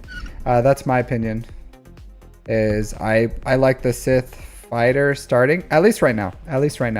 That's what I've been going with, is Sith Fighter starting. I think it's the better holding ship. So, but you know, that's just my opinion. Maybe it'll change over time. I don't know. But everyone has their own opinions. So that just happens to be mine on the Leviathan. All right, let's see. 5v5 defense. I said 5%.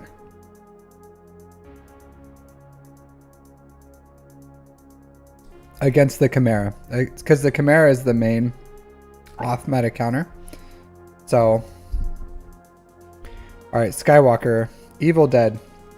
Skywalker, what's your main defense for or what's your main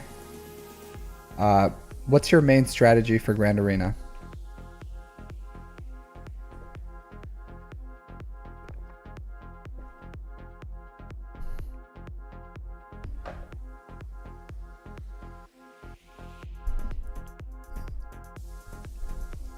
So, defense, you got Jabba, Rey. Looks like you have a strong defense. Yeah, you have a strong ground defense, my dude. Jabba, Rey, JMK, on Mothma. Okay. Padme. All right. And then you just didn't attack. So you won against Jabba and then you just stopped. All right.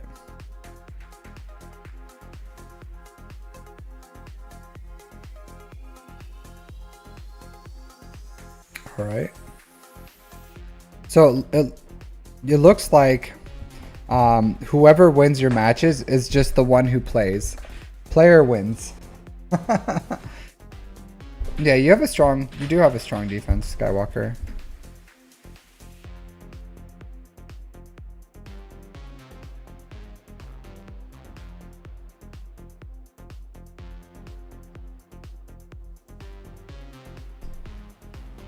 This is a nice one. Oh, Rebel. Yeah. Protection up. I personally like the ability block one for Scoundrels. So I use the ability block Prawn for against Lord Vader.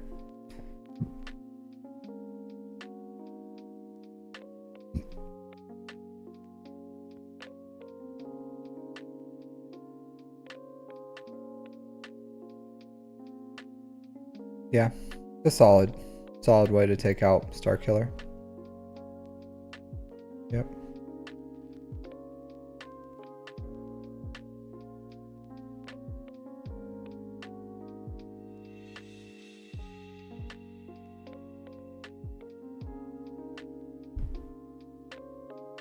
This was I've had bad luck, honestly.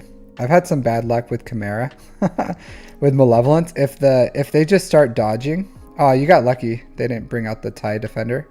If they brought out the TIE Defender, this may have been a wrap.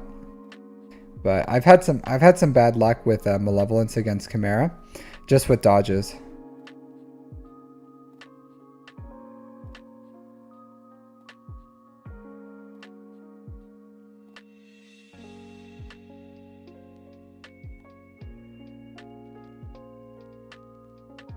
Yeah, we do Wombat. It's a Scoundrel Cron or ability block. That's why I said it. That's why I said I like to use the ability block one, is because it's available currently. So, yep. Otherwise, if I don't bring up, I don't say like, oh, I like to take the thick cron, right? I like to take the plus 15% for all dark side characters, plus 15% protection and health ones. So I only, if I talk about Datacrons, I only talk about ones that are actually like currently, because we're talking about the next season of Grand Arena. So I wouldn't bring up a Datacron that is like outside of what they are. Yeah, but I built a few Scoundrel ones, and I have an ability block one that I use for for bounty hunters for Lord Vader. Another one you can use is the refresh cooldowns on basic one for Scoundrels, which I really like that one for Dash Han Chewie. Like Dash Han Chewie with the when you use a basic, you take a bonus turn. So Han will like shoot first and then take another bonus turn so that you can like stun another person. And then you can go with Chewie, and then he'll use a basic and then take a turn, and then you can go Dash, where he'll like shoot someone and then take a bonus turn. So I really like that Dash Han Chewie one. It's really strong for the 100 bonus turns for the Datacrons.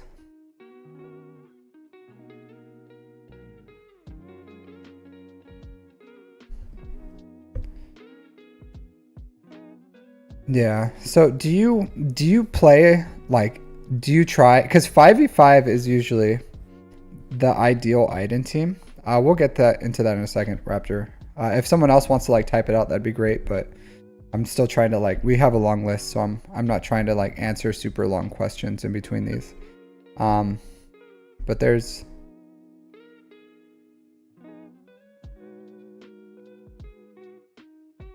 take my time. Oh, thank you, Sir Savage.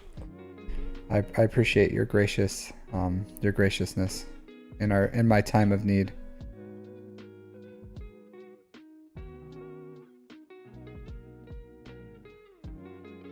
It depends. So the ideal one should have what's his freaking name? The new one? The Imperial Remnants. If you're putting out on defense, if you're putting out on offense, it doesn't matter as much.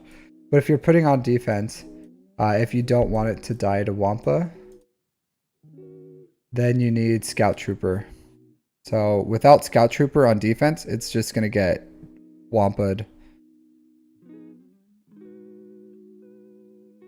So without Scout, it's definitely not the ideal Iden team without Scout. You can go double tank, Scout, Death is good, especially considering range should go with his core with Veer's troopers. So I would say probably that, like Storm, Shore, Death, Scout, Iden.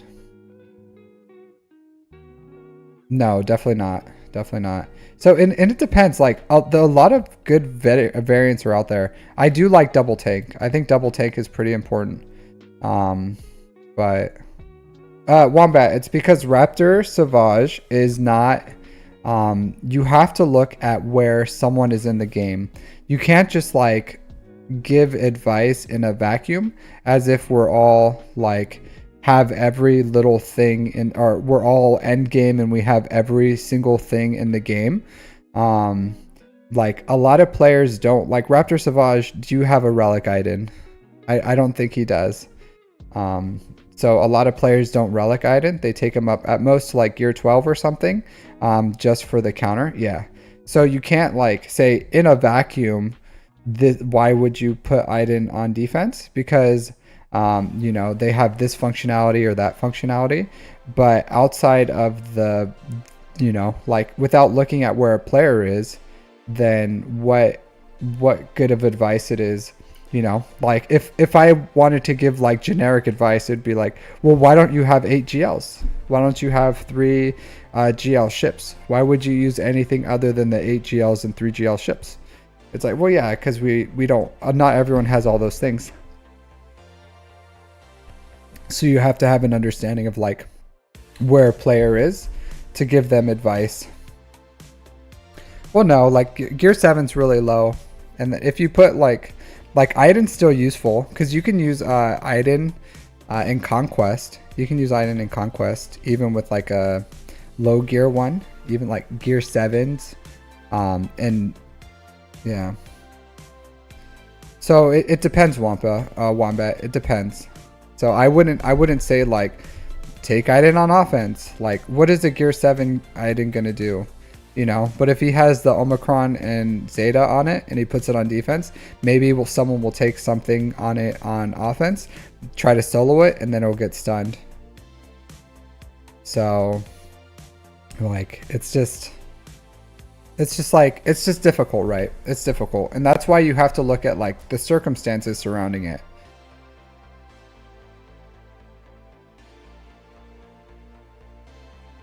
So Skywalker, if you're, what determines how much effort you put in a match? Like what determines it for you? Is it time? Or like what, or like if your opponent doesn't attack, or what's the determining factor for you that is going to determine if you want to like actually put in the effort on a Grand Arena match? Because like you got 300 here. Let's look at your offense. So okay, so this one is okay. So this like you're just like, okay, I can't beat this. So we talked about this before. But you can't put like Hermit Yoda and Jolie here on offense because every time she basics these guys, she's equalizing her health with everyone else. And with this variant, you like target her down and burn her down, but she's like attacking these guys and equalizing her health, and you're never going to burn her down. So here, let me find.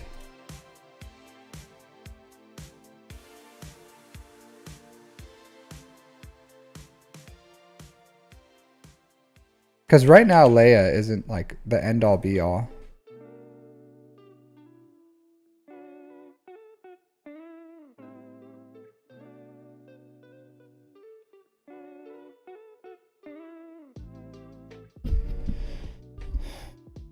Man, these are really low percentages. Really low percentages.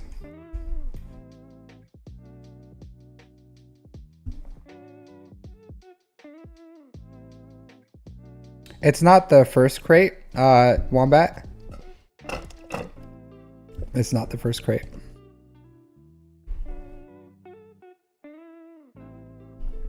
I think it depends on the crate. How often do I do GAC reviews, Wampa? Sometimes. So I've been playing around with my schedule. So I've been thinking about doing GAC reviews on Sundays, Sunday mornings for me, and then Wednesday nights for me. Because Wednesday night is my, like, nighttime is when my normal time for streaming. But it's really hard for anyone in America. So probably like Sunday mornings will be my GAC reviews, Wampa. Sunday mornings, more than likely. For me. So Saturday nights for normal people, Saturdays. But for me, like right now.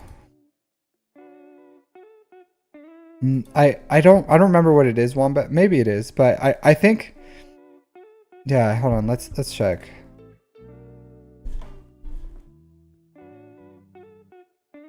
Yeah, that's what my memory was like third crate was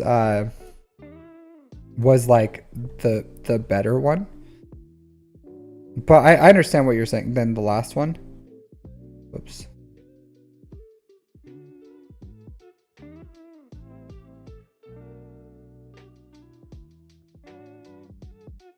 All right, Depressed Wampa. Take care. Sorry you couldn't sorry I couldn't get to you. But Skywalker, I would say the biggest thing with you,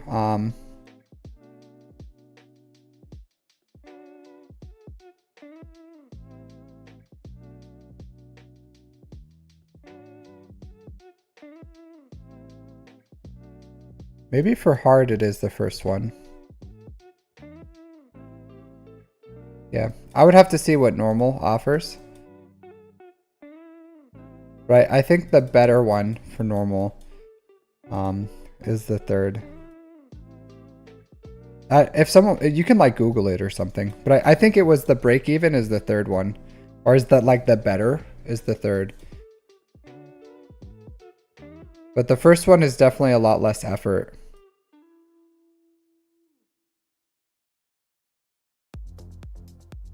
I don't know, but I remember it was something like third box, but it's like really easy to get third box.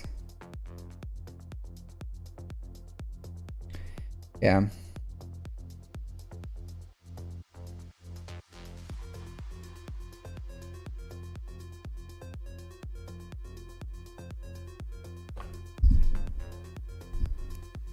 So really low percentages either way.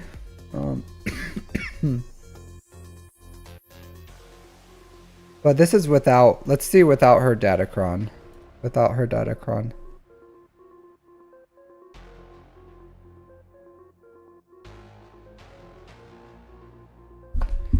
Alright, so without her Datacron,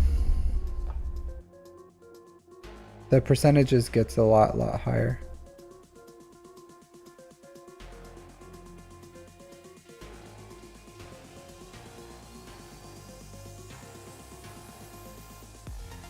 So the battles are a lot less, but I think once we see the data on what it's like next season, once this Kron is gone, Wampa, or I'm sorry, Skywalker, I think you're gonna have a lot easier of a time dealing with Leia, because once her Drogon Kron, or now that her Drogon Kron is gone, I think Leia shouldn't be a problem for you, and you can use oh, you don't have Jedi Knight Cal Kestis. But I think SOKR beats this. If you have SOKR on offense, this could be Leia. Yeah, but I think the yeah. So I think the worst. I think the biggest thing for you is just like playing, like play the game.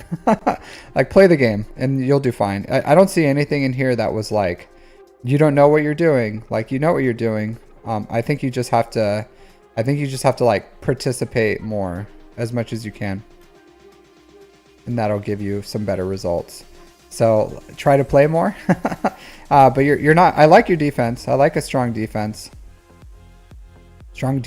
Also, yeah. Also, you could take Jabba if you want to take Jabba beats. That's how I beat Leia. So you can take Jabba, and then that'll take out the. That'll take it out. So, explain it. It's not that hard, Elliot. So if you just without her Kron, SOKR can beat Leia. I did it in 5s. There's like a video on it in one of my earlier ones, but it's not a very difficult fight. You just keep Drogon stunned, and then you work on Leia, and then you kill the sides with swipes.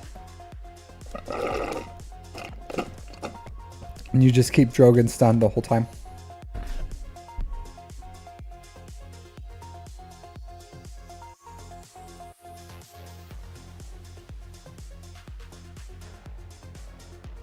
Yeah, maybe it was 3rd. Yeah, but this beats Leia really, really easily. This is what I beat Leia with, personally. Like I use Jabba. I use Jabba to beat Leia. So, but you can use SOKR. I don't know how reliable it is. I've done it. I've done it in a pinch.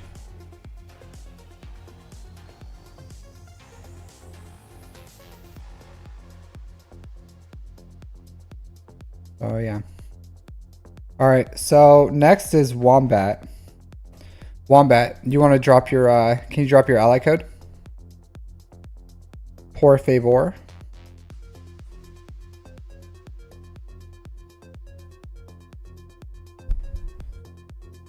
Cool.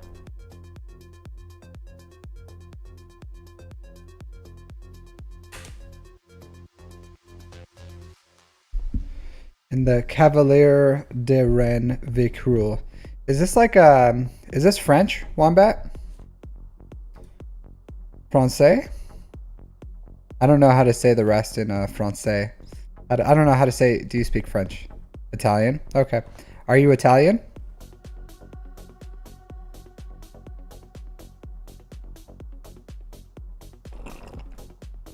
No? Oh, okay. Are you European? Look at you. You're on a climb. Just Italian guild?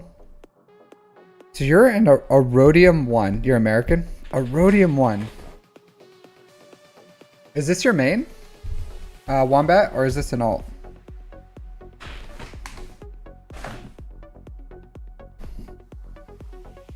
Main? Okay. Yeah, the way you talked, Wombat, I thought you had like a massive account. A massive, right? I don't know why. I don't know why. The way you talk is as if you you have like absolutely everything. You're like, why don't they just wail out? Why don't they just, you know? Why don't they just start wailing? Yeah. I don't know, my dude. Just the way you talk made me think you had like this massive account where you're just like, why don't the poor just eat cake if they don't have bread? Why don't just eat cake? Just eat cake if you don't have any bread. All right. All right, cool.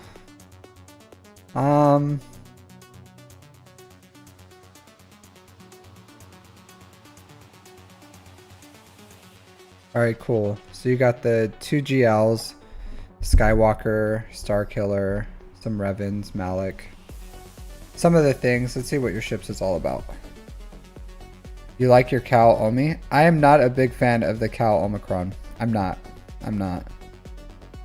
I think it's kind of a waste. I don't like your General Grievous. I think you should take him at least to gear 12. I'm sure like this ship is fine, right? It still like does things because the Malevolence is a really great fleet, but it would greatly appreciate you taking him up to at least gear 12 and putting this is some Grievous abuse. the... What is this? What is this, my dude? What is this? You don't use GG? He's a pilot. He's a capital ship pilot. Man, take him to gear 12 and at least like put him. Why don't you use this ship? What is going on here? You haven't needed it. You haven't needed it. It's a fantastic ship.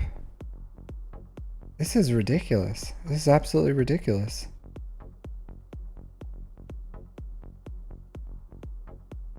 I gotta do this, my dude. We're gonna take a little break from the GAC. We're gonna take a little break from the GAC reviews because I gotta look at this account real quick. I gotta look at this account.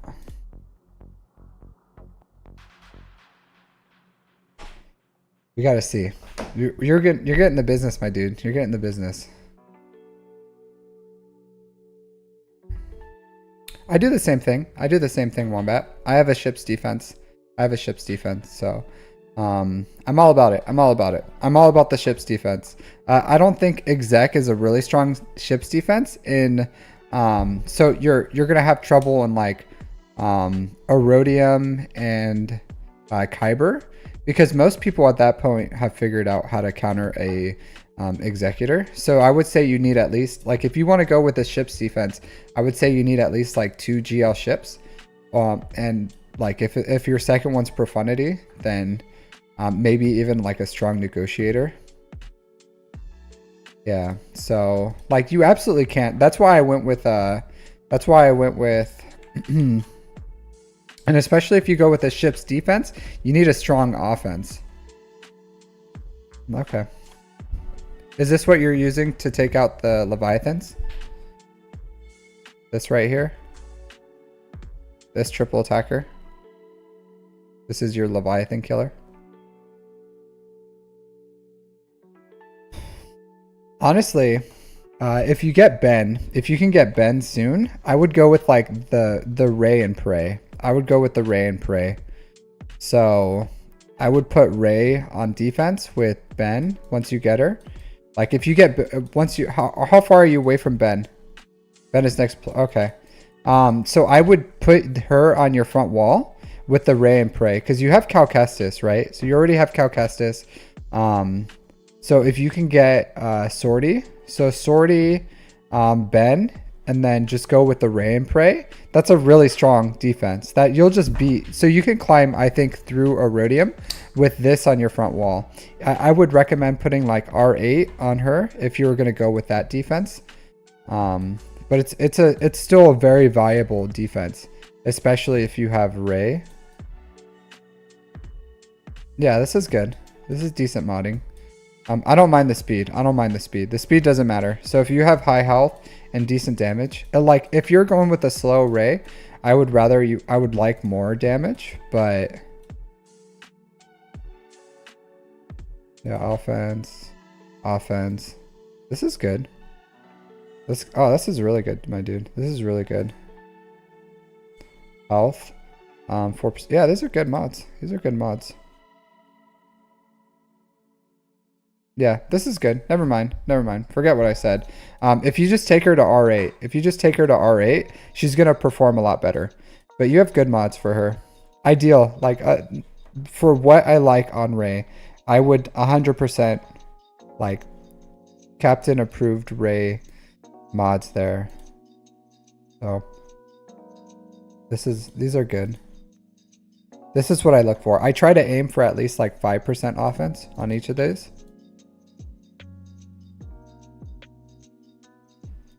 Yeah, I did the same thing. Well, I take everything on offense, honestly. But since you don't have a Leviathan to give a real ship's defense, I would say the Ray and Pray is a good viability, is good. Because a lot of people are just gonna lose to it, like just lose. They'll throw JMK, they'll throw everything at it. Lord Vaders, they'll throw like SOKRs, and they'll still lose. You can probably even do it with this, like the Mandalorian, and if you have a what do you call it? Quill and whatever else, you can do that too. This is a perfectly, I would say even right now, like throw this on defense right here and you probably would get holds on this. So Bamcron on defense really isn't strong. Like it's not that strong. Bamcron gets beat by Jedi Knight Revan. So and Treya can get just like Treya's strong, but a GL's just gonna clear her, like a GL or Malgus or something. So this will beat GLs. Like this will beat GLs. So I would go with something like this. C is fine. C is fine. If you have like Watt, if you have Watt. So here, let's look at your mods real quick. Yeah, this is fine.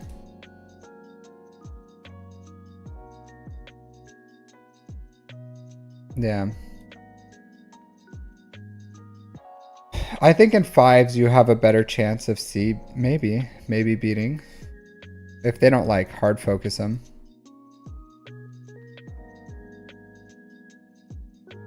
Yeah. And that's the problem. How far are you away from because what are you farming right now? So you're pretty close to SOKR. So you should have SOKR soon. Ray beats JMK for you? Okay.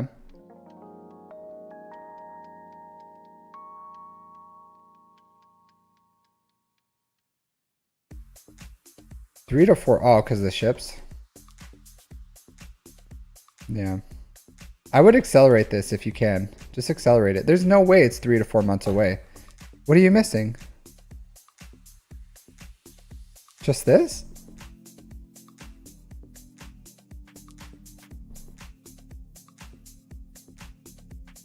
How about this? Once you're done with Ben and Bane, because Ben and Bane are gonna take, yeah, Ben and Bane are gonna take a lot of your resources. So you don't have to accelerate the finalizer, right? Because you're about to unlock Ben and Bane, and they're both gonna take a lot of resources from you. So you're not gonna be ready for SOKR anyways. So you're perfectly fine. Just slowly build up your finalizer. Put all your resources into getting these characters like fully juiced up, and then you'll be fine. You'll be fine. And then you'll take C on offense, Ray on defense. 12k and refreshing Ben? Ugh. That's rough. I just slowly got Ben, honestly. I just slowly got Ben. I don't know. I think you should, after SOKR. So I say this a lot, right? This is the first time you've been here, but I say this a lot. I think you should go for Jabba. I think you should go for Jabba. If you go for Jabba into the 20, so if you go SOKR Jabba 2024 fleet, you would be in a really strong position. You would be in a really strong position. Let's look at your mods.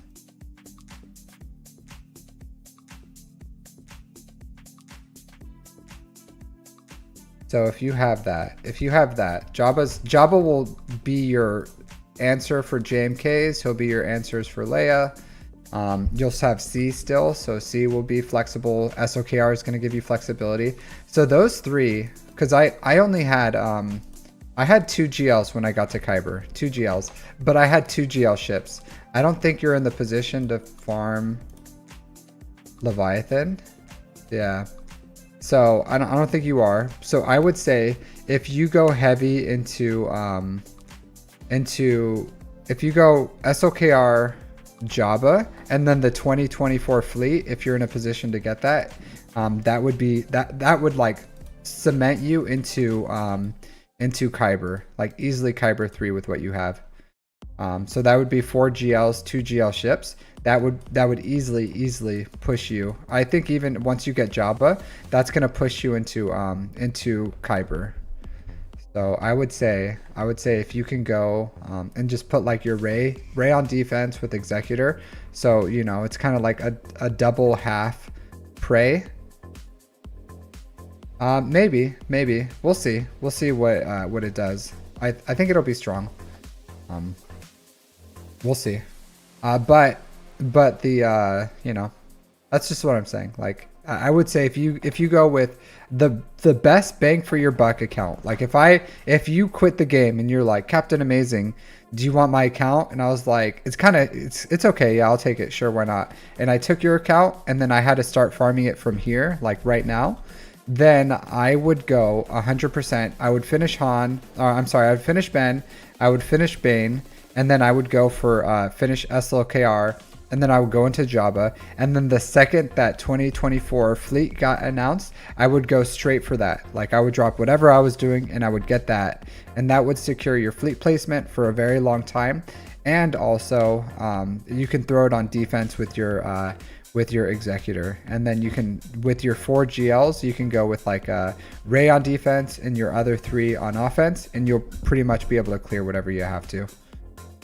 Kick being done. Oh, Jedi Knight Cal Kestis. Yeah, I guess that's like a without a what do you call it?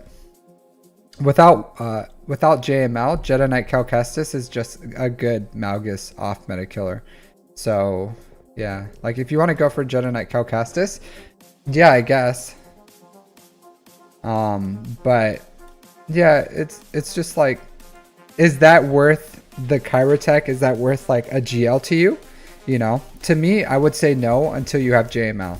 Like if you have JML, so if you go Jabba, JML, Jedi Knight Cal Kestis, then that's good. But I wouldn't because if you get Jabba, you're really close to JML.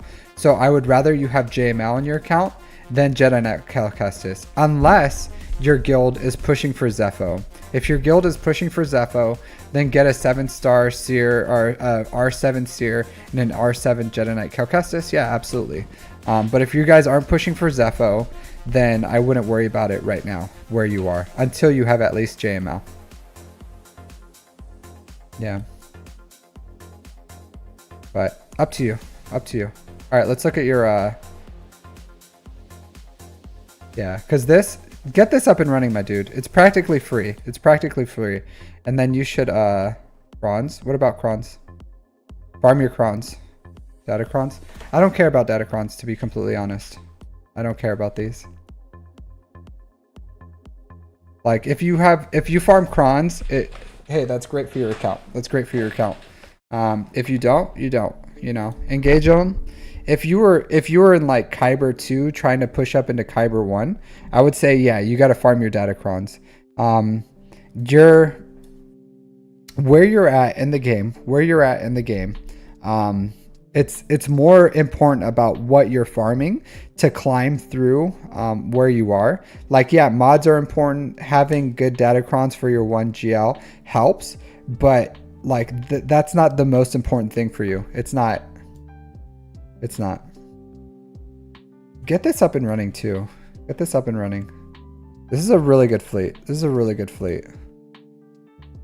And you have like, yeah, get this to 7 stars. Get these to gear 12 at least. Like it's practically free. There's zero Kyrotech involved for these guys. Just take them to gear 12. Put some mods on them. You don't have to 6-dot the mods. Just put normal mods. 5-dot mods, level 15 on these guys. And then it's a really usable fleet. It's a not just usable, it's a really great fleet. How's your Iden team?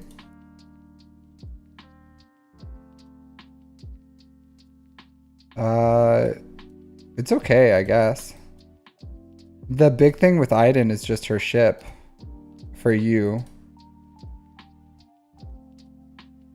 Oh, not Sith, whoops. Just her ship. So yeah, like this is good. So you can take out Leviathans with this, at least make it into a 2-shot, or you can take out Executors. So this is good.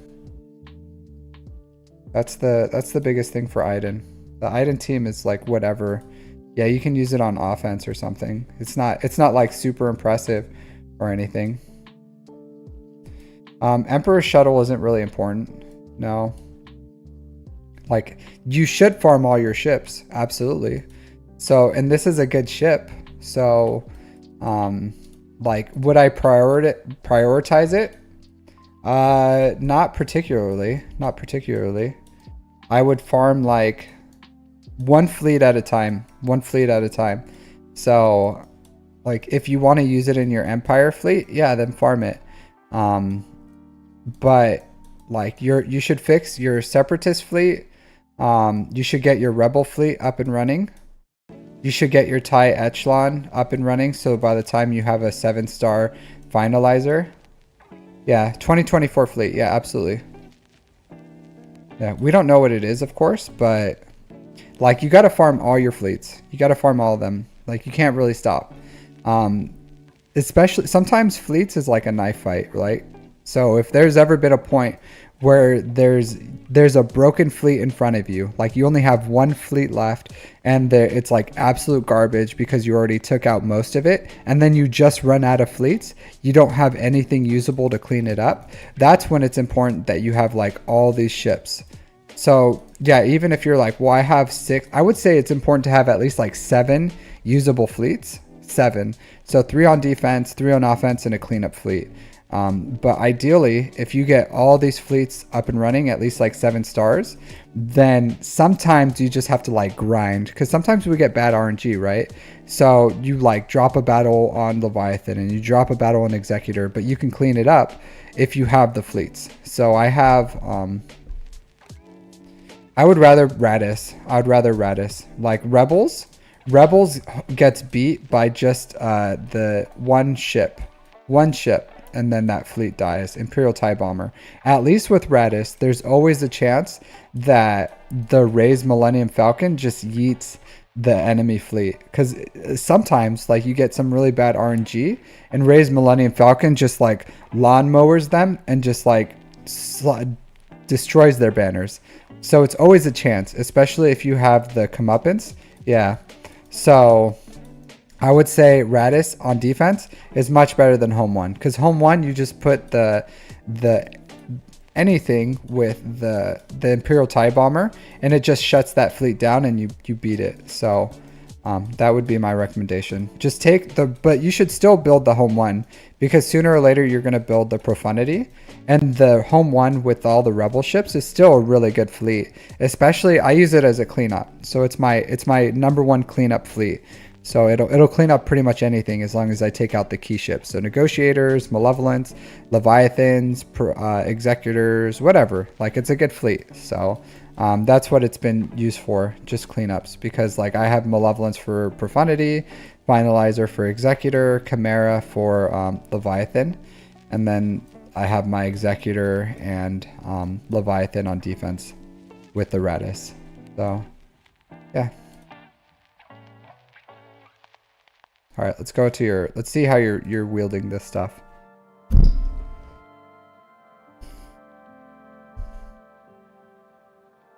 But you should absolutely still put it, and it's really minimal investment, almost free, to get that Malevolence up and running, and that's a really good fleet, even at 5 stars.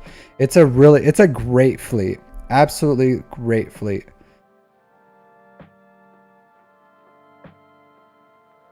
Hey, solar powered. So right now we're actually doing GAC review. I'll add you, but before I do this, I'm gonna take a quick break. I'll be right back. I've been drinking tons of water. Be right back.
All right, so before we start, I'll say for those over in YouTube, go ahead and like and subscribe if you could. It's free.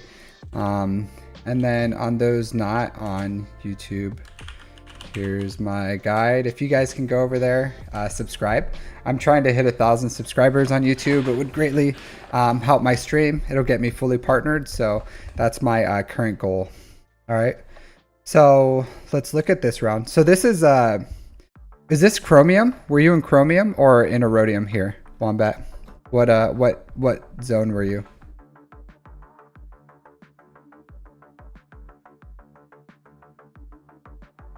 I think this is chromium, right? Chromium? Talking chromium. 6.4 million GP. Okay. Cool. All right. So yeah. So those, please like, subscribe, YouTube. Appreciate it. Really helps me out.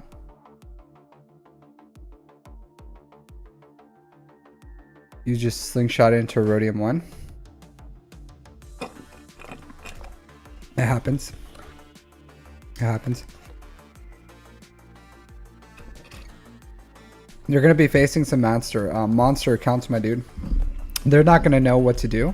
But I would say the most dangerous people in iridium are those who know what they're doing, but they're small.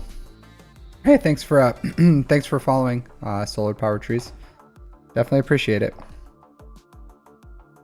All right, so let's see your defense. 4 GLs on your alt. Nice. All right, so with only 1 on offense. Nice. Yeah, that's what because I'm in I'm close to Kyber too. So most opponents I've been going against lately have like 6, 7, 8 GLs. So off meta counters are really important. Having your off meta counters are. All right, so Ray. Is this before you had Ray? Like standard Ray?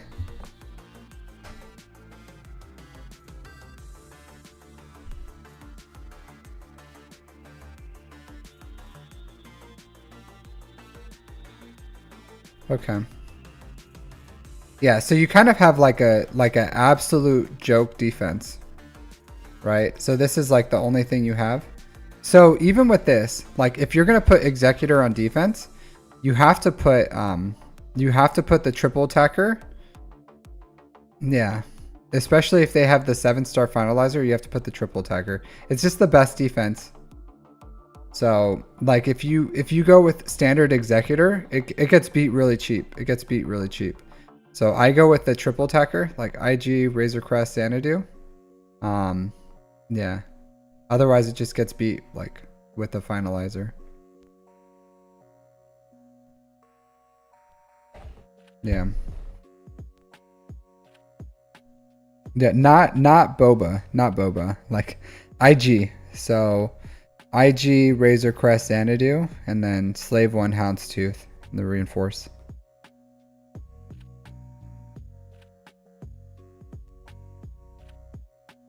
Yeah, like I said, I don't like Home 1. I don't like Home 1.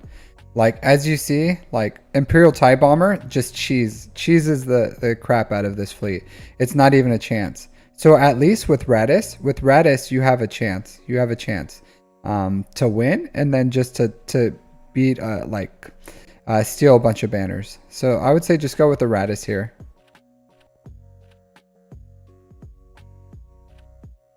Okay, yeah, so you have that 1 defense. That's it.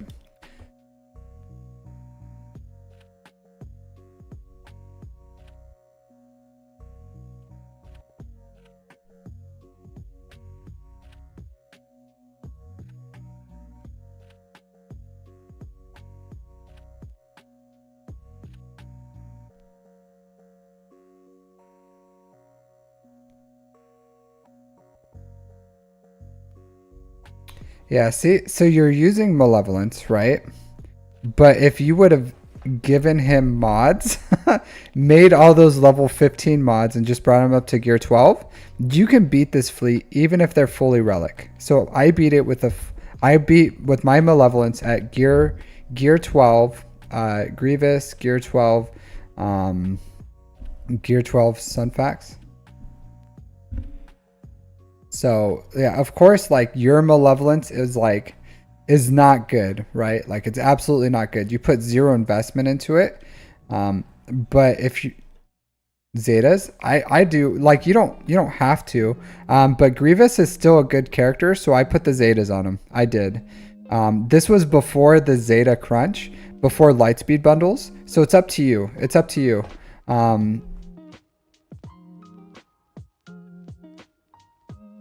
Yeah. So totally up to you. But Malevolence is it's a good fleet. It's a good fleet. So I asked you if this was your ult. You said this was your main. Oh, okay. Yeah. So yeah, that's the investment you should put, because it's practically free, right? Like it's practically free to take Grievous to gear 12, the Geos to gear 12. And just the hardest part is, like, yeah, you got to invest in the fleet, but it's worth it. It's such a good ship, even low stars. You should get this. You should finish off the stars on it, because even gear 12, I can beat fully relic negotiators. I'm just right now getting my malevolence and all my pilots to relics, not the geos,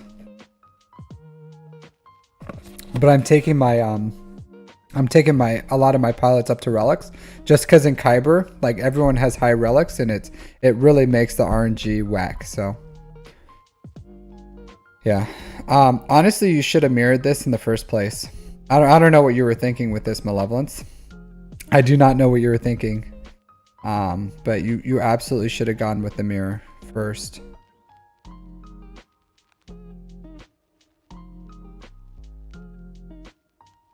Yeah, but you don't. Maybe you would have won. There's a world where you would have won that if you would have took the mirror first and you had better RNG than the defense. Like, yeah, yeah, Turamana. Yeah, I don't know. Let's look at your defense. Yeah, so your defense is crap, right? Like absolute garbage. But that's what my defense was too. That's what when I was in your same shoes, I had the same thing. Like I had SOKR, Ray, Executor, Star Killer. That's what I had. And I once I got Leviathan, I shot up into Kyber. So like if you have Ray, or actually you have C, so I guess like similar, right? So the difference was I had the GL ship, so I had an S tier defense. If you had an S tier defense, this is good. This is a little dangerous. This is a little dangerous. Yeah, C is strong. Yeah, he's strong in 3v3s defense. It takes pretty much like an SOKR or something to solo him. So he gets soloed by SOKR in 3s, no matter what you set on defense with him. But he's still good. He's still good. This sucks. If you have CLS, this isn't much. I'll show you.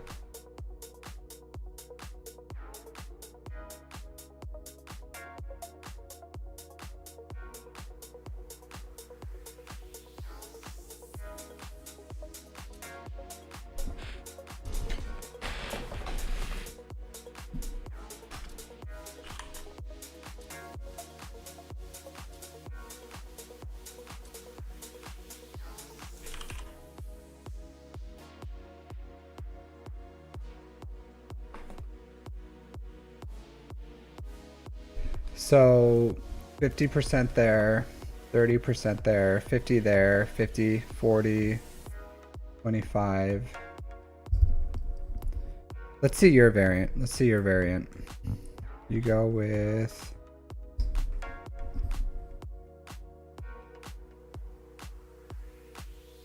Mara Jade.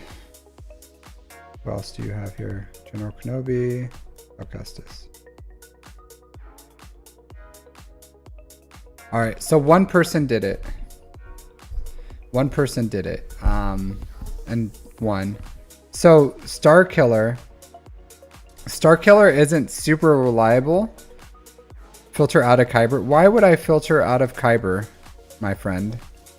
Why would I filter out of Kyber? Let's see all these garbage.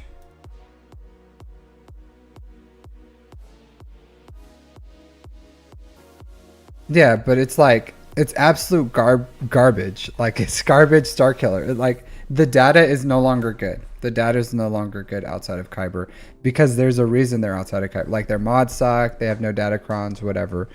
So the data outside of Kyber is really unreliable. Really, they could have no mods. They could be, you know, like, there's a lot of things. So, I'll say this. There's gonna be worlds where your star killer loses against SOKR, because it's not the best counter. It's not the best counter because, like, with shock, with stagger, with other things that just like increase SOKR's health really quickly.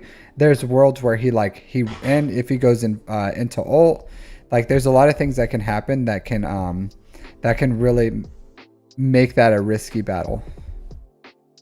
So there's worlds where this loses.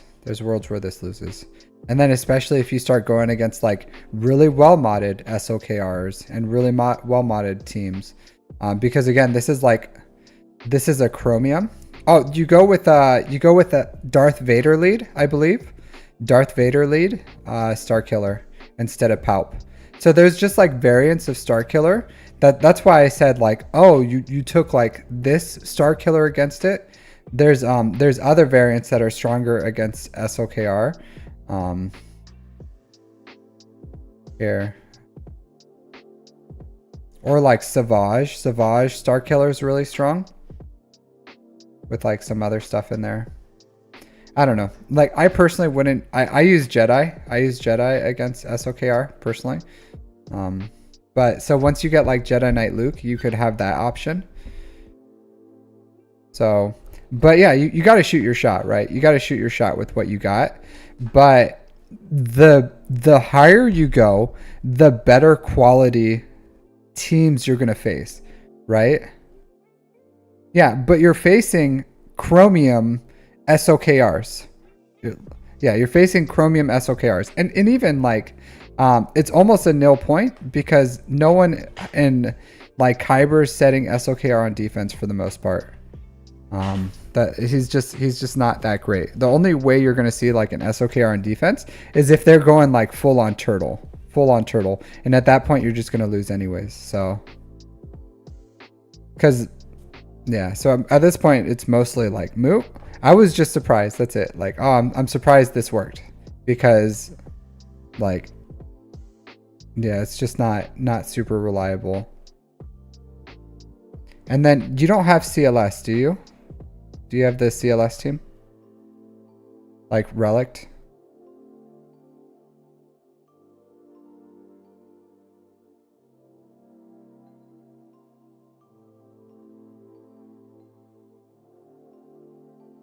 So, you have an R8 Han, G12 to R8 Han. So if you can take, like, CLS is a pretty good counter against gas, if you have them at relics. Of course, at like gear 12, it's not. Like, especially in threes, I use just CLS, 3PO, 2PO to take out gas, and then in fives, like CLS is a really good counter against this team.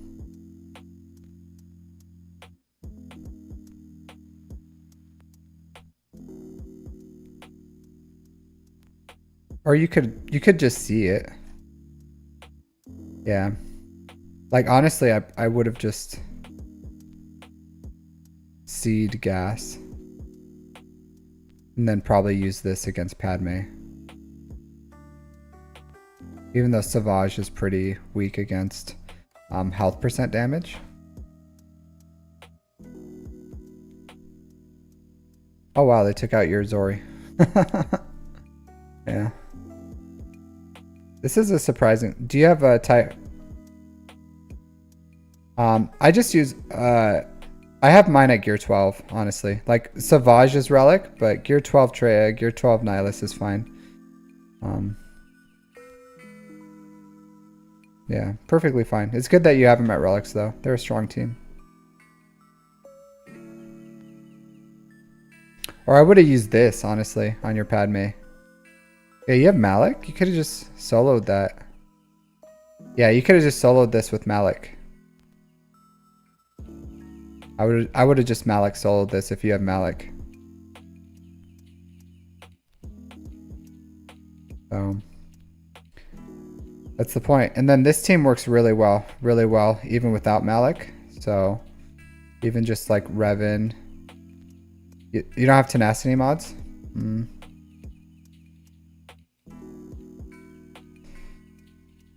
Yeah, I don't know. I know some people mod him for like survivability at the higher levels, but I still went full tenacity on Malik with protection primaries because I want the option to be able to solo with him.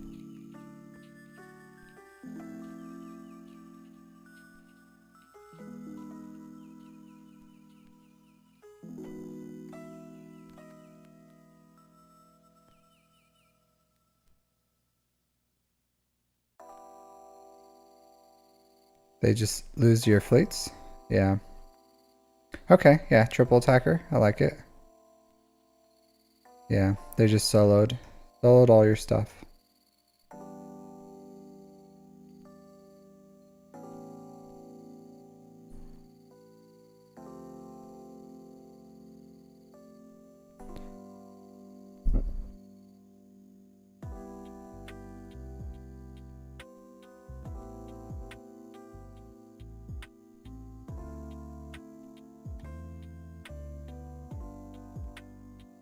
Yeah, see like how slow this SOKR is?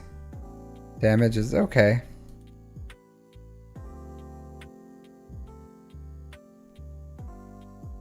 No crit damage triangle.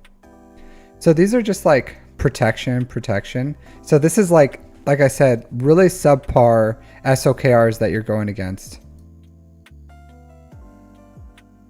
So like, and that's what I'm saying. If you go against like just subpar players, then of course you can like go and do things that are like more risky and it'll work. Yeah, defense triangle, potency, health. So like you see like these SOKRs are modded like absolute dog modding. So he doesn't even have a full speed set. He has like health, defense, health. So this one has one active set on him, just health. So that's what I'm saying. Like you're like, oh, I like smash these SOKRs. Like I dog on them. But yeah, like these are chromium SOKRs. Like chromium SOKRs. And then you may get to a point where you're like the game's going to be on the line and you're going to be like, oh, this is my go-to counter. I'm going to go with this. And then it doesn't work if someone actually knows what they're doing. So I'm not like, especially in squad arena. So because his Omicrons aren't active, I'm just saying it's not a good matchup. Like, can it win? Like, yeah, I'm sure it has like a 50% chance of winning. And then you're having an increased likelihood of winning because you have, because let's look at your mods on your Star Killer, right? Let's look at your mods. Let's see if your Star Killer mods are like so godlike that you're just like, because yeah, I get it. You have an R8 Star Killer too. Health, decent speed, good damage. So yeah, so you have good mods on your Star Killer too. So that definitely helps. And you have an over investment on your Star Killer with it at R8. So this helps. Like your modding on these characters help. But I'm just letting you know, you go against like that R9 SOKR that's actually modded correctly with a good team that's modded also correctly, you may be surprised when you drop that battle. So, and you'd be like, oh, I always win these. Like, but you have a good Star Killer, right? But it doesn't change the fact that the matchup is not good. And that's all I'm saying. So it may be good for you to invest in something that will allow you to beat these.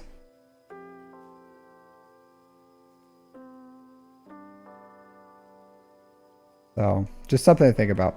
Something to think about. That was all my point. That's my point. Is hey, like, cause you can do whatever you want, my dude.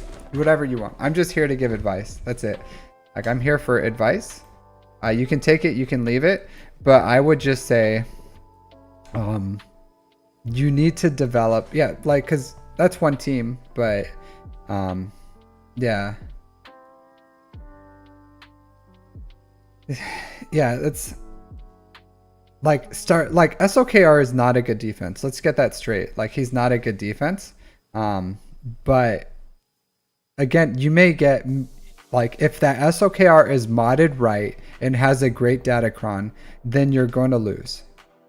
That's just how it is. But it's not a good team on defense. So honestly, it's hey, solar power trees. Yeah. All right, Ray Rock, my dude, are you still here?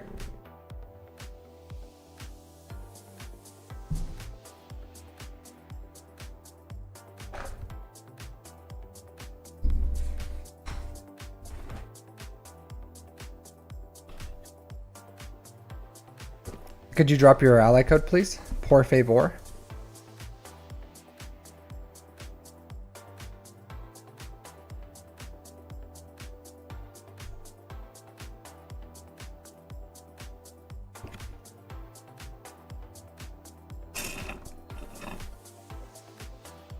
So I'll say this, Wombat. I'll say this because you seem like really cocky. I've seen much smaller accounts, and when I was your GP, I was with as much as you have in time played, I think I was climbing in through Erodium, like which is where you kind of are. But I've seen accounts that are much smaller than yours in Kyber, and it has nothing with your ability. But it has to do with like your farming path as well. So, you know, and if you're like, cause you just got into Erodium and you're like, oh, I'm the best, you know, but like, you're not even Kyber or Erodium. And you have like, you chose two of the less, like you have the arguably three of the worst GLs that you have gone for. So like, it's difficult that also have like the least return of investment for like Ray and C have the least return of investment for resources, and like SOKR is like okay because he has an assault battle, but it's better to do it with Sith, and I'm pretty sure with your Sith you can 3-star that assault battle as well. So you're getting like nothing return of investment wise on your on how you build your account as far as like GLs. That's why I said you should go for Jabba. Jabba can take out like every single GL on offense except for Lord Vader. SOKR can do that for you on offense, but Jabba also has Fennec, which gives you a bounty hunter counter for Lord Vader. So there's a lot of, well, if next time I can glance at your alt, but all I'm saying is there's options out here where like how you build your account is a big part of this game too. And I like personally like gas is a really low return of investment. C is a super low return of investment. So like all these things are just like, I don't know if you just like farm specifically for Grand Arena, but the thing is like I specifically didn't farm for Grand Arena. I farmed for like resource management, and that allows me to grow my account quickly. And then it does really well in Grand Arena. So, you know, I do like that you're getting first in fleets.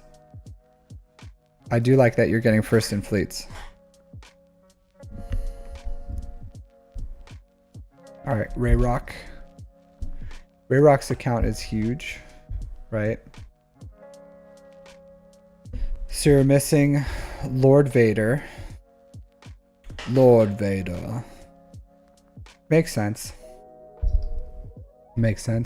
Is Lord Vader in the plans? Ray Rock? When are you gonna finally bite the bullet? When are you gonna bite the bullet?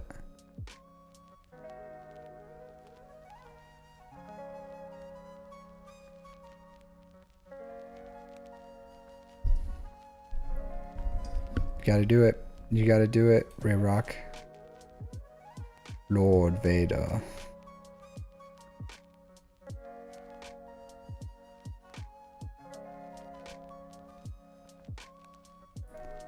Yeah. Yeah, Elliot. Ray Rock. New bone right now, Afro on the side. So never. You're just gonna keep on missing. And then Gungans, and then whatever the 2024. Alright,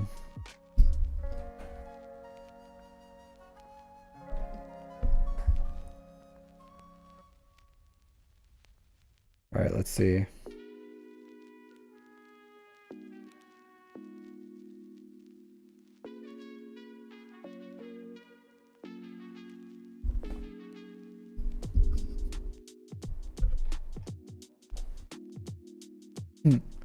R9 Kit Fisto. Does this guy actually have an R9 Kit Fisto?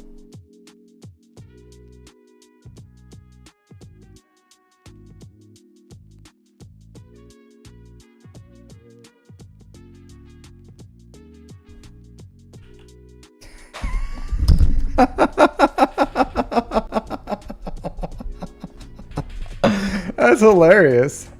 That is hilarious. Look at this guy.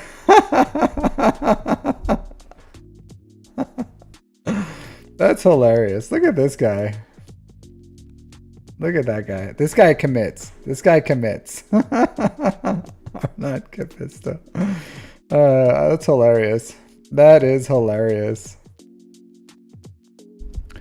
I guess all that power from his R9 Kit Fisto didn't transfer into winning the Grand Arena though. That's unfortunate. That's unfortunate. Is the Kit Fisto modded well? Not as well as I would hope. If I was gonna meme my account, I would have put 6 dot mods on this. I would have had some better mods on here. Very disappointing. He did not commit. He did not commit. Very disappointing. Didn't commit to the bit.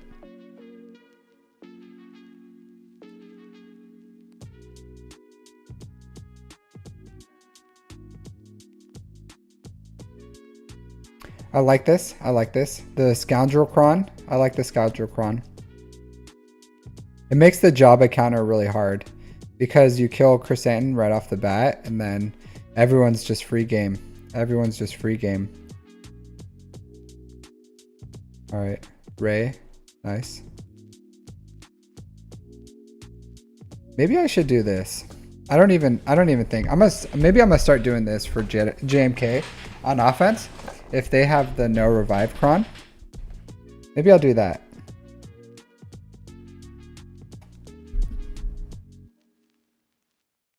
We killed Sortie, but you know, the team's still functional.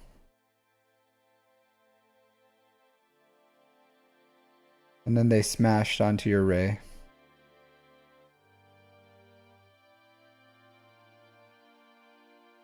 No tank. He went with the Barris. He went with the Barris. Yeah. Hey, Frankto. How are you doing, my dude? How are you doing? How are you doing today?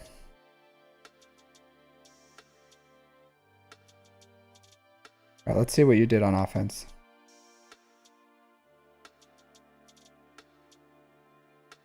Oh, this is rough. You're having some crepes? Did you make the crepes yourself? Are you a baker, Frankto? Are you a baker? Because I heard you talking about pie too. And now you're talking about crepes. And it's like, if you're having late night crepes, it's not like you can run to the late night crepe store. So did you make that up yourself? Did you make those creepies yourself?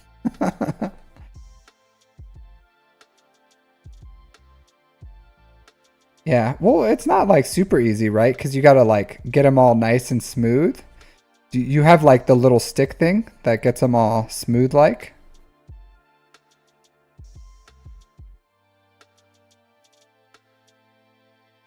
We're gonna turn this channel into like a food channel.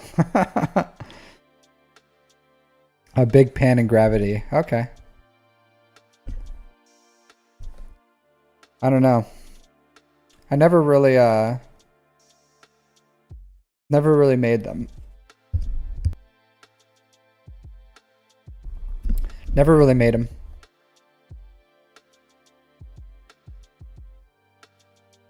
So with this, I don't have Grievous, so I don't use Grievous to counter. Yeah, we did. This is I'm gonna make a second channel just for food. Yeah. First it's ribs, now it's baking.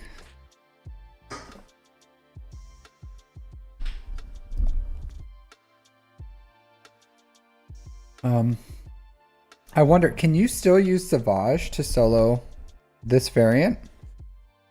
Let's see.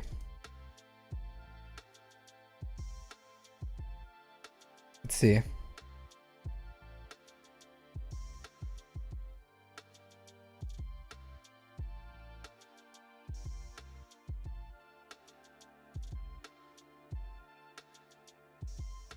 I know Drogon hits really hard. Really hard. So yeah. Drogon does. Drogon does. What was on here? On Chewie Chewbacca. On Chewbacca.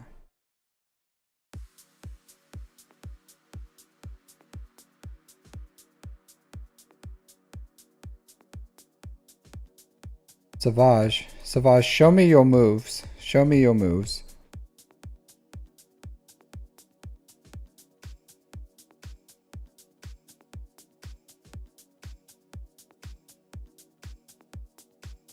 No one tried it.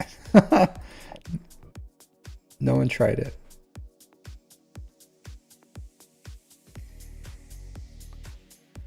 But you could have used this variance. You could have used it's pretty expensive. It's pretty expensive. But there's any variation of Treya would have beat it. But pretty expensive. Pretty expensive. Yeah, I think oh, it has Drogon Kron too. Drogon Kron. Yeah, I would have used like Treya here or GL, honestly. What's up, Frankto? It's a 5v5. We definitely don't have 6v6 coming up, but we have 5v5 coming up. Yeah, so we're looking at the 5v5 from last season.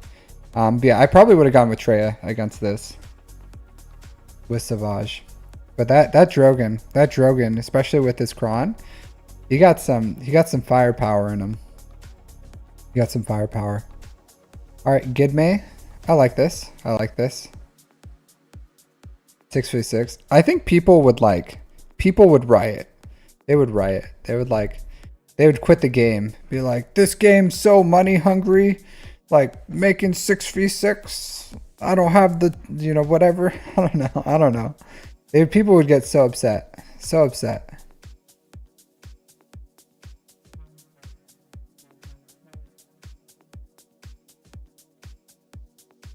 Could you imagine 2v... Hear me out. A live where like 4 live players playing 2v2. How crazy would that be? How crazy would that be? It would be the grandest arena. The grandest arena. Even live 1v1 would be pretty difficult. Yeah, 7v7. Wow. I'm glad Grand Inquisitor was able to like eke this out. Sometimes Grand Inquisitor really slaps. Yeah, Jabba against Leia. That's good.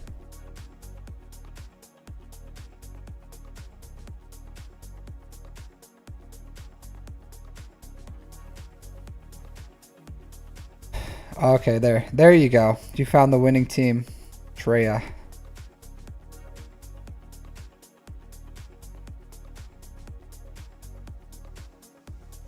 That sucks. Yeah, 10 minutes before. So you play on a tablet too? I play on a I use an iPad when I do Grand Arena. This is clean upable if you take out the B2. This is a pretty hard counter with Marauder. I just my blue stacks crashes like randomly. Like I'll be just changing menus and it'll just like crash on me.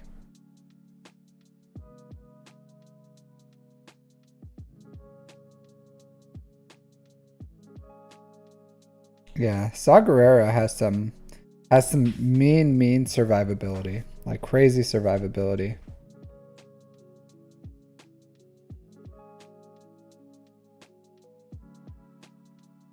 I don't know what a snow throne is, Frankto. I don't know what a snow throne is. I don't know if I'm too scared to ask. Unless you just like live in the winter. Somewhere where like it snows a lot. Oh, I get it. I get it. Because you're a Wampa. Because you're a Wampa. I get it. I get it. Sorry.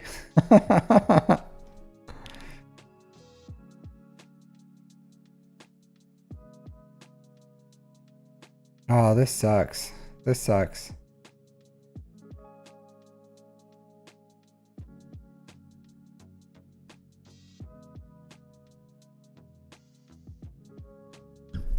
I'm not a big fan of the cold. I'm not a big fan of the cold.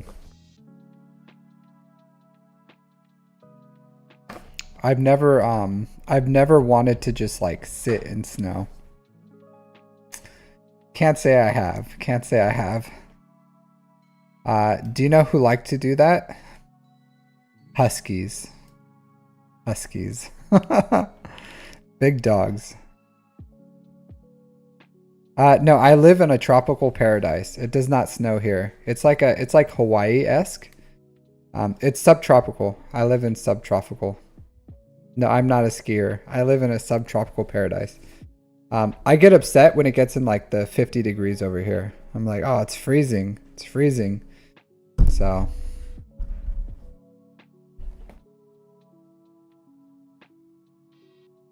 All right. This dude threw SOKR on Leia. You got to do something, I guess, right? You love skiing? Well, mainland Japan is different than, because I live on an island. I live on an island. So I live on like the Hawaii of Japan. The Hawaii of Japan. So it's like an island, a 2-hour flight away from mainland. It's really close to like, what is it? Taiwan. Really close to Taiwan as well. So like kind of close to China and Taiwan. And then, yeah, just like kind of southwest of mainland Japan. It's called the Ryukyu chain, Ryukyu Islands.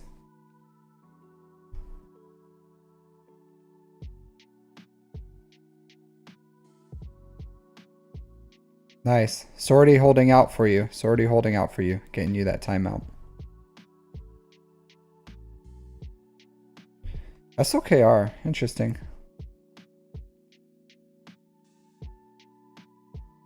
Yeah, it's a pretty interesting. It's a pretty interesting island.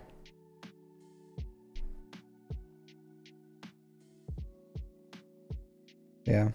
They used to have their own kingdom. They used to have their own kingdom.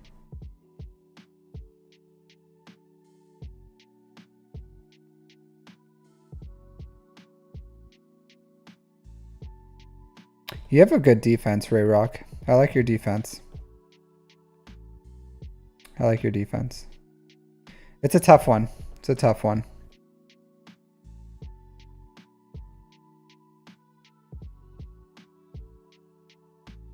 Stretches the roster. Stretches the roster. And then you have FU fleets. I like it. I like your defense, Ray Rock. I have no comments on your defense. Yeah, it's right there. We get radio signals from Taiwan. Like if I go, like if I wanted to, I could go listen to their radio. So it's crazy close. It's crazy close. Yeah. I like your defense, Rayrock. It's really strong. If I would change anything, I would say I would take SOKR on offense. I would take this on offense. It's such a good, it's a utility character, SOKR is. And then maybe Malgus too. Like I would take Malgus on offense too. Personally. If I were you, like if I had your account, I would probably take Malgus on offense. And I would take SOKR on offense. The rest are fine. The rest are fine.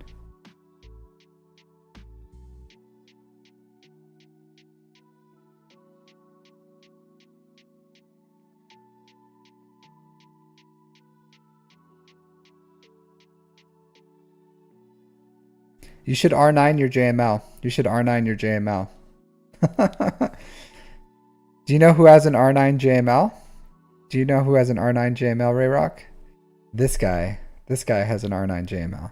R9 your JML. Do it. Do it. Just fresh off the presses. R9 JML.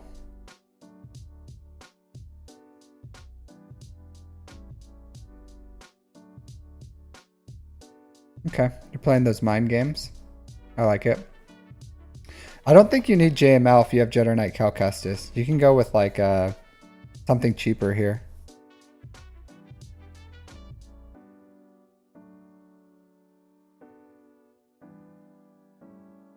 Okay.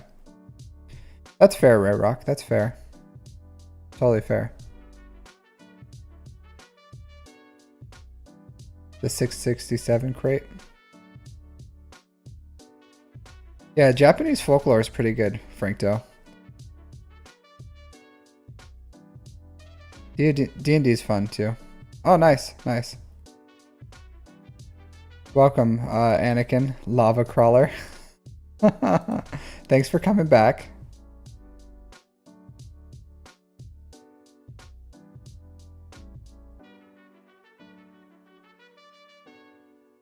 Yeah, I stopped, I never got to play D&D.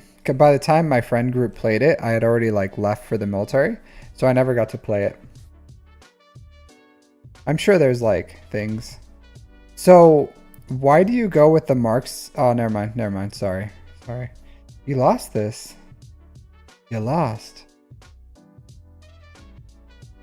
to the Mark 6 interceptor variant. This is unfortunate. Do you remember what happened, Rayrock? Do you happen to remember? Yeah, they do. There's plenty, Frankto. Right now, actually, Magic the Gathering is really huge here. Magic the Gathering is like absolutely huge. So, what happened here, Rayrock?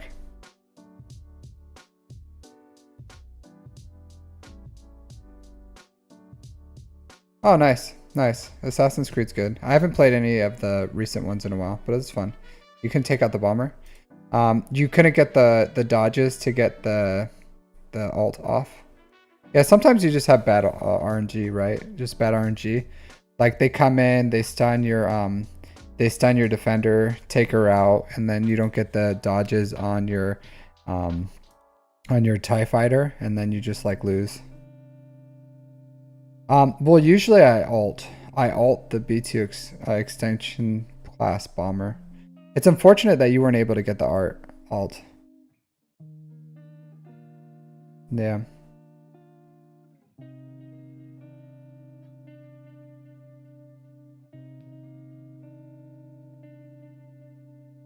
Man, this was not your day, Rayrock. This was not your day. Not your day right here.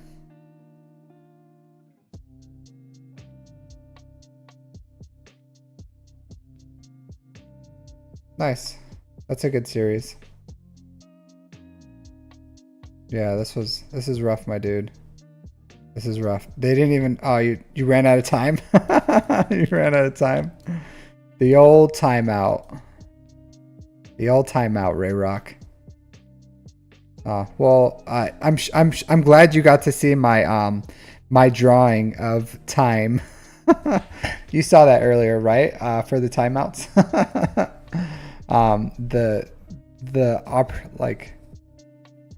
Yeah, that was rough. That was rough, Ray Rock. That was rough. That's rough. All right, cool, cool. I'm glad you already got the lecture. I'm glad. I'm glad you were here for that. I'm glad you were here for that. Okay, so they took out your troopers. That, yeah. Oh, R9 JML doing some work over here. Interesting. I need to take up R5 Revan and Yoda. I think Yoda. Am I gonna do Yoda? I don't know. Maybe Jolie.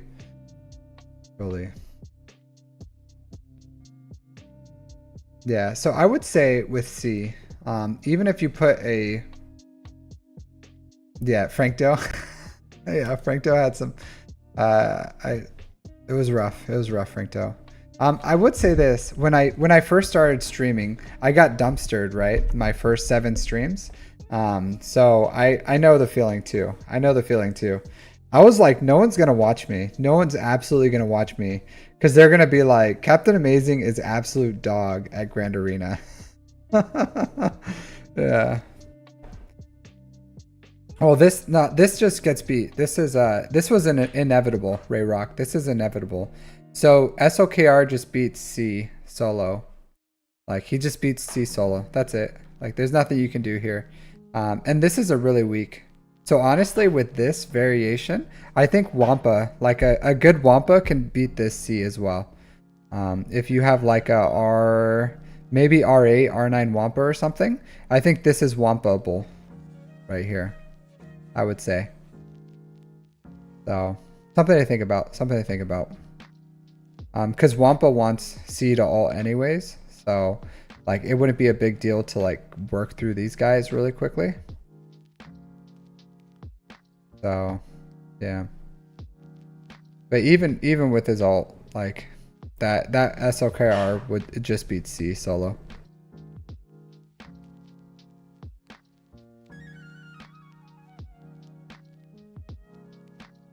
So you're getting a lot of holds. So this is a lot of opportunities for you to win, right? Because you're getting tons of holds on these matches, which gives you the opportunity to win.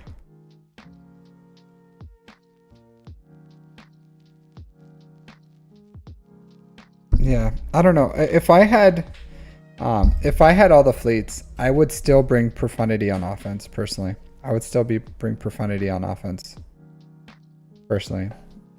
I just think it's really, it's universally a great fleet. So, like, because maybe you have to use it for the Leviathan. Maybe you have to use it for an Executor.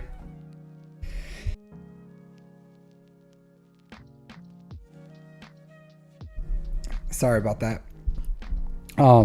Yeah, so if I were you, I would take the Profundity on offense and replace it with like maybe the Malevolence or something is a good fleet that strips banners.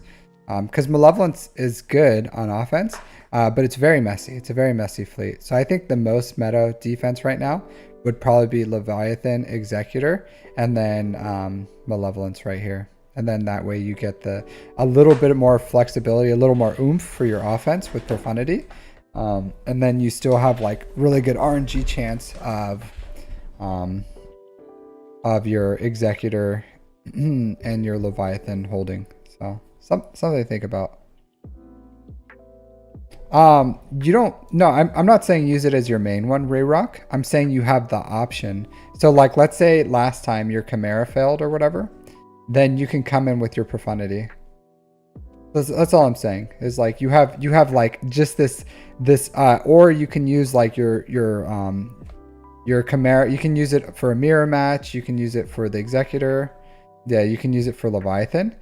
So primarily you would still use the Chimera, but you have that backup. So if the Chimera fails, you still have this S tier ship that can still have you the chance of winning. And then, or if your Chimera wins, then you can use it to take out the Executor more reliably. Or if your you know, or you can use it to take, you know, whatever. Or mirror match too, like Profundity mirror match. You just throw in the TIE Bomber in here. Excellent, excellent. Just like it's practically a guaranteed win. So that's what I'm saying. It's just like it just gives you that extra flexibility on offense, and it's not that big of a deal because Profundity on defense is pretty easy to beat. I think, especially for most endgame players. So yeah. My recommendation. All right, but yeah, that would be it. That would be the only thing I would recommend, my dude. Maybe taking SOKR and C on offense, and then finding something that'll stretch the roster a little more. Because Rayrock, you don't have to you don't have to put all your GLs on defense because you're kind of hurting on offense here. So you just have to like stretch them. So you don't have to put like S tier defenses down. You just have to put like A tier defenses down. Because yeah, anyone can use an S tier GL to take out a non-GL. But if you put down some like non-GL teams that are like really strong, like take SOKR on offense and put Treya on defense or something if you want to. Or something like that, you know, like I would still keep Third Sister. Honestly, I would still keep Treya on offense, but something, you know, something that can't be beat, but still requires something really good. Like Dark Trooper Moff Gideon, if you have it, is a good off meta counter, just something like that, you know. Rayrock, hey, thanks for following LP Parker. Yeah, so Lord Bane says hello to you, Rayrock, over in the YouTube worlds.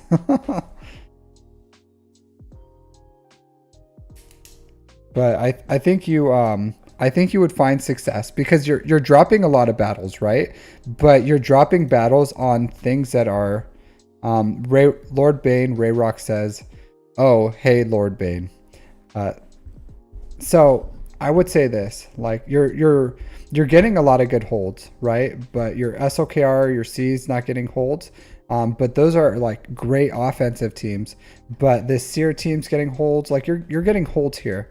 So if you can take those other teams on offense and that are good on offense, like C's good on offense, SOKR is good on offense. So take the GLs that are good on offense and leave the GLs that are good on defense, and then you may have a little more ability to full clear because your good GLs or your A tier teams are still getting holds.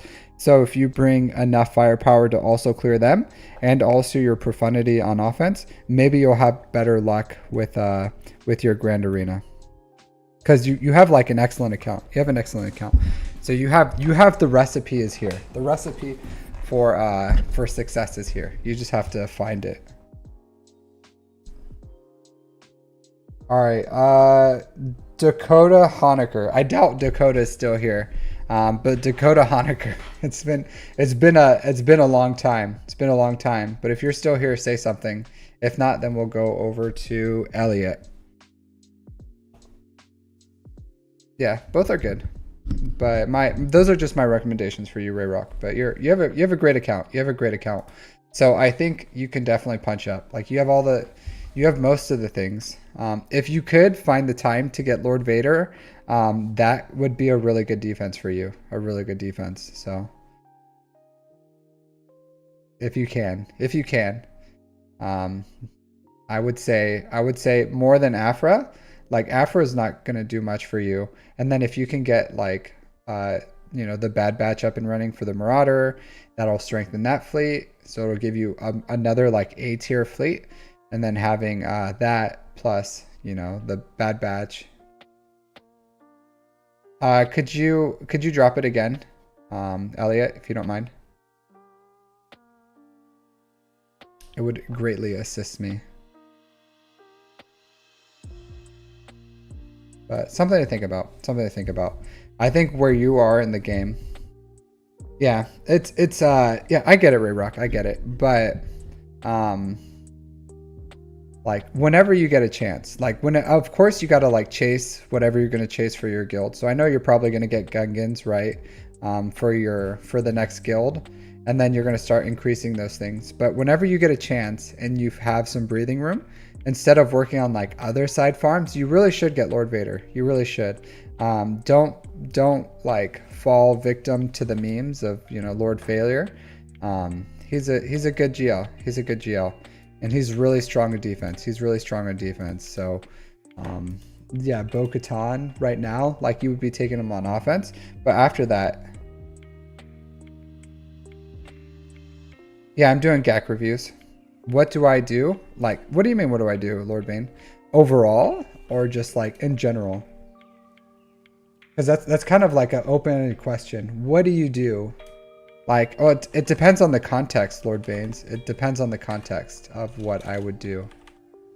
Currently, I'm doing GAC reviews, but I also do roster reviews. I do grand arenas. I'm most known, I would say, for like my mod guide stuff. So if someone was like Captain Amazing, they'd be like, oh, the mod guide guy on YouTube. Yeah. So yeah, mod guides is probably my biggest thing on YouTube that I'm known for. But on Twitch, I do a lot of roster reviews, GAC reviews, and then my Grand Arena. And I still work on mods. Like today, I got a plus 24 and a plus 25 mod, you know, for the week. So and I do that pretty regularly. Just work my mods. Lately, I haven't been getting a lot of views on my mod work stuff, like just working my mods.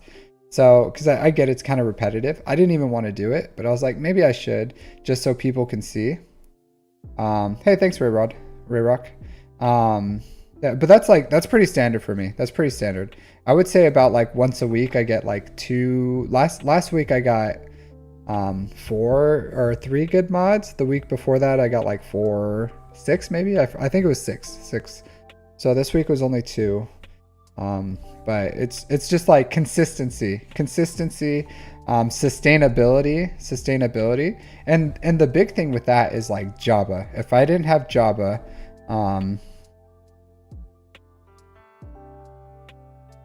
yeah, here's my main one. My main theory. Like you can check out my other ones. They're all that kind of like sustains this one. So that one's like my main one I made. Don't judge the paint on the walls and the, you know, the lack of like production value. I think I made that video on like my first week of YouTube. So I was very young. So like my first week of doing YouTube videos, I made that video. So it's not very polished, I would say. I would still say my videos aren't very polished, but that one's extra not polished. But it's a good, the idea of it is very strong. Because I'm big on, like, believe it or not, I'm big on statistics. That's why I showed the guide or whatever. I'm a psychology major, so human nature strategy is what I like. I'm studying to be a therapist, so like psychology, human nature, strategy, very second nature to me. I'm pretty strong with math, so statistics. To like work in the field of psychology, you have to have a strong grasp of statistics, and the statistics in this game aren't crazy difficult. They're very basic. So I you know, I like that, and I like to delve in that too. So yeah.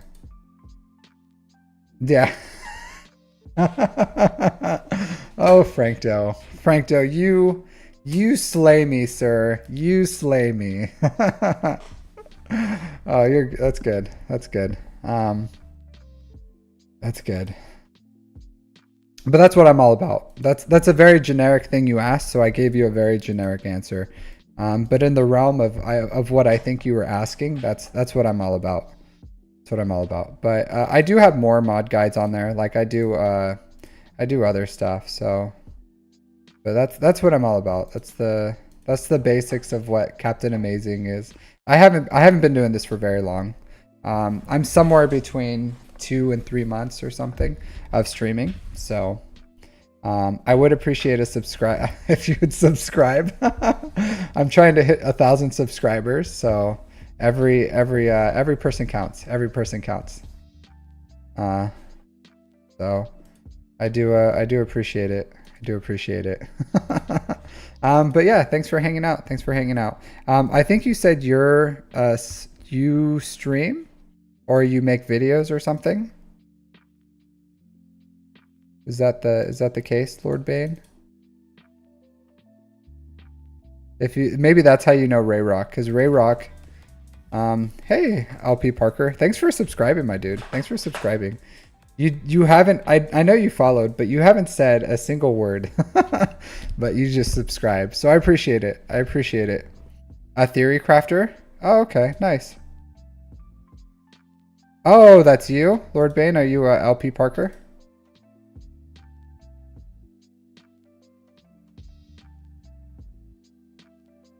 No. Oh, okay. So, okay. He said he subscribed to YouTube. Sorry, I was confusing. All right, yeah, I do appreciate it, LP Parker. Thank you very much. Did you want a GAC review or a roster review? As a subscriber, like if you subscribe, I would give you like preference over other people, just for supporting my stream. So I do appreciate it. You do some videos? Okay, I'll check your stuff out, Lord Bane. Would you mind dropping a link to your channel on my YouTube, and then I'll click it and then I'll subscribe and watch your stuff. Cause Ray Rock says you're a what would you prefer? So drop your ally code, and then would you rather me look at your GAC, or would you rather like a standard roster review? Either or, it's up to you.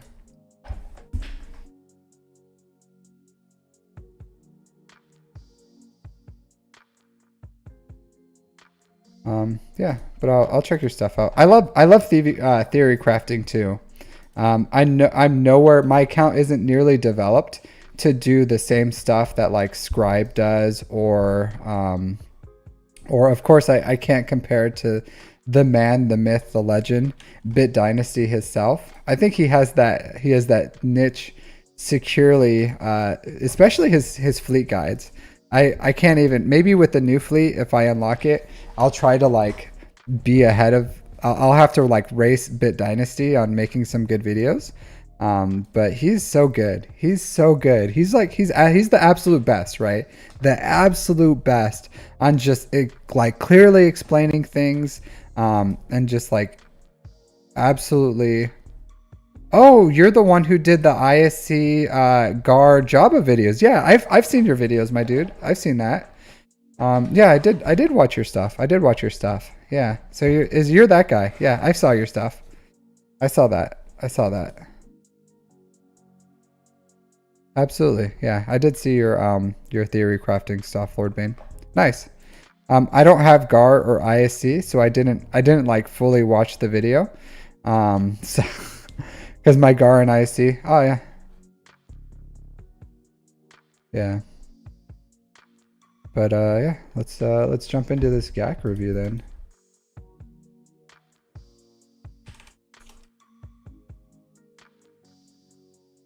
You're that guy? Yeah. You're just like, hey, Lord Bane, just like I'm I do Frankto. I just finished the Separatist. So I'm right now, I'm at the point where I'm just like hard stuck on Chirotech. So I'm working on like so I'm trying to get my Imperial Troopers to gear 12, all the ones that don't take Chirotech, and then I'll probably take GAR and ISC as well to gear 12. I know they're absolutely like bangers, absolute bangers. And right now I'm just in that phase where I'm working on non-Chirotech characters. So that's exactly where I am, Frankto. So I am going to try to prioritize that probably after I just get a decent Iden team. So I'll probably get Iden up and running, because I had to get the Separatists up and running because I have Grievous, so I would like them to be gear 12. Now that I have a Relic Iden, I would like them to be gear 12, and then I'll probably get GAR and ISC as well to gear 12 once I'm there. But excellent recommendation, Frankto. It's definitely in the plans. It's definitely in the plans. Pretty soon. I would say in like a month or two, maybe. I don't know. It's hard to judge, right? It's hard to judge because it happens so quick. where I'm like, oh, I'll do that in like a month or two, and then like 2 weeks later it's all done because it's that stuff is just like just raining from the sky. All right, so LP Parker, let's just take a quick look at your collection. So you're in Erodium 2. So I see that you were in Kyber and then you got pushed down. So what was the biggest issues that you saw in Kyber that you had? Because you have JML and Java. If you can take JML to R9, that's it'll really help your characters. I just want to see. Yeah, so you're not modding JML correctly either. This is fine, but he doesn't need crit damage. He needs protection. So take this crit damage. That's a wonderful crit damage mod. Give it to someone else. Like anyone else would love that mod. And put protection here, protection primary. And then like find good. So don't sleep on the square and the diamond. So the square and the diamond is important too, because you could easily get like 20 to 26% protection on this square and diamond together. Like absolutely you can. So I would say get a good square and get a good diamond with decent speed, decent protection percent on there, and bonus points if you can get some potency in there as well. But change this triangle. Change this triangle. Hey, let's be hey, I'll say this, Elliot. I'll say this.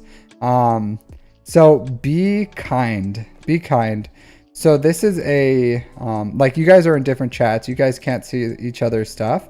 But I'm not here to like absolutely like dumpster people. We're all learning. We're all learning, right? Like I learn every day. Everyone learns every day.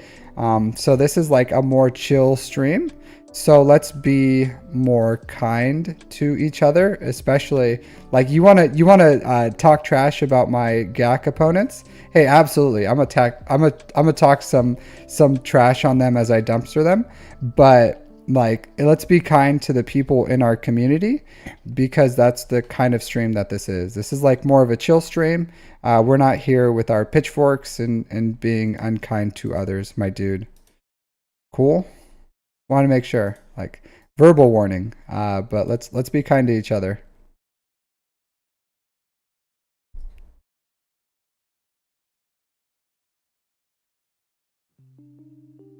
All right. Yeah. So I'll say this. I think I just yeah. So I linked up above my my mod guide. If you're working on them, I would say watch that guide. I also have like a mods playlist you can check out if you want to.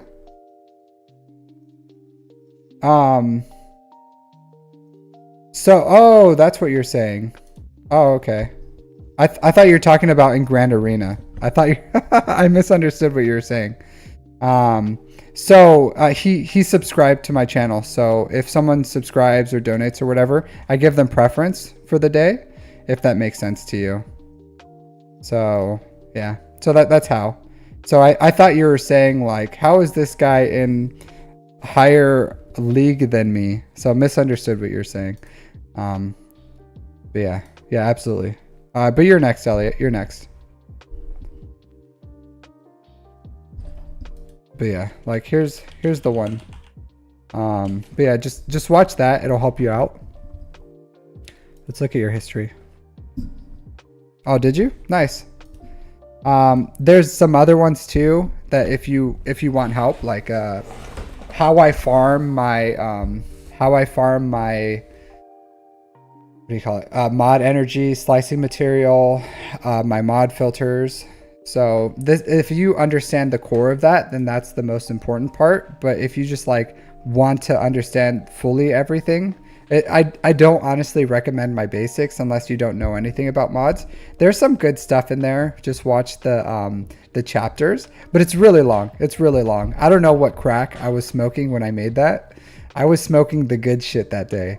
The absolute dankest of shit that I smoked, because there's I don't know why I made that like a motion picture movie for mod basics. It was absolutely nuts. I don't know what's wrong with me.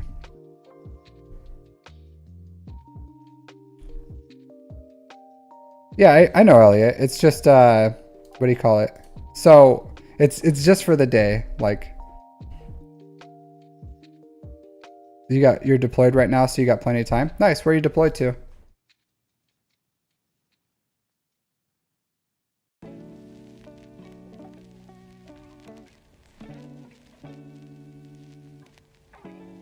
All right. So Ray, I would say this. BB-8 is not the best third for Ray. It's not the best third. Like, he's not nice. Do you know? do you work with Do you work in air defense? Do you happen to work in air defense? Just curious. Like, or with do you work with what do you call it? Do you work with Patriot or anything like that? Air Force? Okay. Yeah, because my buddy's deployed. Because I'm a master sergeant in the Marines, so my buddy is like we were roommates when we went to first into the fleet. So my buddy's deployed in an undisclosed location in the Middle East currently. We work in the air control. We work in air control, so we work in the same kind of realm of you. So I was just curious if you happen to know him, but that's cool. The Middle East is very large, so I doubt you would know him. It's a very big place, but you never know. You never know. Sometimes the community is really small. Lies with Maverick? Nah. We stay on the ground. We stay on the ground, Lord Bane. But yeah, BB-8. I would change this third. Just put JTR. Put JTR here. BB-8 is doing nothing for you, like absolutely nothing. At least Jedi Training Ray like puts a chance of like timing out. But BB-8 isn't going to be doing anything here for you. Yeah.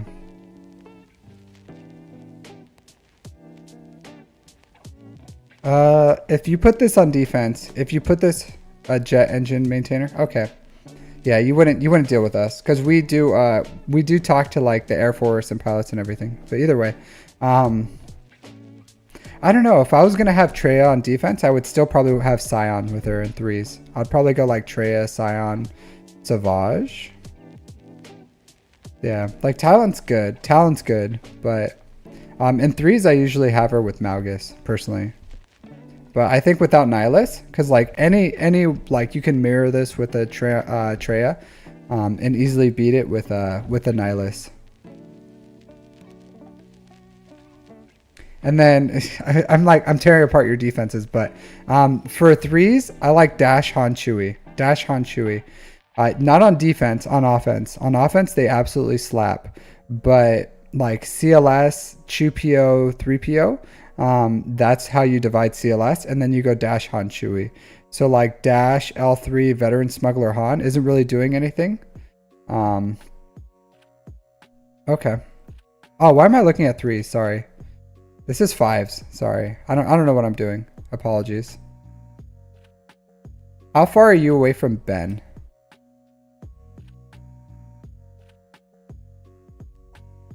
So Air Force on the ground. No, so I'm ground. So there's people who talk to aircraft. So I'm one of those people. So I'm on the ground, but I use radios to talk to them. Yeah.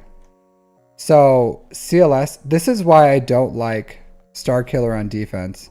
Starkiller gets absolutely like ATC. Air defense. So TAOC. I'm sorry you suck at Fortnite. It's like a realm. It's a realm of like tactical control of aircraft is what we deal with. All right, so CLS. I don't like CLS, or I don't like Starkiller on defense personally because it gets absolutely garbaged by CLS. Okay, Elliot. So I'll get you next time then if you can't hang around. When I get through this I'll hit you up if you're not here. Sorry about that. Do you have the First Order TIE Pilot Omicron?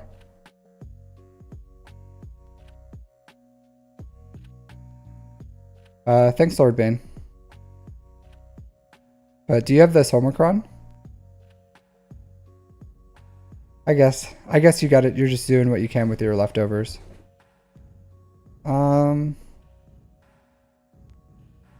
Depending on what you have for Ray, you may want to take L3 with Ray, but I would still put Queel in here instead of like maybe Veteran Smuggler Chewbacca. Just put Queel, like IG and Queel. Even without his Zeta, I would say he's still better than Veteran Smuggler Chewbacca. If you have him, I imagine you probably like bought the BAM pack, so I would put Queel in here instead of IG. And then Zori. Get Zori. Get instead of Rose, just even if it's a low gear Zori, it's a low gear like 3-star gear hate. Yeah, that's fine then. Then this is fine. I get it. Like you're just putting garbage on here, just as thing. But instead of Rose, put a low gear Zori Bliss right here instead of Rose. So, and that'll do a lot more. It'll do better. So even if it's low gear, put Zori Bliss here. You should have her because she's the chase right now. So you should be getting shards from her for free if you're getting her right now. So you should at least have the character, but it's worth putting a little bit investment into her just for defense.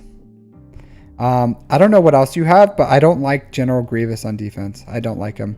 I think he can do things on offense. Like he's a useful character, but he just get absolutely dumpstered, like soloed on defense. It's not good. Like so does the rest of your stuff, honestly. So like I would take this off, change something. But yeah. Jabba's good. It's unfortunate you don't have the Bush Cron. It's unfortunate you don't, but you know, this is still a good defense. I would, if you can, I would take the relics at least for Chrysanthemum and Bush to R7. And on defense, I do like instead of Embo, I do like what do you call it? Boba.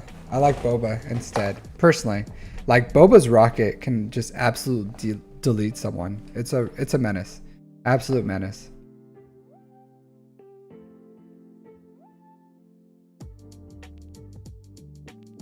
Huh, interesting. Crew holds the day for you.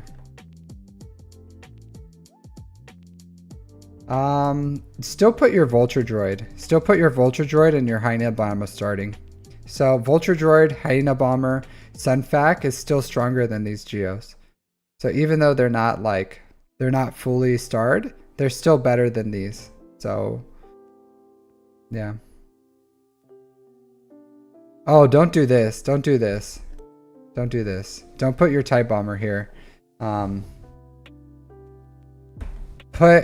I would say put the triple attacker here. So if you have Executor, IG 2000 should be with your Executor. Since you have a low star Executor, I guess it's fine, and you're not super high in the ranks. It's fine to leave Houndstooth here. Like not a lot of people are gonna have the finalizer counter, but don't put TIE Bomber here. Put the Xanadu Blood here, and then put your IG in here, and then take the TIE Bomber on offense.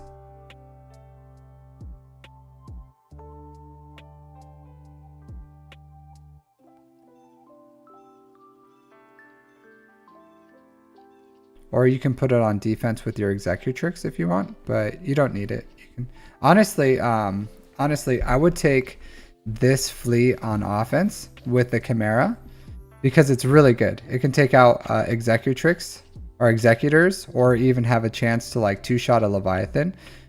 So this is not a good defensive fleet, honestly. If you want, yeah, you could find something else to put here. You can find something else because this fleet with the Chimera is really strong. Mon Moth is fine. That's fine. That's hilarious. That's absolutely. Look at this is hilarious right here. Jawas. Good for him. Good for him.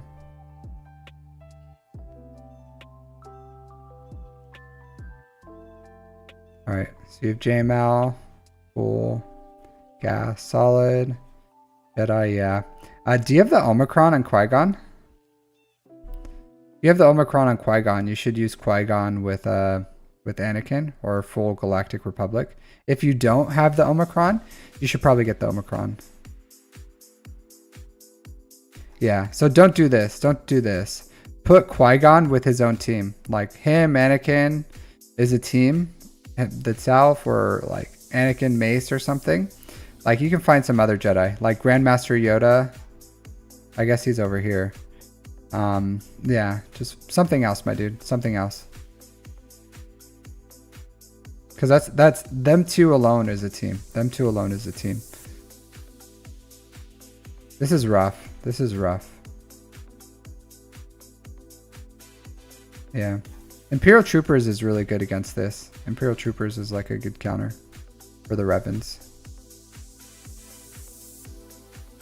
Yeah. So Jedi Knight Anakin should be with Qui-Gon. So honestly, like I wouldn't go right off the bat unless you have a full team with Qui-Gon, because this team can be this team is counter to the Qui-Gon, but Padme was fine with it.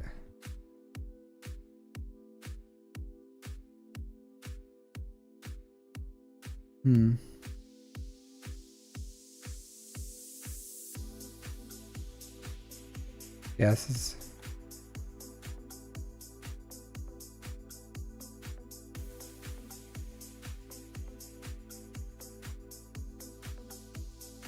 So if you have Rex, like this team never had a chance. This team never had a chance. But if you have Rex, like Rex is good. So you go Hera, Sabine, Chopper, Kanan, Rex. Not against Traya, but just in general. That's a good team. Okay. And then Savage solo can beat this, or Wampa. Yeah. Alright. Yeah, you're getting dumpstered in Kyber, my dude. You're getting dumpstered in Kyber. It's okay. That happened to me too. That happened to me too. You just have to like figure out a defense. You gotta figure out a defense. Or figure out a way to like deal with everything.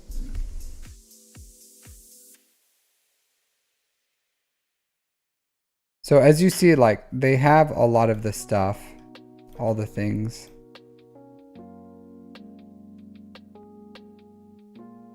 So you just have to like put smart teams down, but yeah, a lot of times you're just gonna like go against teams that you just like accounts you can't deal with unless you build specifically for them.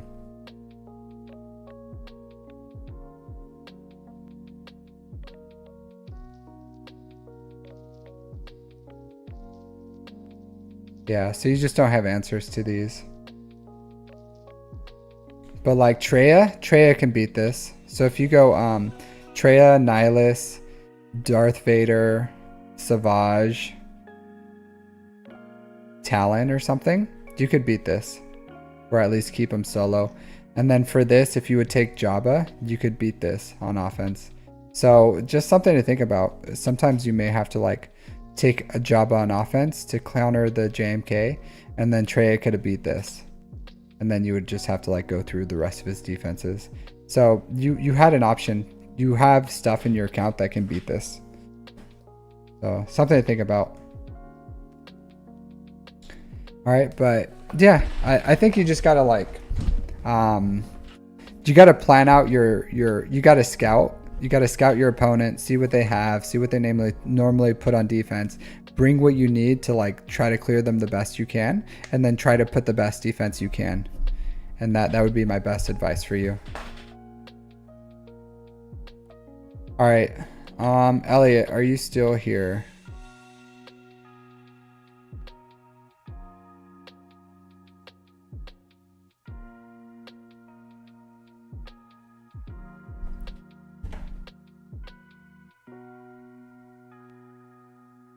Yeah, thanks for subscribing. I do appreciate it.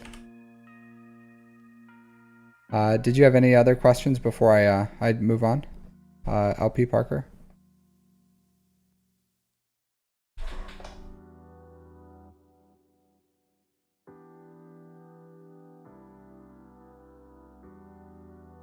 Okay, still here. Cool.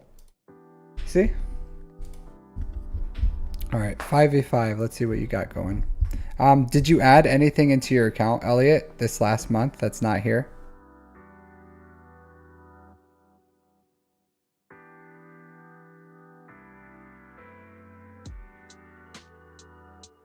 Okay, LP Parker. Jetta, music, and coffee. What'd you add into your account? Just for, so that way, just like as a point of reference, if I'm like, hey, this or that, you know, like what's new that wasn't here since your last 5v5.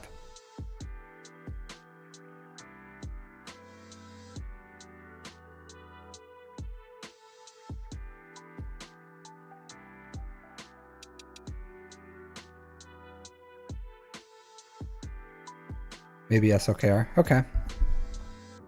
Yeah. So I remember your defense. I remember your defense. You go with the JMK and pray with Executor, right? And then did you have? I don't think you have. Like the Executor was your main defensive ship, correct? Did you have anything else? Did you have like Leviathan or Profundity? I think you're farming for Profundity now or something. I can't remember exactly, but I think you don't. Like Executor was your main ship farm.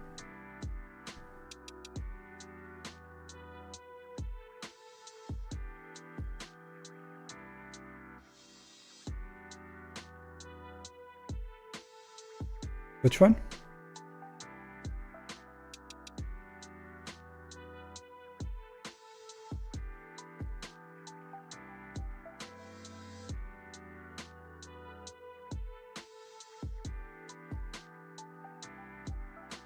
Who was Rayrock? Who was LP Parker's last opponent?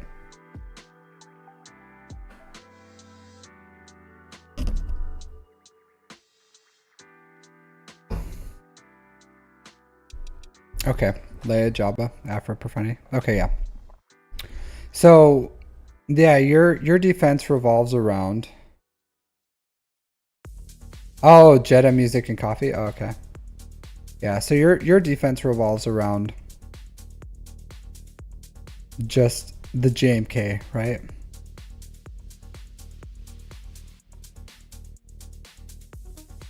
So this was a success. Your JMK held.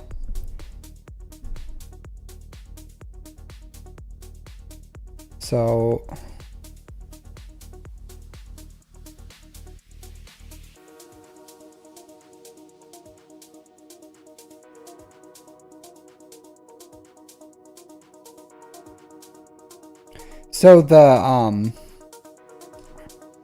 the Grievous counter for JML revolves around a fast and potent Grievous. So you do need some speed and some potency, so you can put healing immunity on JML.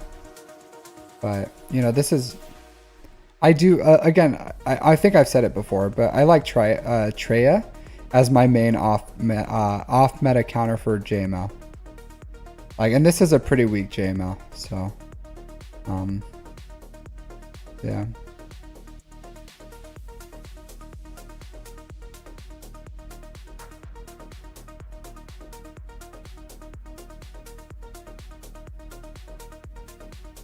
This is good.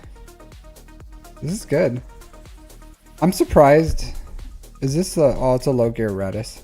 I'm surprised Aurora Singh survived this.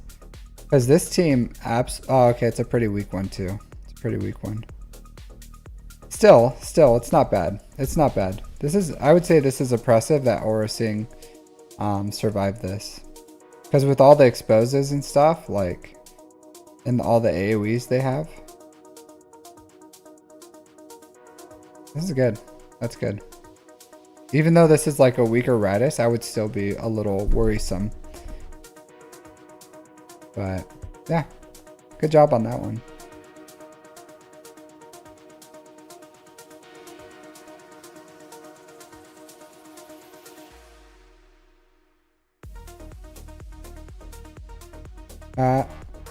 Nest getting some work here.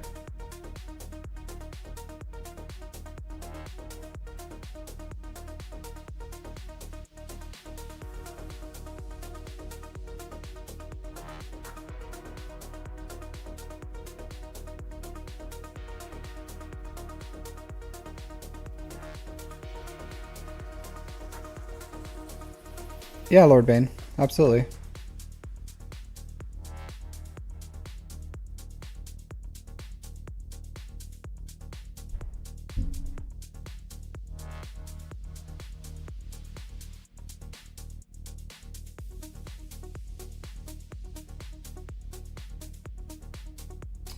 Yeah, this was good.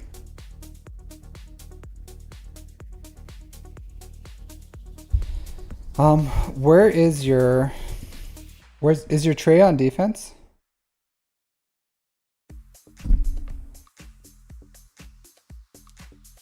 Just something to think about. So just in case you go against a GL that's like really stretching your roster, that Trey counter for JML is like really powerful off meta. Just in case. So just something to have in your something to think about. And then if it's just JML by himself, you can use that Grievous to clean it up. So yeah, just something to think about. Something you can have in your back pocket.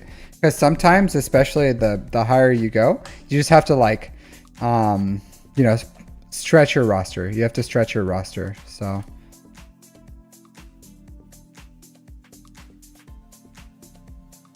Yeah, but this JMK and Prey defense is surprisingly strong.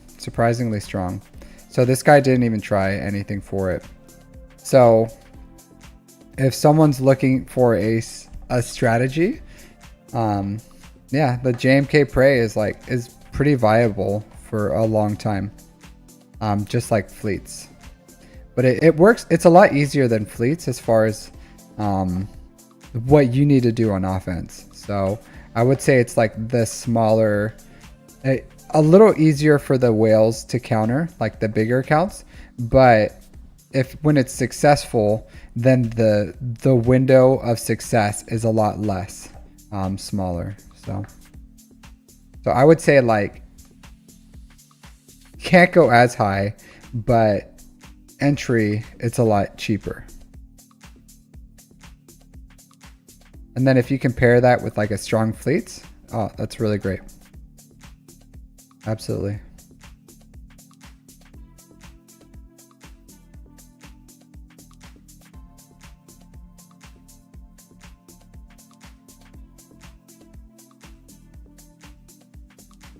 And you use this Aura Sting one all the time. If you get Jabba, I think that would really help your account out. Like, it would be some great success for your account. Great success.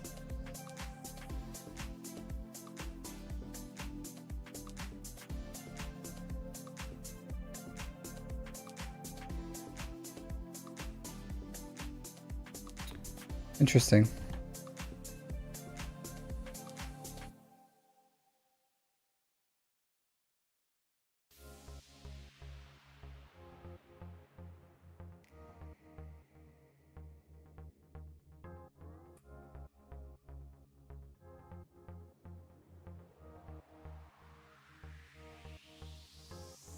Yeah.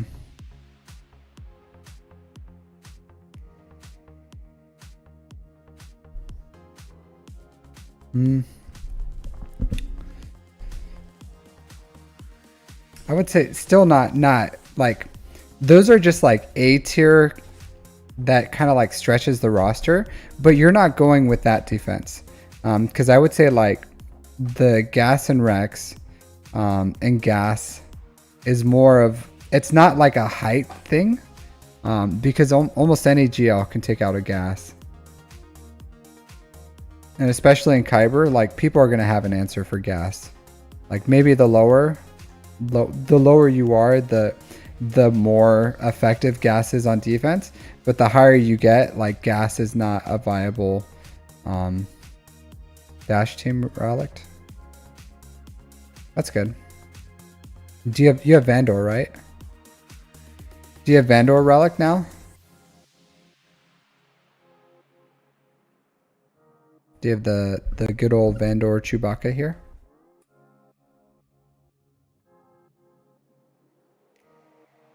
Yeah, because if you have Vandor, this is a really good team. But without Vandor, it's still like, okay.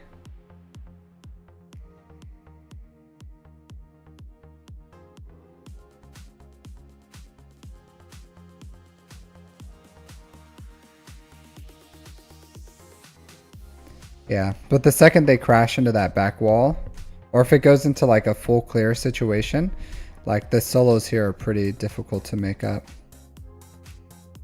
for efficiency.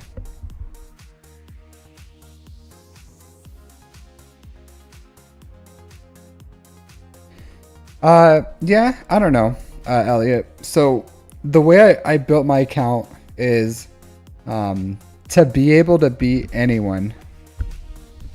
Oh, Vandor and Hondo is good. Those are a good team. So I built my account with like the basis that I have the potential to beat any account is how I wanted to do it.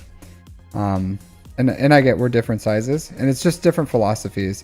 But like, it's just a byproduct, right? A byproduct. You just need more time. You need more time. You need more time because right now, like when you're coming up the ranks, you have to have like a viable strategy, and that strategy is the JMK and pray, and that's what I said. You have the JMK and pray, because I don't think of Grand Arena as there's just gonna be some matches I'm gonna lose. If you're in Kyber, I would say like the hoping someone loses or hoping I go against someone who doesn't have something I can deal with wasn't what I wanted. So I devised a strategy that no matter what they have, I always have a shot of winning. Sometimes I lose and I get dumpstered, and sometimes I win. But there's no one in the game who's just gonna, at least where I'm at in Kyber, is gonna just like where I go in and I say like, oh, I'm gonna lose this. I haven't had that because I've gone against accounts that just have everything and I can still win. And sometimes it's efficiency. Other times they make a mistake. Sometimes I make a mistake and I lose. But I go in with the plan. My plan was to create an account that no matter how big they are, I can go in and defeat them. So yeah, that's what I'm saying. And you're just not there yet. But your defense or your strategy in Grand Arena is the JMK and pray. So you put JMK. If they beat it, you lose. If it holds, you win, and that's a very viable strategy. And that's why I said that's what you have. So it's like an absolute viable strategy. This is close.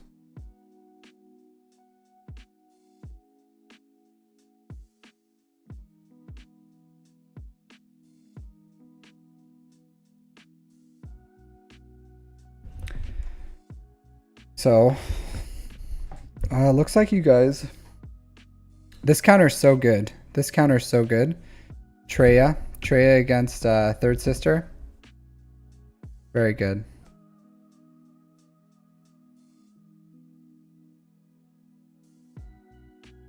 Yeah. So it looks like this one he had something on defense you couldn't beat, and he couldn't beat your JML, and it was just like efficiency. But yeah, dude, I think your strategy is perfectly viable and you're doing good. Yeah, so I think once you have Jabba, Leia, Profundity into your account, you're gonna be punching up real hard. But you just got to keep to the grind and then winning the ones that you can.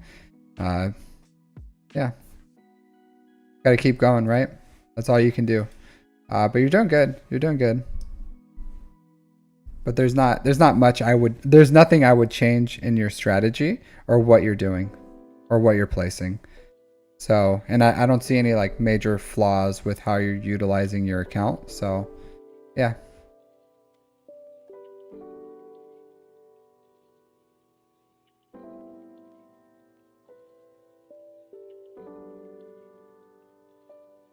All right, solar powered, are you still here? I know it's been a while, dude. But if you're still here, let me know. Otherwise, I'm gonna jump with Bane. An absolute marathon of GAC reviews. An absolute marathon of them. Sundays are kind of like that. That's why I like Sundays. It's a good amount. It's a good amount. I think sometimes people get a little impatient because of how long it takes to like go through them, but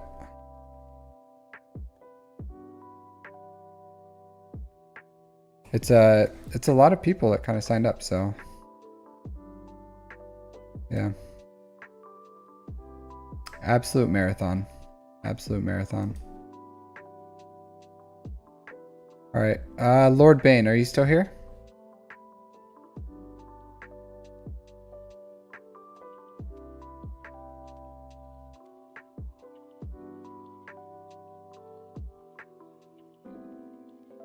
Yeah, that's why I said you have a perfect viable strategy, Elliot. Not an argument. I just said this is what you're doing. And you're like, that's not what I'm doing. I'm doing this, which is exactly what I said. So totally fine. Totally fine, dude. My dude. Your strategy is perfectly viable. Perfectly viable.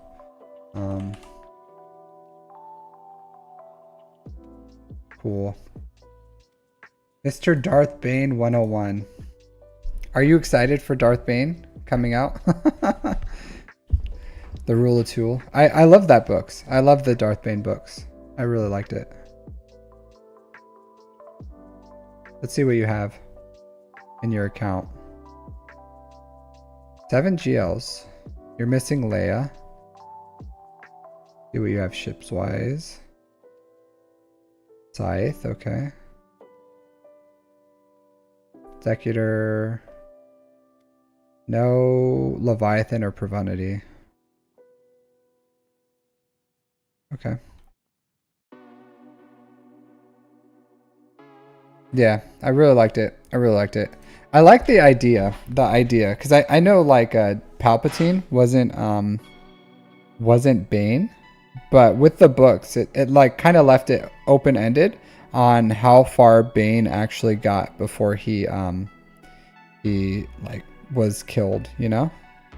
And I like that about the books, because I don't know if it was like ever said or whatever, or what the theory is. But I like the fact that it was like, obviously he wasn't Sheev Palpatine, but you know, where was he? You know, was it Plagueis? I don't know.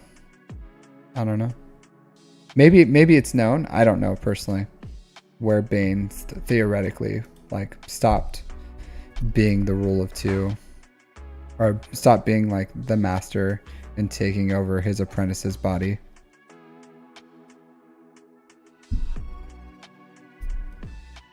Maybe the next one, you know, I don't know.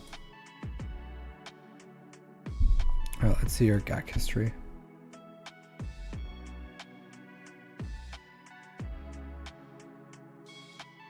All right, so let's see your defenses.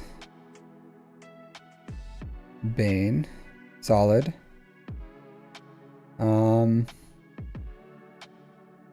So that's not true, Elliot. I'll be in Kyber 2 next round.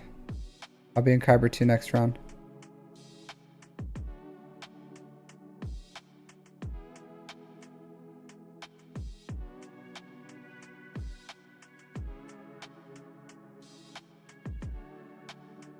Yeah, but yeah, not arguing with you again, but I have 2 years played, 2 years and some change, and I'll be in Kyber 2. So your argument is you don't have enough time.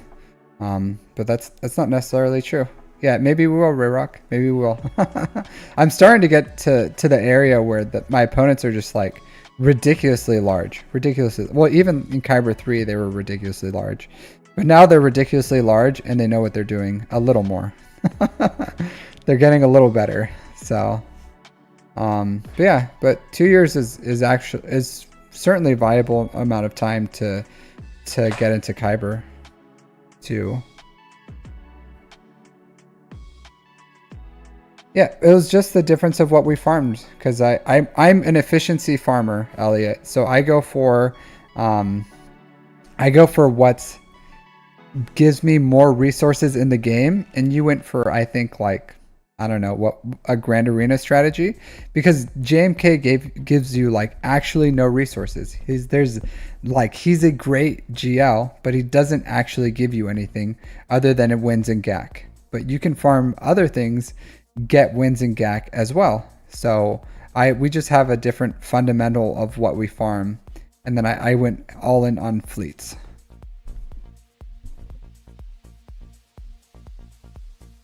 I just got Java JML like a month ago, 2 months ago, a month ago. Like JML, I got like a week ago. Java, I got like a month ago. So I just got Java JML. No, we have similar time played. Because I've only been playing like 2 years and some change. I think your account has more Galactic War Battles than me. So it's not about the time played. It's just it's not about the GP. It's just maybe I had better guilds. I don't know. Maybe I like farmed more things that gave me resources, because I built my account around like getting assault battles, getting first in fleets, doing all the things that get me more resources in the game, and then I did bloat my GP. Well, it's not inaccurate. It's GP is just a number. It's just a number. So, but we have the same amount of time played. So because you went with like a different strategy than me, I would say time played is more important than GP. Like, I don't know. We'll put it up. Like, what do you guys think is more important on evaluating an account? Like overall GP or how much time you have played? Because I think time played is a better understanding of how well you build an account, where GP is just like over time, that's just what you have. Because you can inflate your GP, you could be super lean with it. Like GP is very malleable, but time played is time played. Like you do what you have with what resources you have, and that's how you deal with it.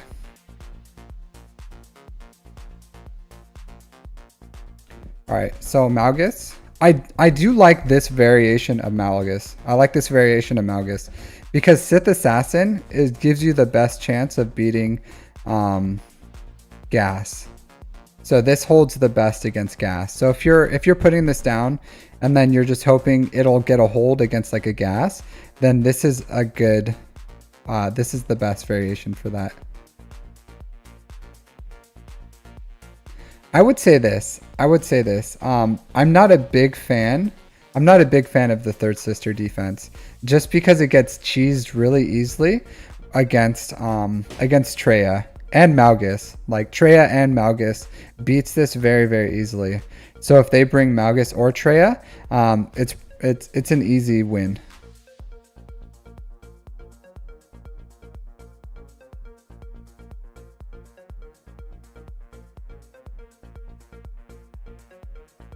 Yeah, skill. I do think how you use your account is very important, Lord Bane. But yeah, so do you usually get holds with your Third Sister? But because if it's getting a GL, right? If someone's putting a Leia on it, so I would be perfectly happy with this, honestly. Like 56 banners on Leia, excellent banners, excellent hold for you. So this is a win. This is a win for you. But I generally don't like Third Sister on defense, because even like a Gear 12 Treya with Omicron and Savage can beat a Third Sister. So that's why I don't like it, is because it can get beat really cheap for decent banners by Treya.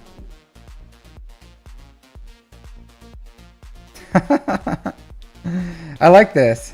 I'm a Gundy.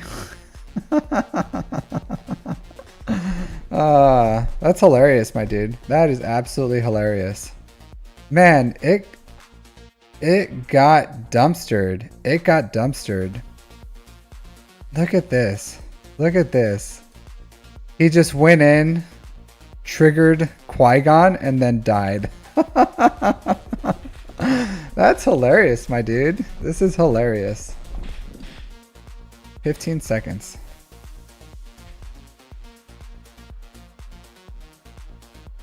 Yeah, so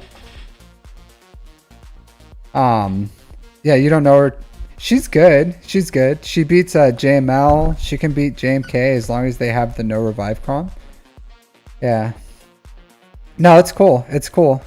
You know, you got use out of him. You got use out of him. He's doing his job. He's doing his job.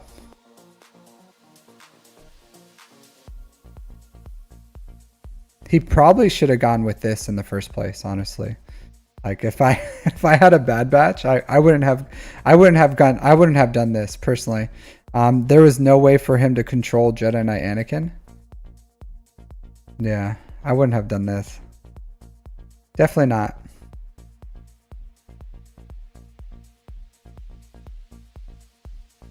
All right. Okay, so you cheese your fleets. You cheese your fleets on defense. Yeah. Yeah, I get it. I get it. If you're gonna put like your 3 worst fleets on defense, you're just gonna put your 3 worst fleets on defense.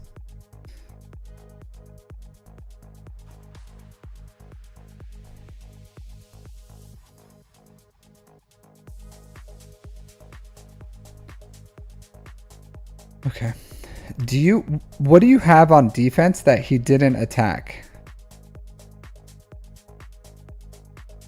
There's something here on your back wall that he just like refused to engage with. What was it?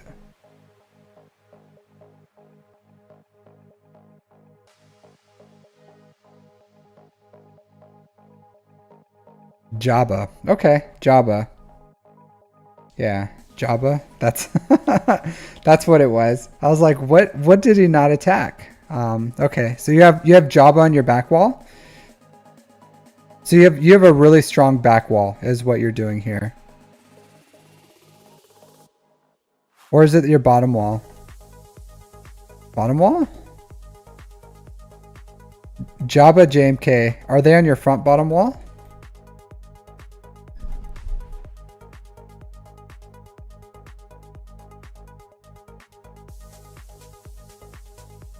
Yeah. I don't know. Maybe it's your back bottom wall. I think probably I think it's your front wall.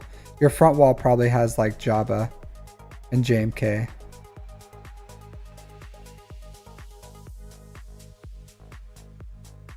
Yeah. Yeah, probably front wall. Probably front wall. Bottom wall? Yeah, bottom front wall. Yeah. I'll say this. You have a good strategy. You have a good strategy because you have a good balance between height and width on your teams. Because like yeah, you have Jabba JMK, and some people they'll just beat Jabba JMK, right? Like they'll just beat it. But you also have like a good amount of A tier teams that's really going to stretch the roster.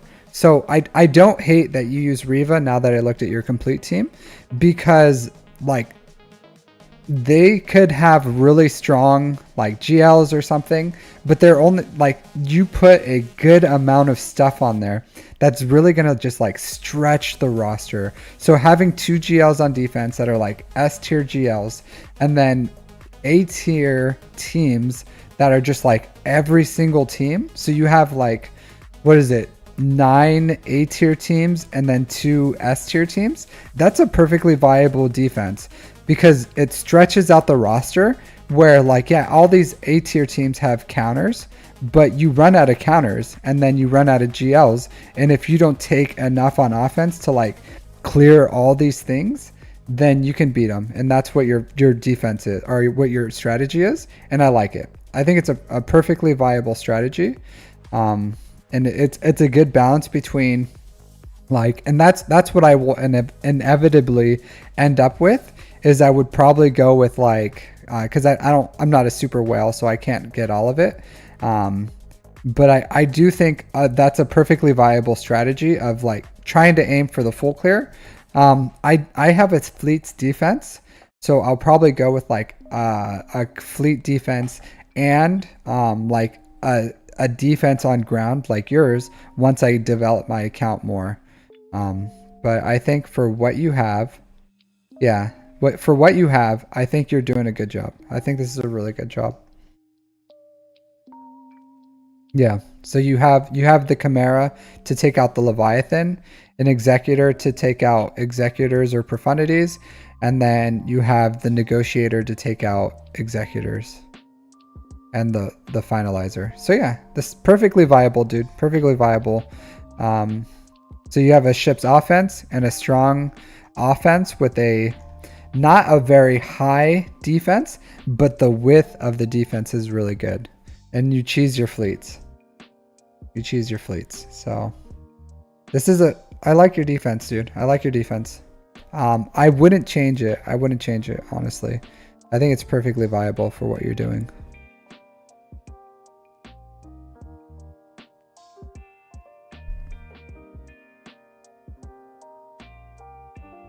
Yeah, so see?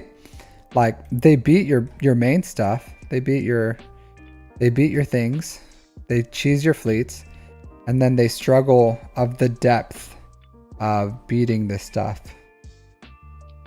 Which is a good strategy, a really good strategy. Perfectly viable. Honestly, that's the accounts that I struggle with the most. That just like yeah, I can look at your mods. Yeah, I think you're my last one. So yeah, I'll look at your account and your mods. Absolutely. I don't mind.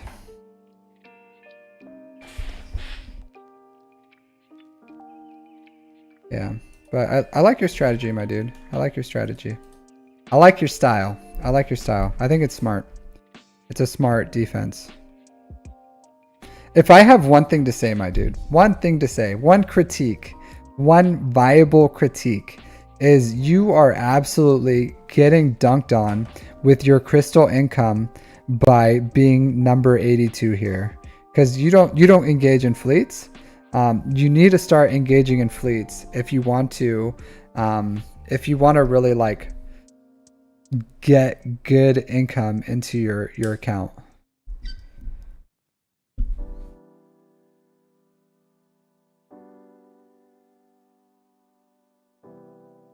Yeah, so yeah, I would say that like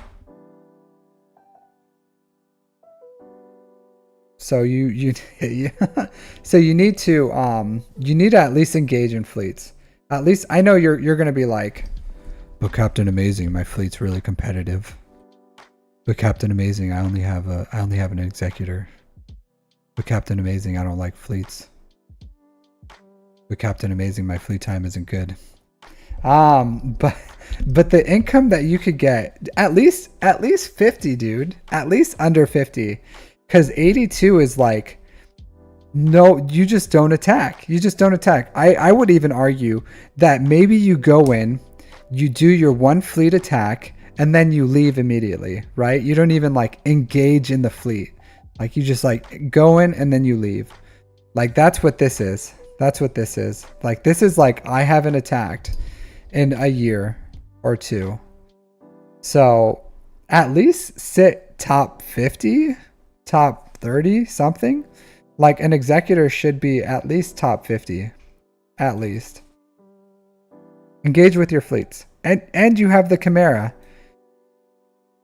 You have the Chimera. So you 100% have the ability to hit number 1 in fleets. You have the ability to. You just don't. So you're actively just saying like, nah, I don't want 400 crystals a day. 400 crystals a day. So yeah. I know. I can see it. I can see it, Lord Bane. I know what you do. I know what you do. So engage, do your 5 attacks a day with your Chimera. Just do 5 attacks a day with your Chimera.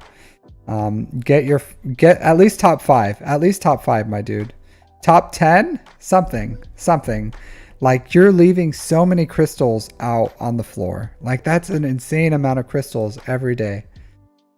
Absolute insane amount. I'll say this, my dude. I'll say this.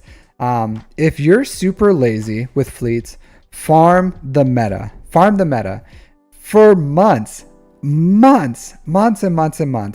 I have been doing 1 attack a day for fleets. 1 attack, and that gets me first. Once. One attack a day. So you can do it if you farm the meta. Like farm the meta, get the best thing, like R9, your Sith Assassin or whatever, and leave it there, and then just attack once a day. That's it. And then you'll get decent fleet income.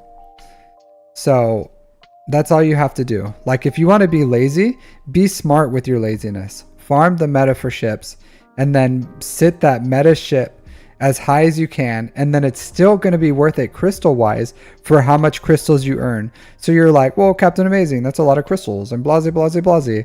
Like, yeah, but you can be earning them like passively. You could even like sit top 5 if you had a Leviathan or type 10, and no one would attack you. And you would just like sit there and you would passively be earning at least 200 crystals if you had the Leviathan. So that's my recommendation, my dude, is farm the meta. And if you don't want to do it right now, farm the no, I'm saying if you farmed the Leviathan, if you would farm it, right, then that's how you do it for the lazy way. Because that's why I farmed Leviathan. Was I was sick and tired of having to climb every day with an executor. Sick and tired of it. So I farmed the meta, and now I like my return of investment is I no longer have to engage in fleets every day. So just a recommendation. You can take it, you can leave it, but there's a smart way to not engage in fleets. Hey, Mouse and King. How's it going? Thanks for the first time chat. But farm the 2024 fleet. Sit it on defense. I'm just saying you're losing out on tons of stuff. So put a health circle on them. So I don't know if you see this, like you have a protection circle on them and it's doing like crap all. Like put a health circle on them. Is it health? Oh, you do have a health circle on them. Oh, you just don't have any secondaries.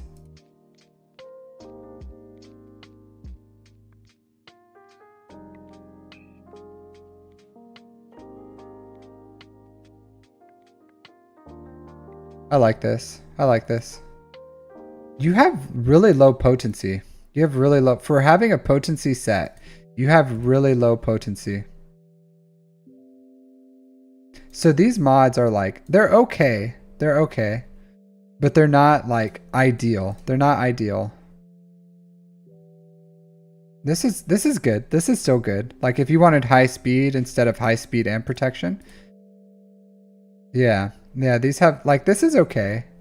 No, this is not okay. So you want like, for the square and the diamond, I aimed for at least like 10% protection and then as much potency as I can get. And I would say like as much speed as you can get too. But honestly, yeah, like this is fine, right? This is fine. It's fine. Not the best, but it's fine. There's nothing wrong with that. Like honestly, there's nothing wrong with your JMO. Nothing wrong with it. Is it the best? No, it's not. Is it perfectly fine? Yeah.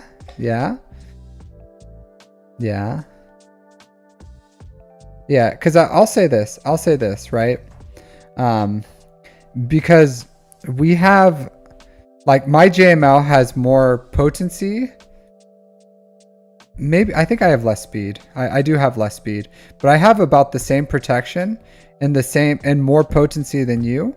And I have a speed arrow on here, but you have more speed. So, but it's fine. But this is perfectly fine. If anything, the only thing I would change is, I would put protection on here. That's it. That's the only thing. And then if you can find like a mod with better speed here, because this is honestly like not great. It's not great. There's nothing like excellent about this. If this had like 10% potency or something, I'd be like, yeah, I understand why you keep this. But protection primary is really easy. Protection with 14 speed is nothing like super great. So this would be really easy to find a replacement for. This should be okay to find a replacement for. Maybe it'll take some time. But I think over time, as you like, maybe your account's kind of big. So maybe you have mods sitting there that would be better.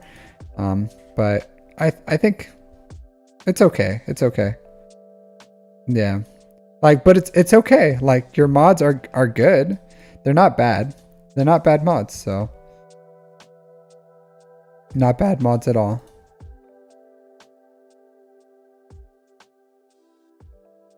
So. I like a speed set on SOKR, personally. Like, really good damage. But especially with, like, with Leocron being gone, having the option of SOKR her is pretty good. So having a speed set on SOKR I think is better than an offense set, personally.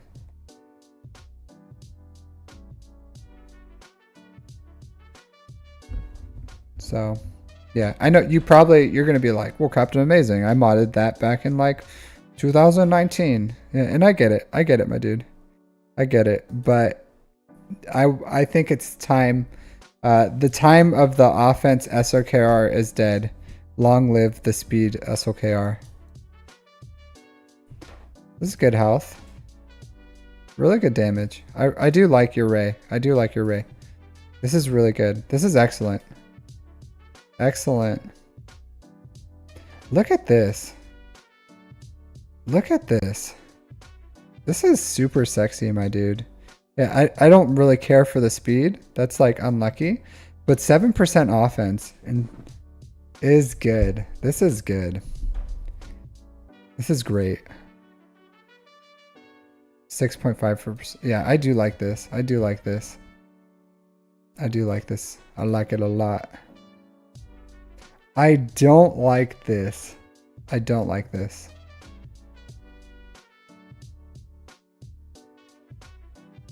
I don't like this. The perfect mods. I would say this isn't perfect, but I get why you did it, but I honestly don't mind a slow Ray. But I guess you don't want a super slow Ray, so you put a speed arrow on there. But your Ray is good. Your Ray is good. So I'll say this. Your Ray is better than my Ray. So health. If you can, like a health primary with excellent offense, like what you have here. Not here, sorry, not that one. Like here, something like this, you know, would be excellent. More speed if you can, but you know.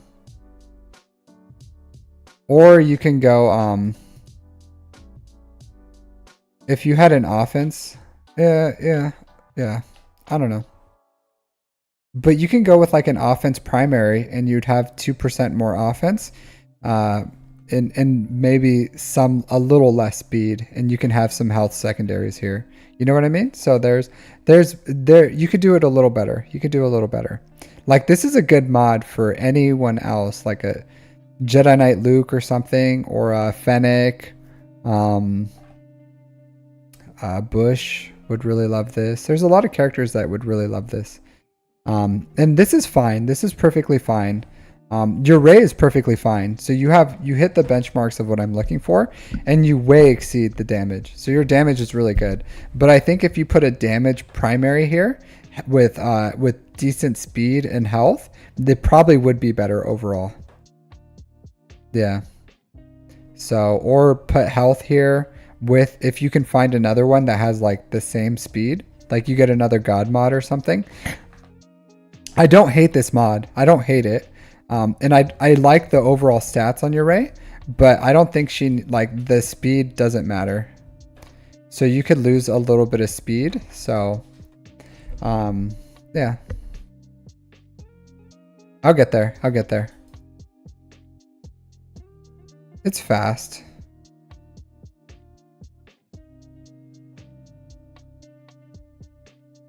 So your mods are good, dude. Your mods are good.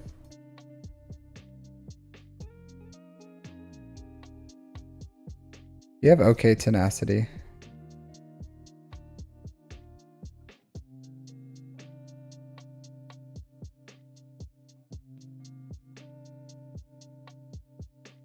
Yeah, good mods.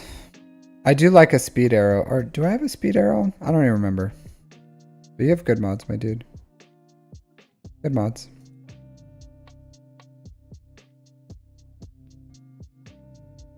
So, yeah, you're doing it right. You're doing it right. Why is your bush so slow? Oh, there she is. Never mind.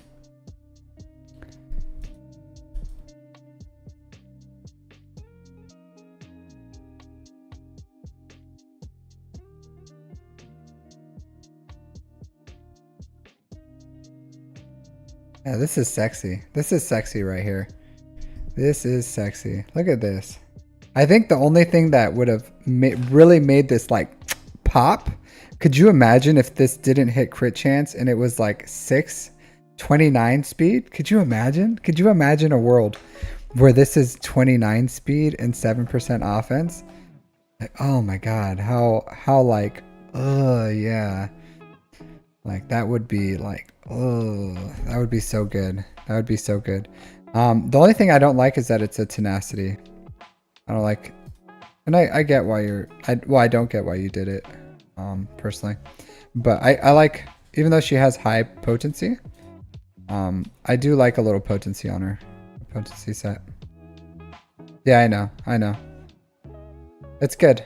It's good. But could you imagine? Could you imagine if it was like 29 speed? Could you imagine if you got that 5th hit and it hit 6? Oh, world. A world where this was 29 speed with 7% offense. Needs a reroll? Yeah.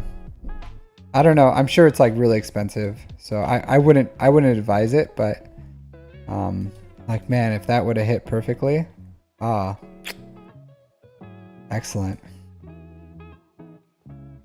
These are good. They're good mods.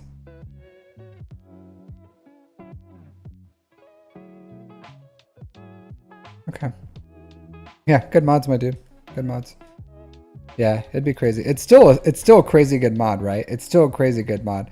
But it would go from like crazy good to like god mod. Absolute god mod. So yeah.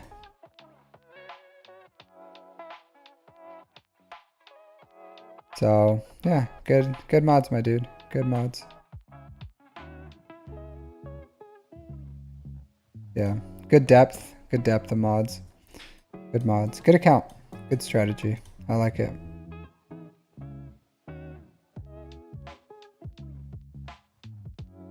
You're doing a lot of things right, Lord Bane. You're doing a lot of good things right. So I like it. I like your style, Lord Bane. I like your style. I approve. I approve. God mod indeed. Yeah. I like it.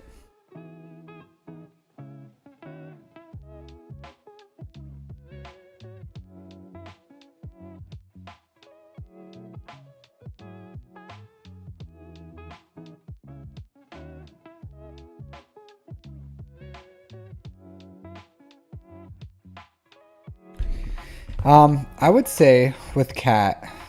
I still like a crit damage triangle. I know she shares her stats, but I still like a crit damage triangle on Cat. Cause she's the one that makes things disappear. She's the ones that make things disappear. I'm not a GAR and ISC master, to be completely honest. So maybe they're really high relics. Yeah. I would say you're the GAR and ISC master. You just want to flex. You just want to flex on them. I know what you're doing. I know what you're doing. You're like, do these look good? Like, I know I made a guide specifically on these guys countering a GL. That's really hard to mimic, but are they good? Like, yeah, dude, they're good. They're good. You solo Jabba or you duo Jabba with them. Yes, they're good. They're good. I don't know what to say. You know, like I'm not the expert. I would ask you. I would ask you, and you would probably say, "Well, they killed Jabba, so yes." So you know, yeah, they're good. They're good, my dude. An insane investment on them, but I'm sure you're getting the payback. So good account, my dude. Good account, great account, a great account. I like it. I like it. I'll give you my highest honor, the golf clap. So congratulations.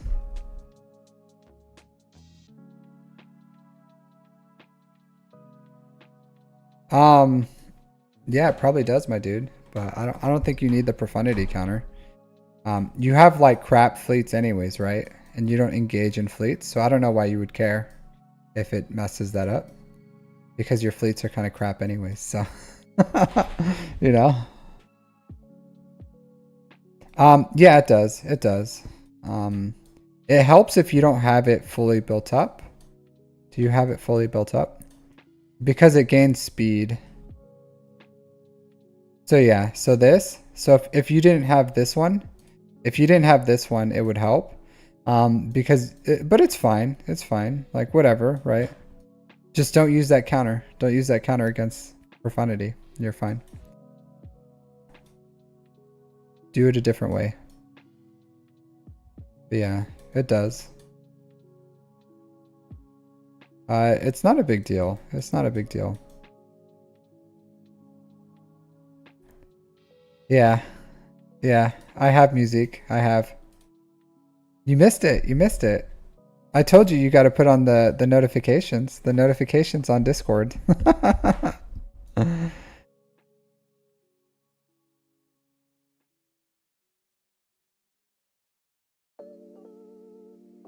So, yeah.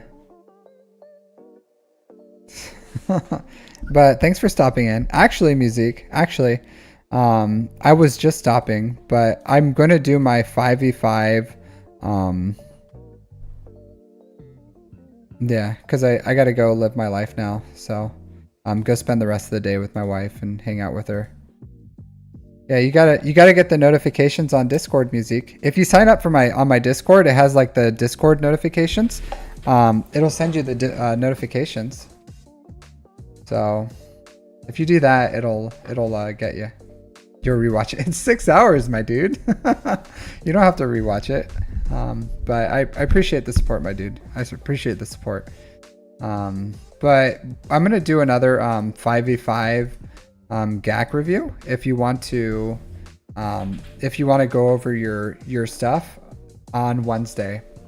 So Wednesday I'll do another one. My normal time. If you want to. So if you want me to review any of your stuff on there just before we start the grand arena. Yeah, my dude. Real life caught up. All right, you take care, Lord Bane. You take care.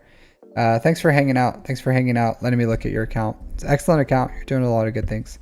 I'll look you up on YouTube because you didn't link. You did not link your stuff.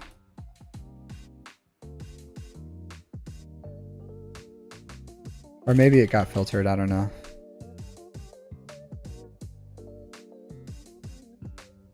Let's see. Should you drop everything for... No, that's Darth Bane. That's Fat Phil. I'm in Japan. I'm in Japan.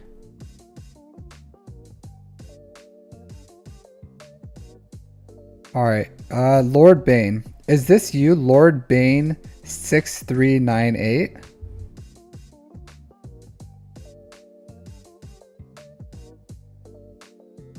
Is that you?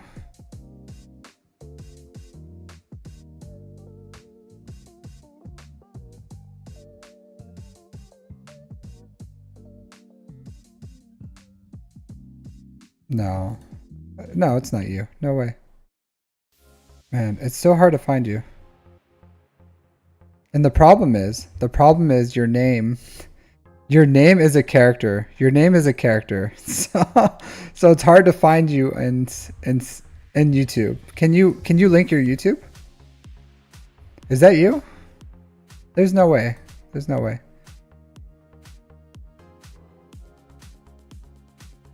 Is it you?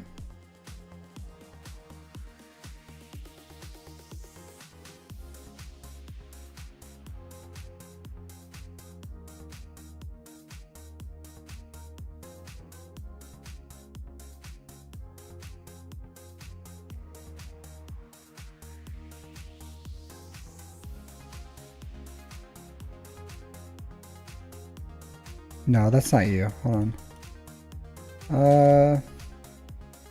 Okay, I found you. I found you. There you go. Mr. Tyler McIntosh. I got it. I got it. I do think that's funny. Burns when I PV burns when I PvP. That's hilarious, my dude. That's hilarious.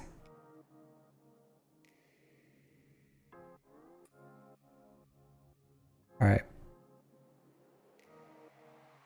I just subscribed to you.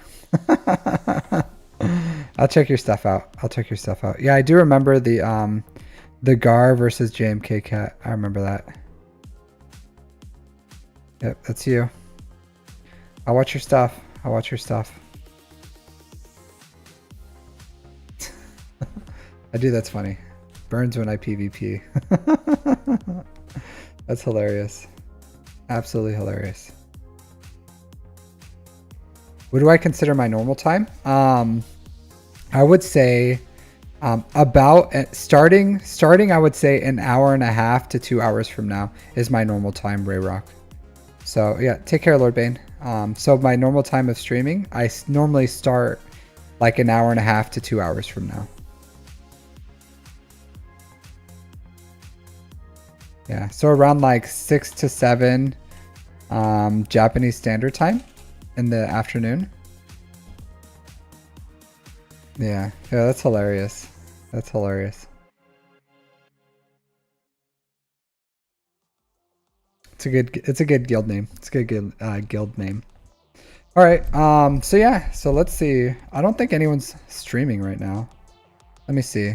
Let's see if there's anyone I can raid.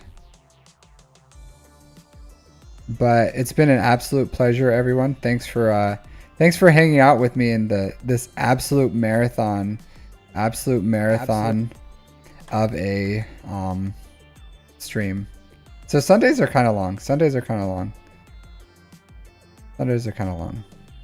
hours is crazy. Yeah, it is. It is, dude. Absolutely nuts. Absolutely nuts. But that's fine. Let's see. But normally no one's on during my time. Oh, so Tico's on. Okay, yeah, here. Let me start a raid. All right, everyone. Have a wonderful day, afternoon, evening, good morning, and then I'll see you all next time. But check out Sotico. He's a nice guy. Yeah, you take care, Lord Bane. You take care.